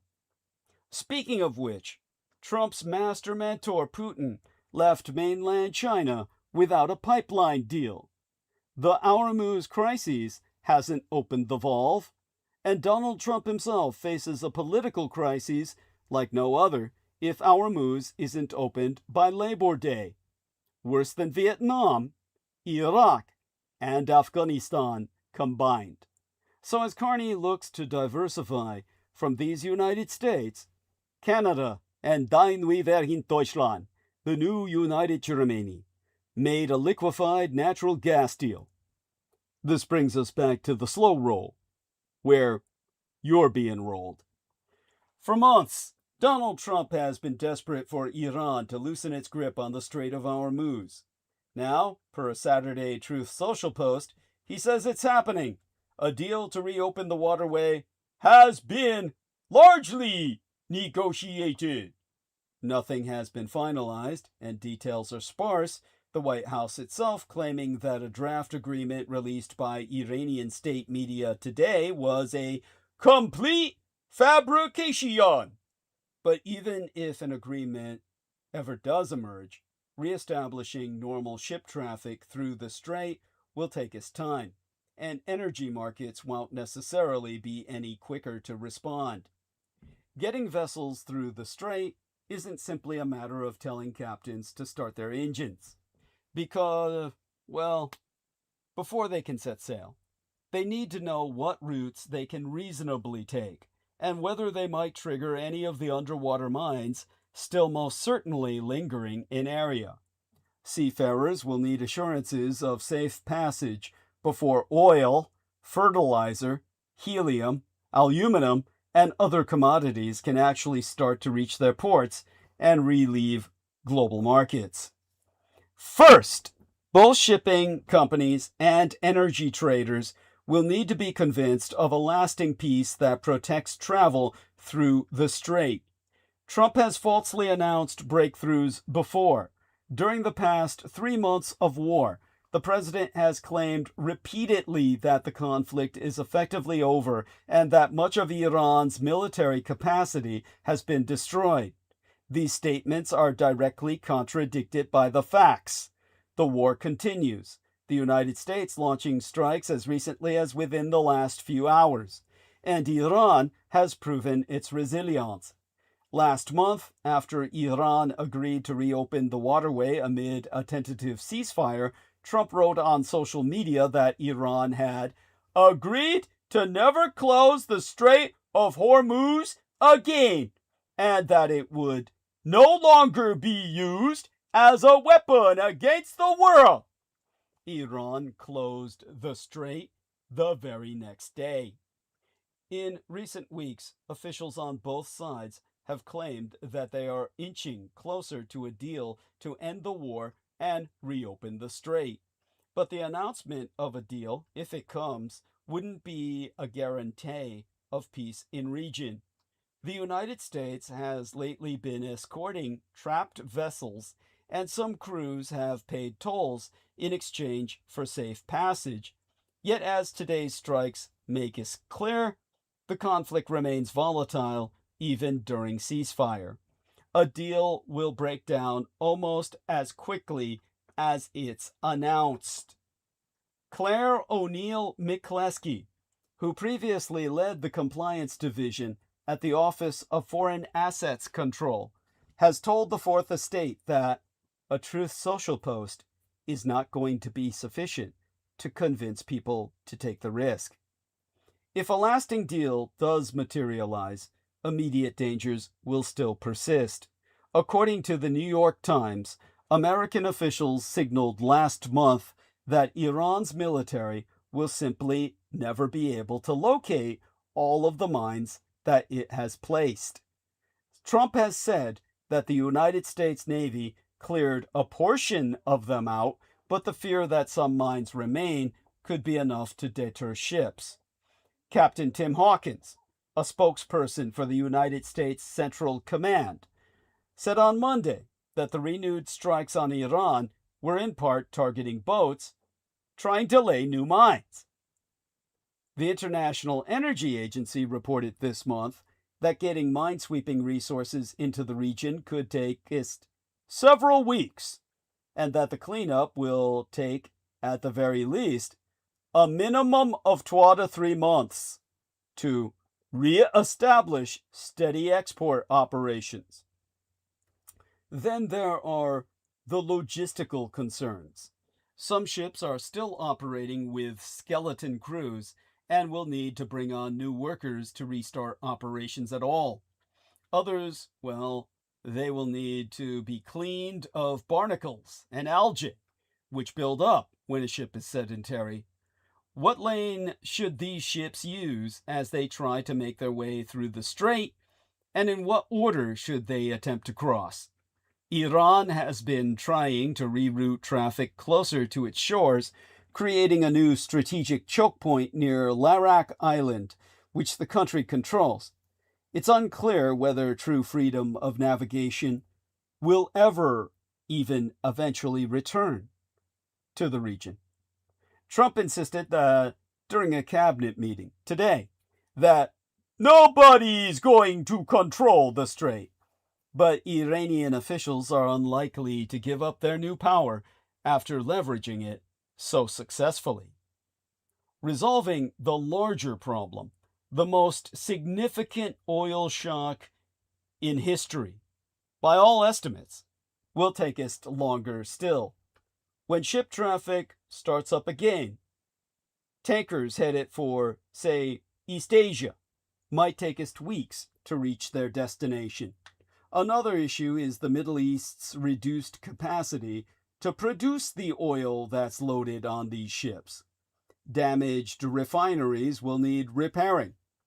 Ras Laffan, a large Qatari facility hit by drone and missile strikes, isn't expected to return to full capacity for 3 to 5 years.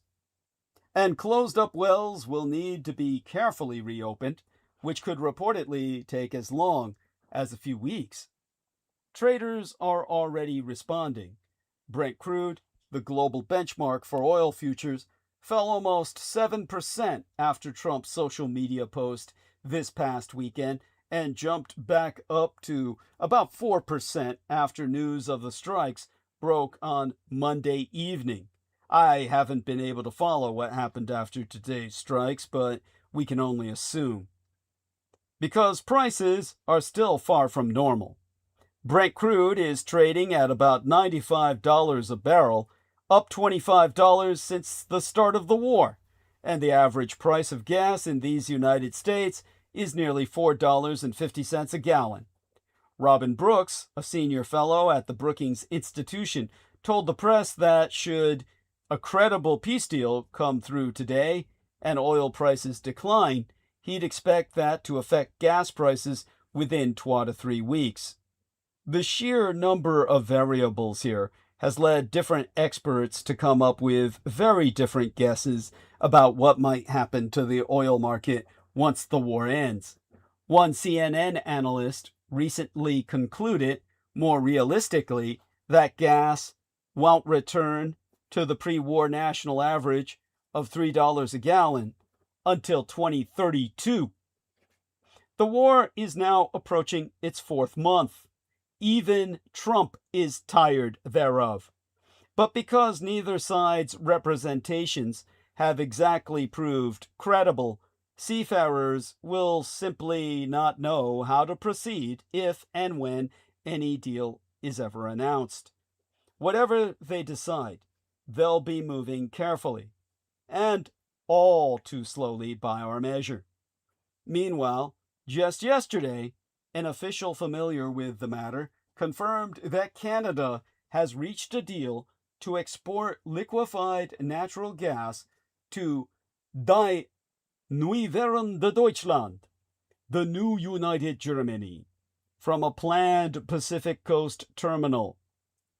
As they were not authorized to speak ahead of today's announcement, at the time, that the report was taken down, sourced officials spoke on condition of anonymity, substantiating that Canada will sign the agreement with the United Germany's SIEF or SEFE group, the acronym of which stands for Securing Energy for Europe, from the proposed KSI Lysium's export facility on the coast of British Columbia.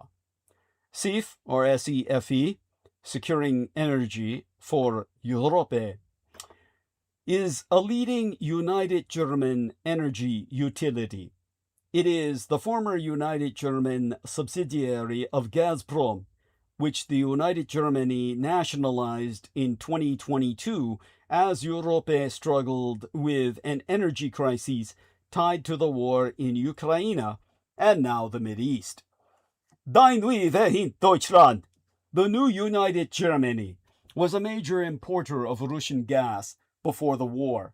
As European countries supported the Ukraine, the Russian Federation slashed supplies of natural gas used to heat homes, generate electricity, and power industry, creating an energy crisis that is fueling inflation and forcing some factories to shut down as prices have risen. Same official said up to 1 million metric tons, 1.1 million American tons, of liquefied natural gas per year will be exported. The Canadian Prime Minister, Mark Carney, has set a goal to double non-American trade in a decade. Currently, oil and gas-rich Canada exports almost all of its energy in the forms of oil and gas to these United States. Europe's post-American security future is now. Reported reductions in key DRjourdschCONIC, as in Die Deutschen Sprech for Meisterschlüssel, anglicized as Master Key, United States military capabilities.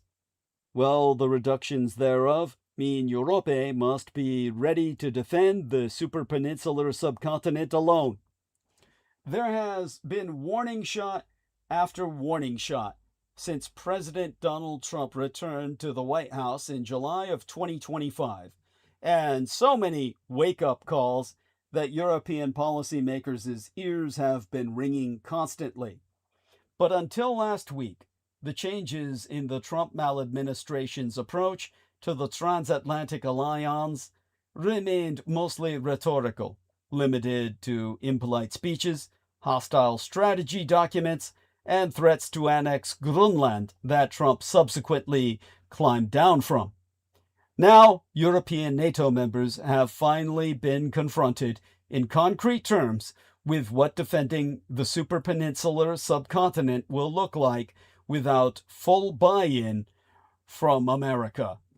According to a report from the German news magazine Der Spiegel, an envoy of Defense Secretary Pete Hegseth met with high-ranking officials from other NATO member states in Brussels on Friday into this weekend last to discuss changes to the Alliance's force model, the framework by which each of the allies designates the components of their national forces available to NATO's commanding officer in peacetime, as well as those available in case of an attack, is crucial to the Alliance's ability to effectively respond to a crisis or conflict.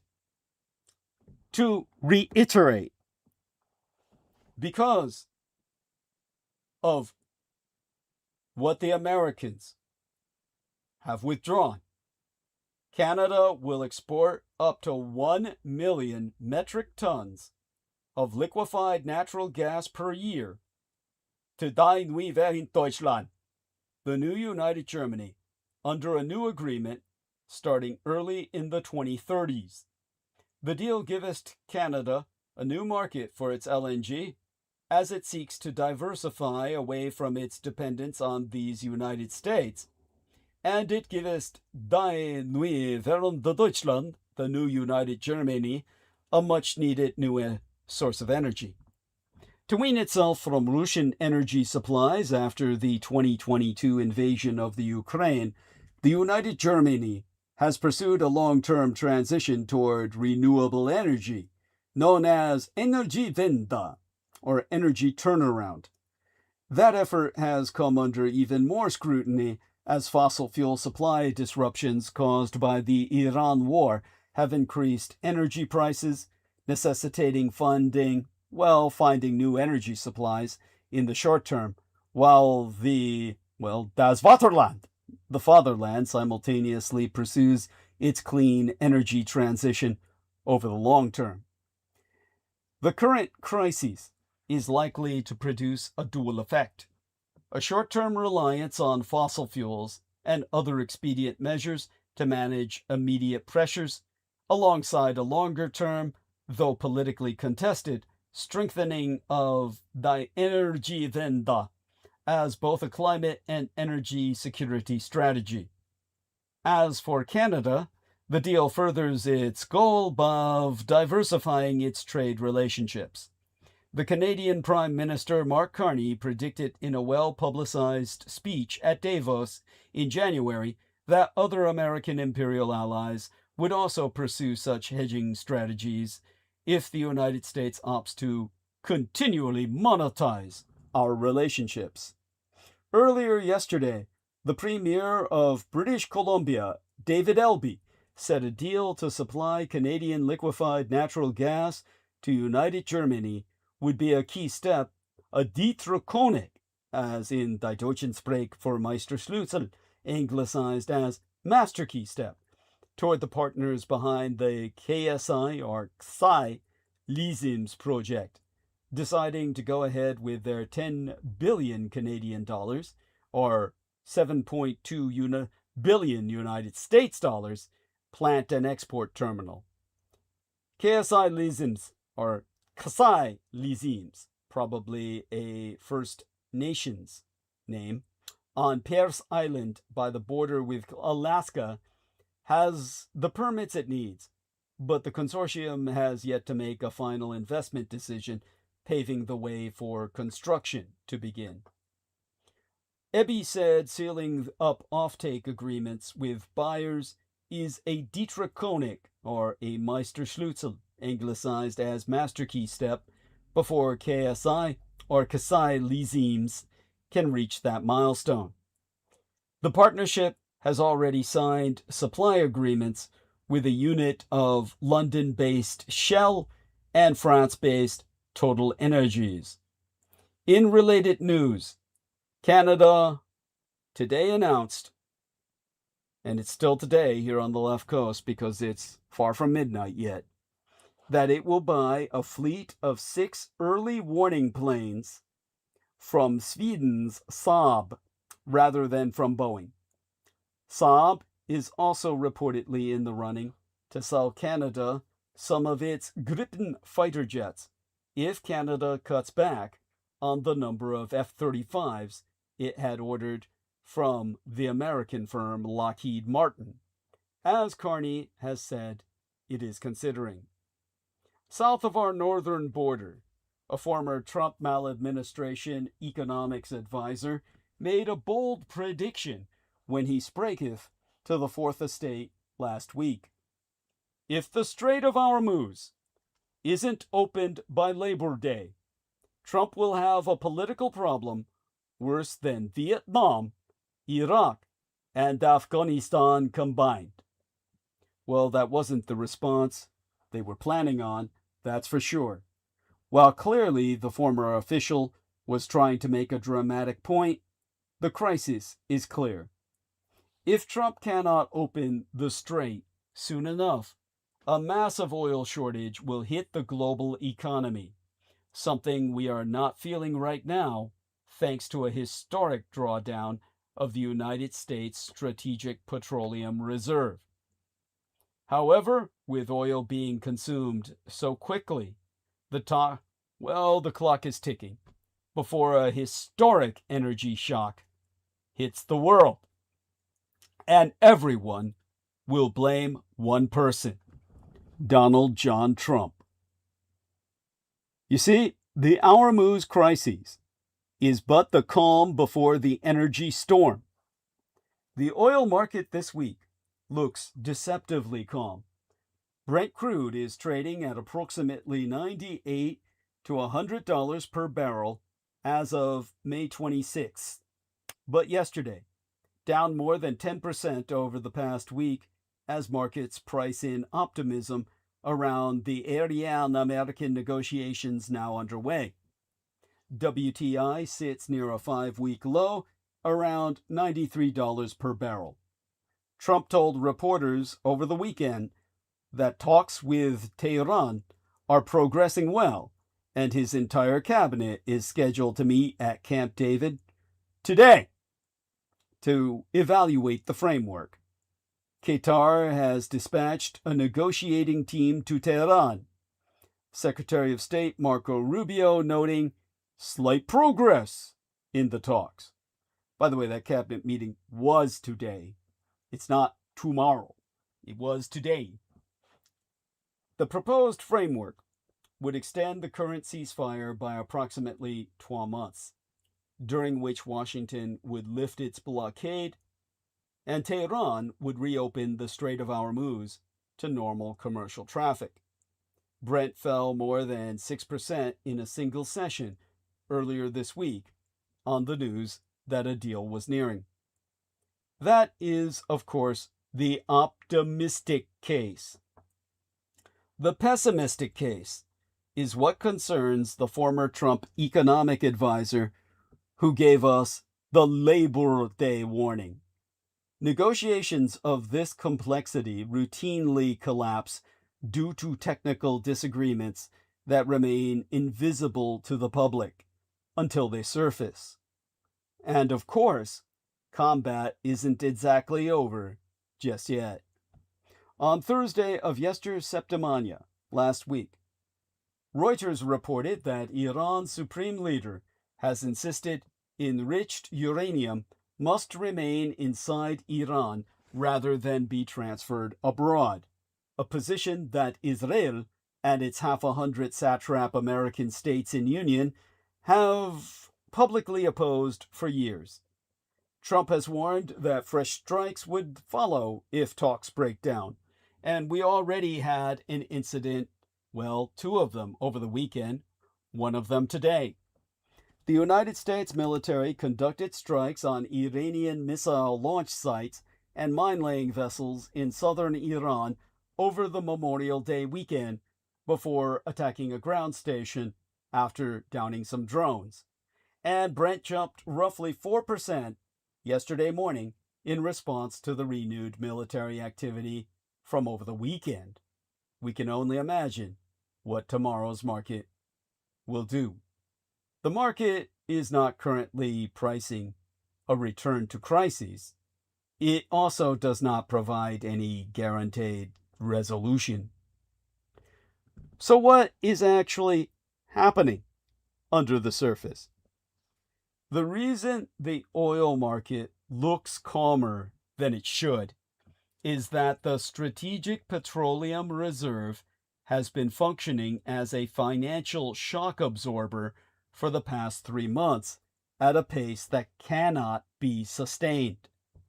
The EIA confirmed earlier this month that the Department of Energy released 17.5 million barrels from the SPR, Strategic Petroleum Reserve, between March 20th and April 24th, with 7.1 million barrels released in the single week ending April 24th, the largest weekly release since October of 2022.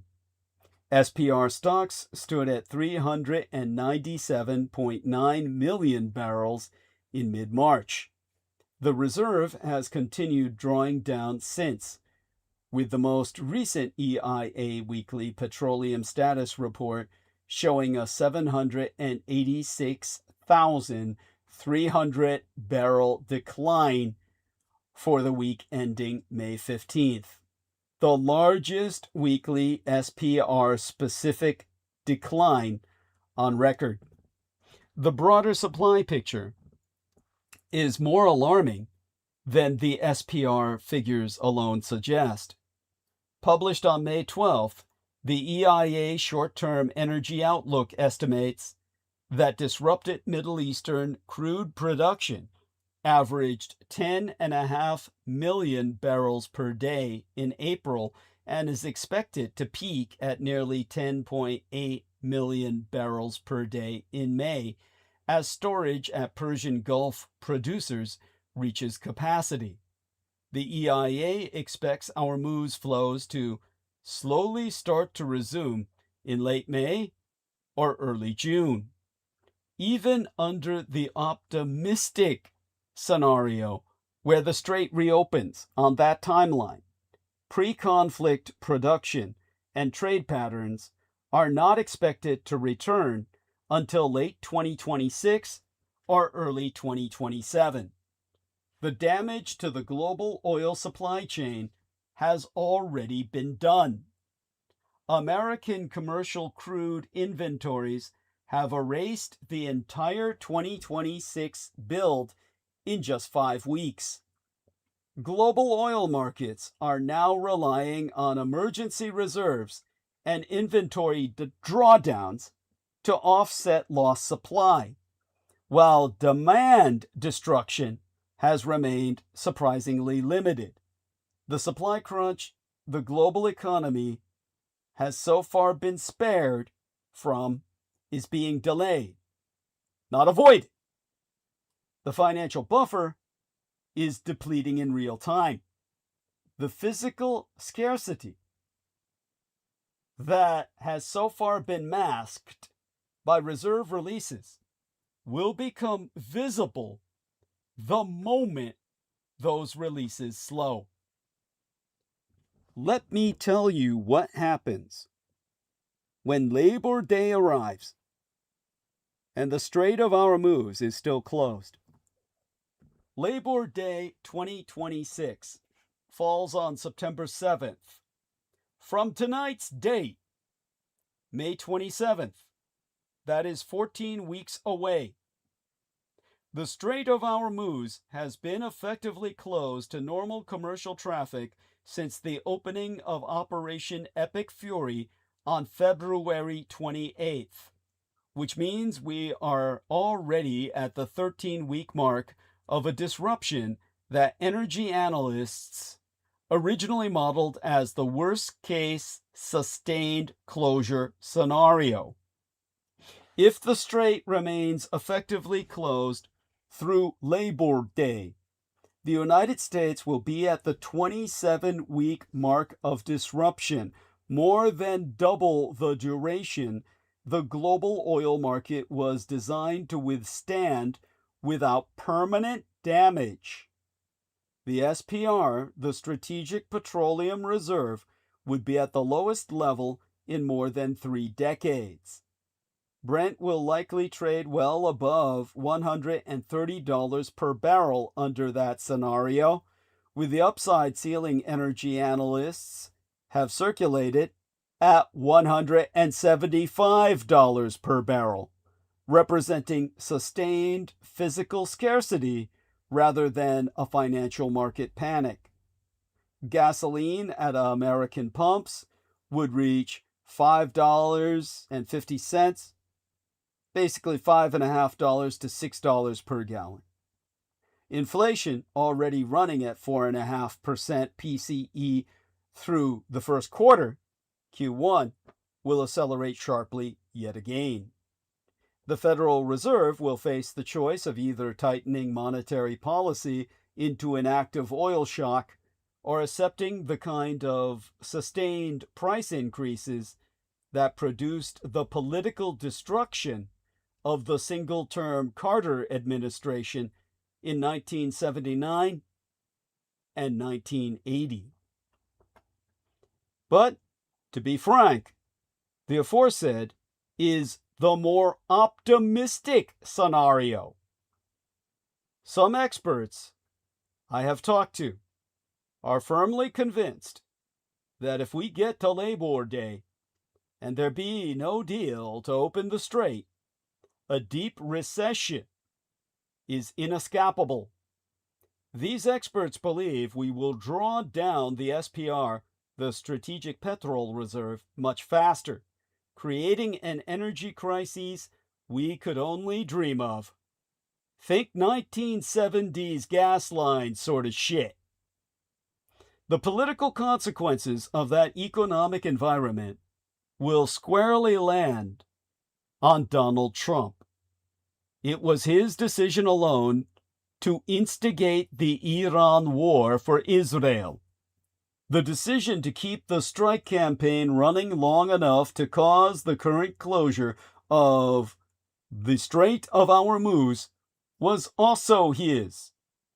The decision to drain the strategic petroleum reserve at the fastest rate in American history, rather than secure any earlier diplomatic resolution, was yet again his own decision. American voters who will be paying historic prices at the pump heading into the November midterm elections will not be looking past the man in the Oval Office when they assign responsibility. That brings us back to the negotiating window Trump has right now. The framework Trump has on the table this week is the off-ramp that prevents the Labor Day scenario from becoming reality. The 12-month ceasefire extension with the Strait reopening would buy enough time to allow Middle Eastern producers to restore production, allow the SPR, the Strategic Petrol Reserve, to stop drawing down and potentially begin refilling, allow gasoline prices to restabilize before the politically critical summer driving season ends, and allow the Federal Reserve to address inflation without fighting an active oil shock at the same time. The framework is also fragile. The enriched uranium dispute is the kind of technical disagreement that has collapsed Middle East negotiations before, and the Iranian supreme leader's public position on the matter does not lend itself to easy compromise. The Israeli government has not signed off on the framework, so America is slave-circuited to Zion for all instructions, meaning there can never be peace as long as a single non-Israeli is alive in the Middle East. The renewed American strikes on behalf of Israel over Memorial Day weekend complicate the negotiating environment even as Trump brazenly lies that talks are progressing. The former Trump economic advisor, who delivered the Labor Day warning, framed it as political analyses rather than a prediction. The numbers underneath that warning indicate the warning is closer to certainty than analyses, if the negotiations now underway fail to produce a durable agreement that reopens the strait. Trump has roughly 14 weeks to either close the deal or accept that the political fallout from an oil shock arriving after Labor Day will define the rest of his presidency and the midterm elections that follow 8 weeks thereafter. The clock is ticking. The president running the clock can stop it. The question is whether he closes the deal before the deal closes him. And yet, regardless of whatever efforts he contrives, Trump is sitting on a ticking time bomb, poised to send America into permanent recession. A growing number of CEOs suspect a market crash is imminent, but have been scared to say so publicly out of fear of retaliation from President Donald Trump. And yesterday, one security expert warned that such a crash may not only be imminent, but permanent.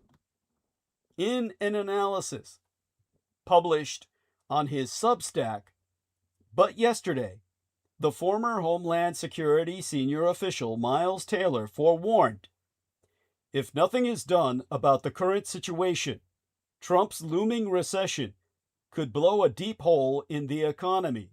So deep that, if it happens before we're ready, many folks may never be able to crawl back out. That's because Twa explosions could hit the American economy at the same time.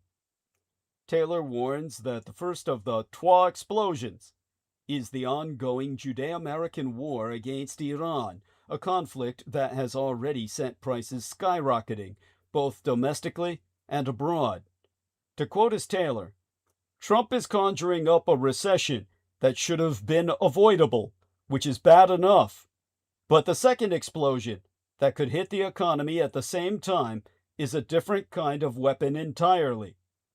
Taylor cautions that the second explosion is what he describes as a ticking time bomb, one that he has been hearing tick for the last 3 years. Gen AI, generative artificial intelligence. The emerging technology has increasingly been adapted by American companies, both large and small, with a recent survey finding that 99% of CEOs expect AI-driven mass layoffs. Taylor warning that should the first economic bomb go off, the second explosion of mass layoffs will immediately follow, setting off a recession, per his own writ, and here I read therefrom at length and verbatim, different from all others that came before it. The instant the economy turns, the cautious AI pilots will become emergency AI rollouts. Corporate boards will start demanding cost cuts, and CFOs will start drafting reduction in force memos. Layoffs that would have been framed as long-term restructuring or right-sizing will become, by necessity, full-scale workforce replacement. The recession Trump is steering us into will arrive at the precise moment in history when, for the first time ever, wide swaths of the human workforce can be replaced instantly by software. In the face of the aforesaid polycrises, your Republican government is focused instead on teaching a new white history as Trump aims to bring 10,000 more white Suid-Afrikaners into these United States. To reiterate, President Donald Trump has raised the refugee cap to allow an additional 10,000 white Suid-Afrikaners to come to these United States. The determination, first filed last week, cites increases in the incitement of racially motivated violence against white Suid-Afrikaners in its decision to allow 10,000 more into these United States. Furthermore, the filing reads, an unforeseen emergency refugee situation now exists due to recent increases in the incitement of racially motivated violence on the part of the government of South Africa and leaders of prominent political parties in South Africa, as well as new disruptions of United States refugee admissions program operations in South Africa. Trump has already admitted more than 6,000 white Suid-Afrikaners into these United States under refugee status, emphasizing that members of Congress should be demanding answers. The Refugee Council, which advocates for refugees, calls Trump's decision discriminatory, said group's statement. Well, it says, and here I read therefrom, at length and verbatim, the Trump administration has corrupted the U.S. resettlement program for a harmful ideological agenda that violates our moral call to welcome and our legal obligations under U.S. law. A resettlement program that admits only one population, at the exclusion of tens of thousands of refugees at risk around the world, does not constitute meaningful refugee protection. Why is this administration intending to settle only white Zuid-Afrikaners? That is the question every member of Congress should be asking and demanding an answer from the Trump administration. Refugee law is not a plaything for the administration to ignore as it pleases. The American people deserve better. Well, we all know over the last several years, there's been a coordinated effort to pretend race doesn't exist. To, in the words of some, stop dividing us by talking about race. Translation: anything that highlights black history and achievement suddenly becomes controversial. Now, in 2025, as part of a Pentagon-wide purge of DEI-related content, pages about Colin Powell were removed from United States Department of Defense websites. The same sweep removed or altered content about the Tuskegee Airmen, Jackie Robinson's military service, and the first Black Medal of Honor recipient. Arlington National Cemetery likewise removed web content highlighting Black, Hispanic, and female veterans, all designed to lower your grocery bills. I digress. These are just a snapshot of a broader effort to make adjustments under the banner of unity and remove, well, Black achievement from history. Nothing says confidence in your history like deleting parts. But the refusal to discuss race is more than just removing books, web pages, and plaques. It's happening across the board, such as in healthcare. Robert Fitzgerald Kennedy Jr. himself, a foresighted witch doctor who, the snake handler, refused to answer questions at a recent hearing about disparate health impacts on Black communities, essentially saying that it's divisive to even talk about it. I'll put a link to that video in our chat and into text box of Infinite Call. And with that, back to task. Talk about a man whose brain is worm-eaten. The worms ate only so much of his brain before they died of toxicity. Now, this same pattern is now happening in classrooms, in corporate boardrooms, and in state legislatures, where even mentioning race can get you labeled divisive or political. The message is clear.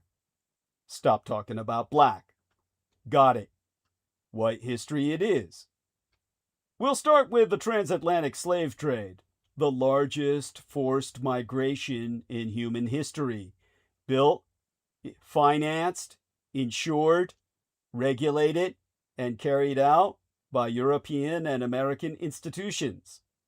Millions of people kidnapped across the African continent, dragged in chains, washed in rivers, rubbed in shea butter for sale, sold, stored in dungeons, and then loaded onto ships, and, in between, a fair share of rape and beatings. European ships were literally designed and constructed for human cargo. European and American insurance policies were then written on Black bodies. Property insurance by their very terms. People were transported as livestock, not like livestock, but as such chattel. Mortality rates were then calculated into profit margins. If people died en route, it was an accounting line item, and they died by the millions. So much so that the migration routes of the world's shark populations changed to follow the slave ships. There are sharks that follow the slave trade trails today. Millions of people chained to these ships chained into the ships themselves, so if the ship ever sank, they all died with it, with no chance to escape, forcing people to defecate, bleed, and oftentimes die on top of each other. Those who survived the journey were then bought, sold, leased, mortgaged, inherited, and abused as collateral. Entire families were separated as a matter of routine business. American laws protected the practice, the malpractice in effect, while our courts enforced it. Then pastors in churches rationalized it. Generational wealth was created therefrom. The entire American economy, the economic foundation of America itself, was built on slavery. It wasn't enough to brutalize enslaved Africans and their descendants. America restricted literacy, punished resistance, and stole inventions of the enslaved. When slavery ended, white America still couldn't help itself. It embedded into the Constitution an amendment that allowed slave labor to continue if it was for punishment of crimes. And who wrote the criminal laws that would inevitably result in more slavery? Which is why even today, incarcerated black men and women are forced into free labor. That still wasn't enough. Jim Crow laws followed slavery and replicated its outcomes. After so-called formal emancipation, the system underwent a rebrand. New logo, new tagline. Same old shit. Segregation laws dictated where people could live, work, learn, travel, and exist. Voting rights were technically granted and practically denied through literacy tests, poll taxes, intimidation, and violence that was often public and rarely punished. Schools weren't equal. Infrastructure wasn't equal. Legal protections weren't equal at all to keep one group systematically beneath another while maintaining the appearance of order. Those laws persisted into the decade into which I was born, the 1960s, and even 1970s, after finally being deemed illegal, a full 100 years after the end of slavery. Sadly, America kept going. The modern criminal legal system and mass incarceration was the next rebrand. Policies like tough on crime, sentencing, disparities in drug enforcement, and structural inequities in policing and prosecution developed as the new way of assigning suspicion, surveillance, and punishment along racial lines. The numbers tell the story without needing much commentary. Disproportionate stops, sentencing outcomes, and incarceration rates all align in ways that would be shocking if they weren't so consistent.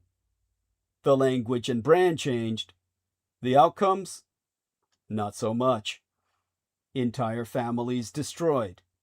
Even today, numerous black men and women remain incarcerated for selling marijuana for recreational purposes, while the practice is now legal in 250 states.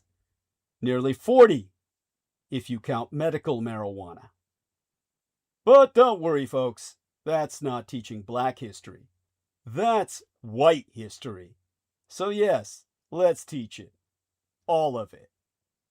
Black history, by contrast, is survival in the face of all of this. It's resilience, even when rules were designed for their failure. It's the building of culture and community when systems insist none of it should even exist.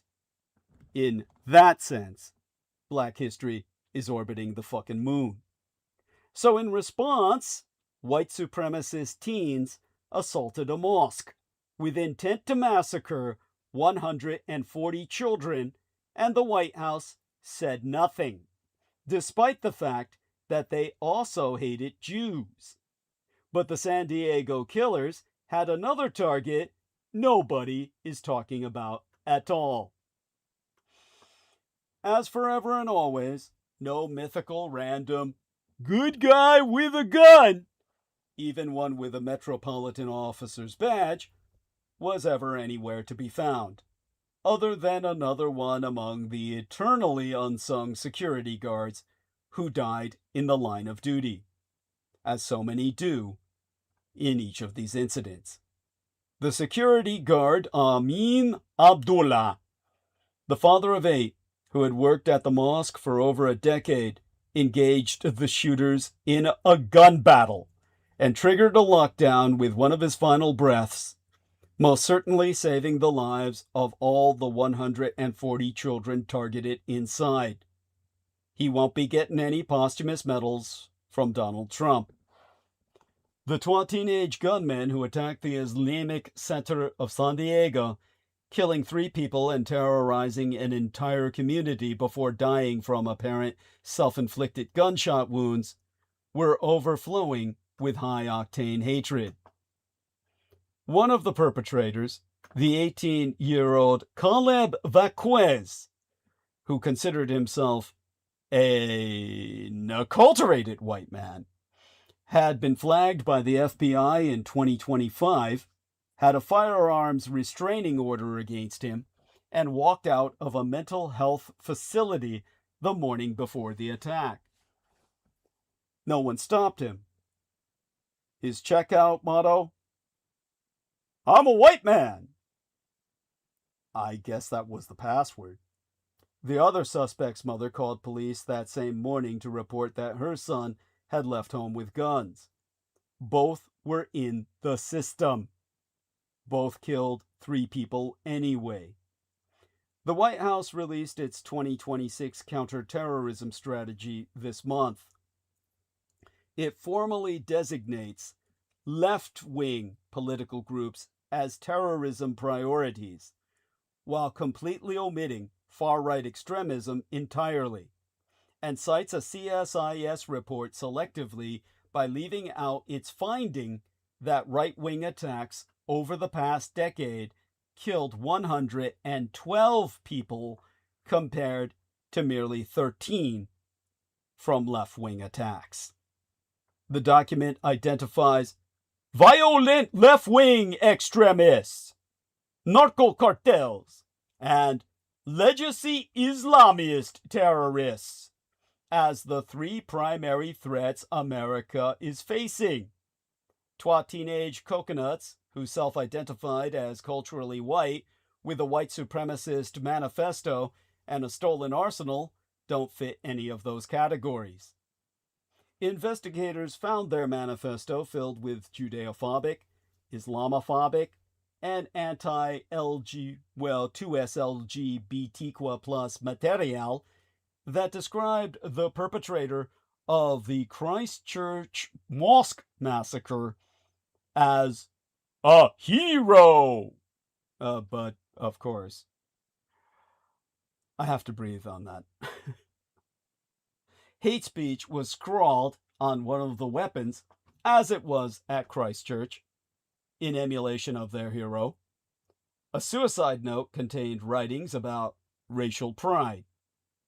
In point of fact, the manifesto they left behind teems with so much bigotry that there are entire sections for Muslims and Black people, South Americanos, and 2SLGBTQ+ people, although they use different terms that I cannot reiterate.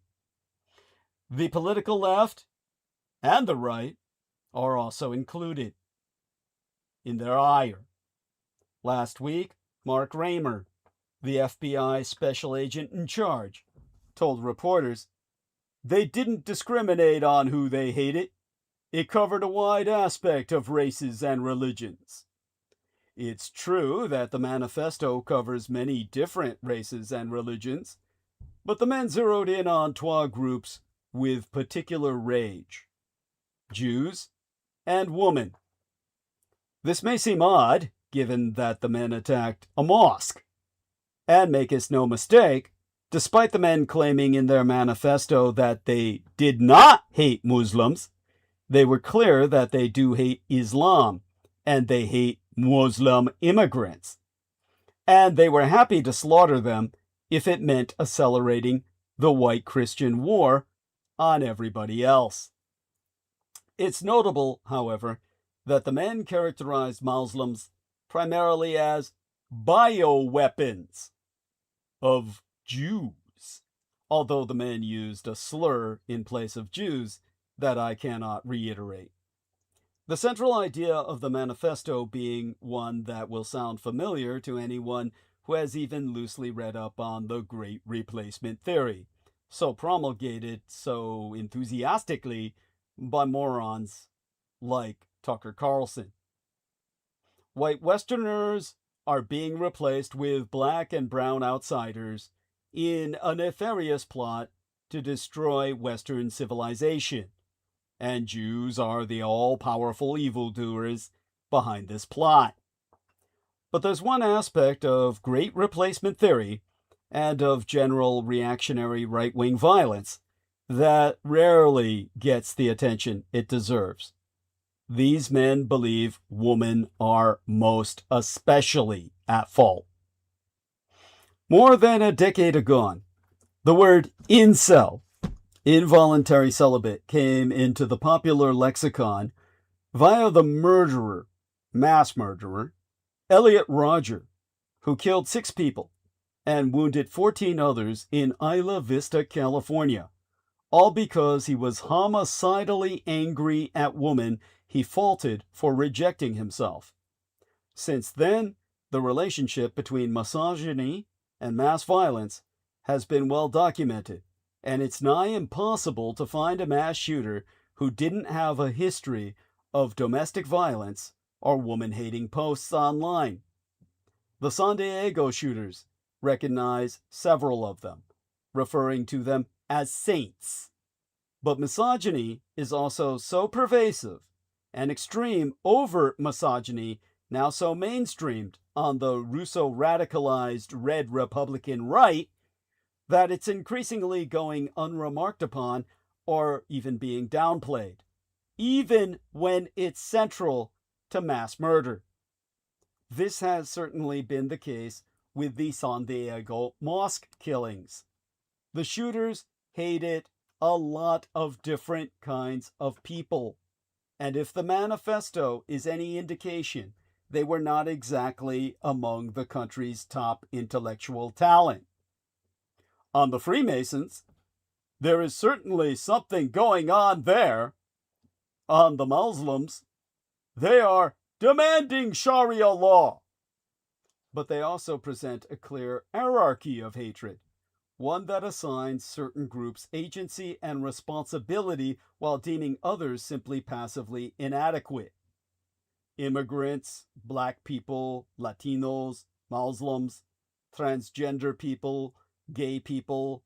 In the Killers' telling, these groups are all deficient and even repellent in their own unique ways, but they aren't evil, scheming, or nefarious. The evil, scheming, nefarious ones are the Jews, the forces behind mass immigration, transgender identity, political instability, and the attacks on white culture and Western civilization, per the reckoning of the mosque massacres. But inside this deranged rubric, the Jews have some help. Their manifesto saying, after the Jew, the most evil creature in the world is the woman. This is because after Jews, women tend to be, well, they tend to cause all the problems in the world. It is hard not to see the irony in some of their complaints. Their own manifesto reading, a woman, if ever at all, will barely think with logic, rather than making decisions based almost entirely off of feelings and emotions. That's quite a take from a man who, furious at Jews and women, decided the best course of action was to kill 3 men at a mosque. The litany of complaints continues, of course, and reading between the lines, it's clear the root of the men's fury is rejection. But rather than engaging in any self-reflection over why women might pass on a pair of men who hated them and who would conduct a mass shooting, the men conclude it's indicative of women being all evil, self-centered, entitled, egotistical whores. That mass shooters trying to instigate a race war tend to be megalomaniacal morons is not exactly breaking news, but the misogyny running through their ideology has never been news at all. Earlier this month, the journalist Helen Lewis published a cover story in the Atlantic magazine with the subheading, "A virulent form of misogyny has become the single most important force holding together the American right." From conservative preachers whose arguments that women shouldn't vote are shared by men at the highest levels of the Trump maladministration, to a president who snaps, "Quiet, piggy," at female reporters, and to popular far-right figures who fantasize about breeding gulags. Extreme misogyny is now so pervasive, even on the mainstream right, that it barely registers. Men who think women shouldn't have jobs or the right to vote hold all the highest positions at conservative think tanks. The idea that feminism destroyed the family and forced women into the workforce, and that it would be best if women stayed at home pushing out pig litters of children, is omnipresent even in moderate conservative circles.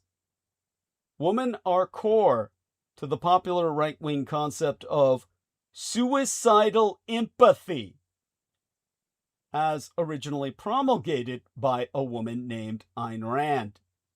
Because, as Lewis puts it, women pity the underdog, pander to self-proclaimed victims, and care about hurt feelings more than the truth, all of which are exploited by undocumented immigrants and violent criminals.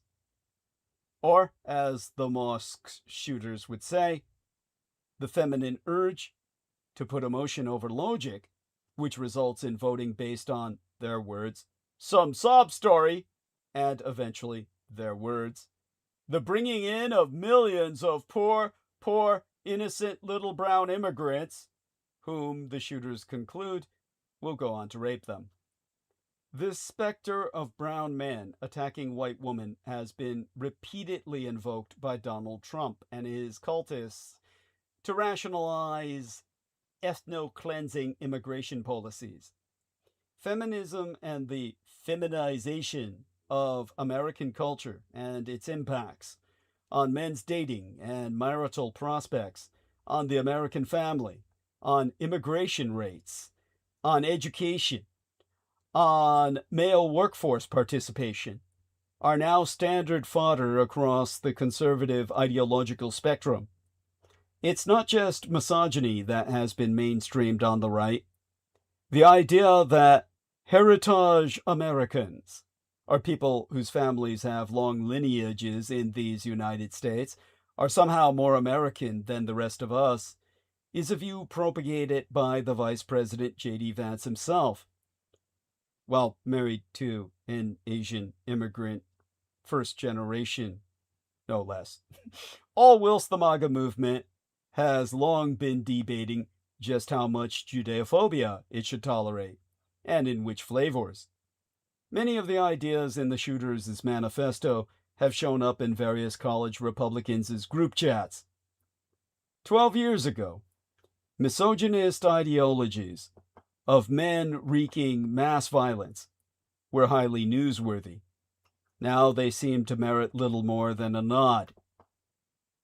This compacting of the bigoted extreme right into the mainstream should be a moment of reckoning. Instead, what has obviously happened is that we've all just gotten used to it. Now, taking a look at, there we are. Thumbslug, Marcus in Australia says, weed, the devil's spice. Laughing my ass off. He's talking about all of those blacks arrested for weed and given indefinable sentences. Yeah, he says, I have been stunned for the last 20 years. Not make me dumb even, laugh out loud. Does that just show right wing can hit their shots? I just feel from a long way away, making a judgment I have almost no basis to reference. I feel the right are gun crazy and most left wing. Killers are just crazy, so they don't get those crazy headshots. Looked for a gaming term. Good point. Yeah, well, they think like they live in a first-person shooter, so your points are well taken. At any rate, hugs to Marcus in Australia. And, all right, so does anyone want me to continue for an hour? Or we'll be back on Sunday night. That's, we can... yeah, give myself a break. I can get some sleep before Meals on Wheels arrives tomorrow. And let's check in with Aristides, see if he's with us. Hey, Aristides.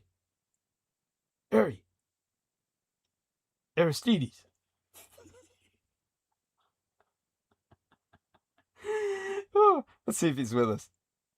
Hey, Aristides.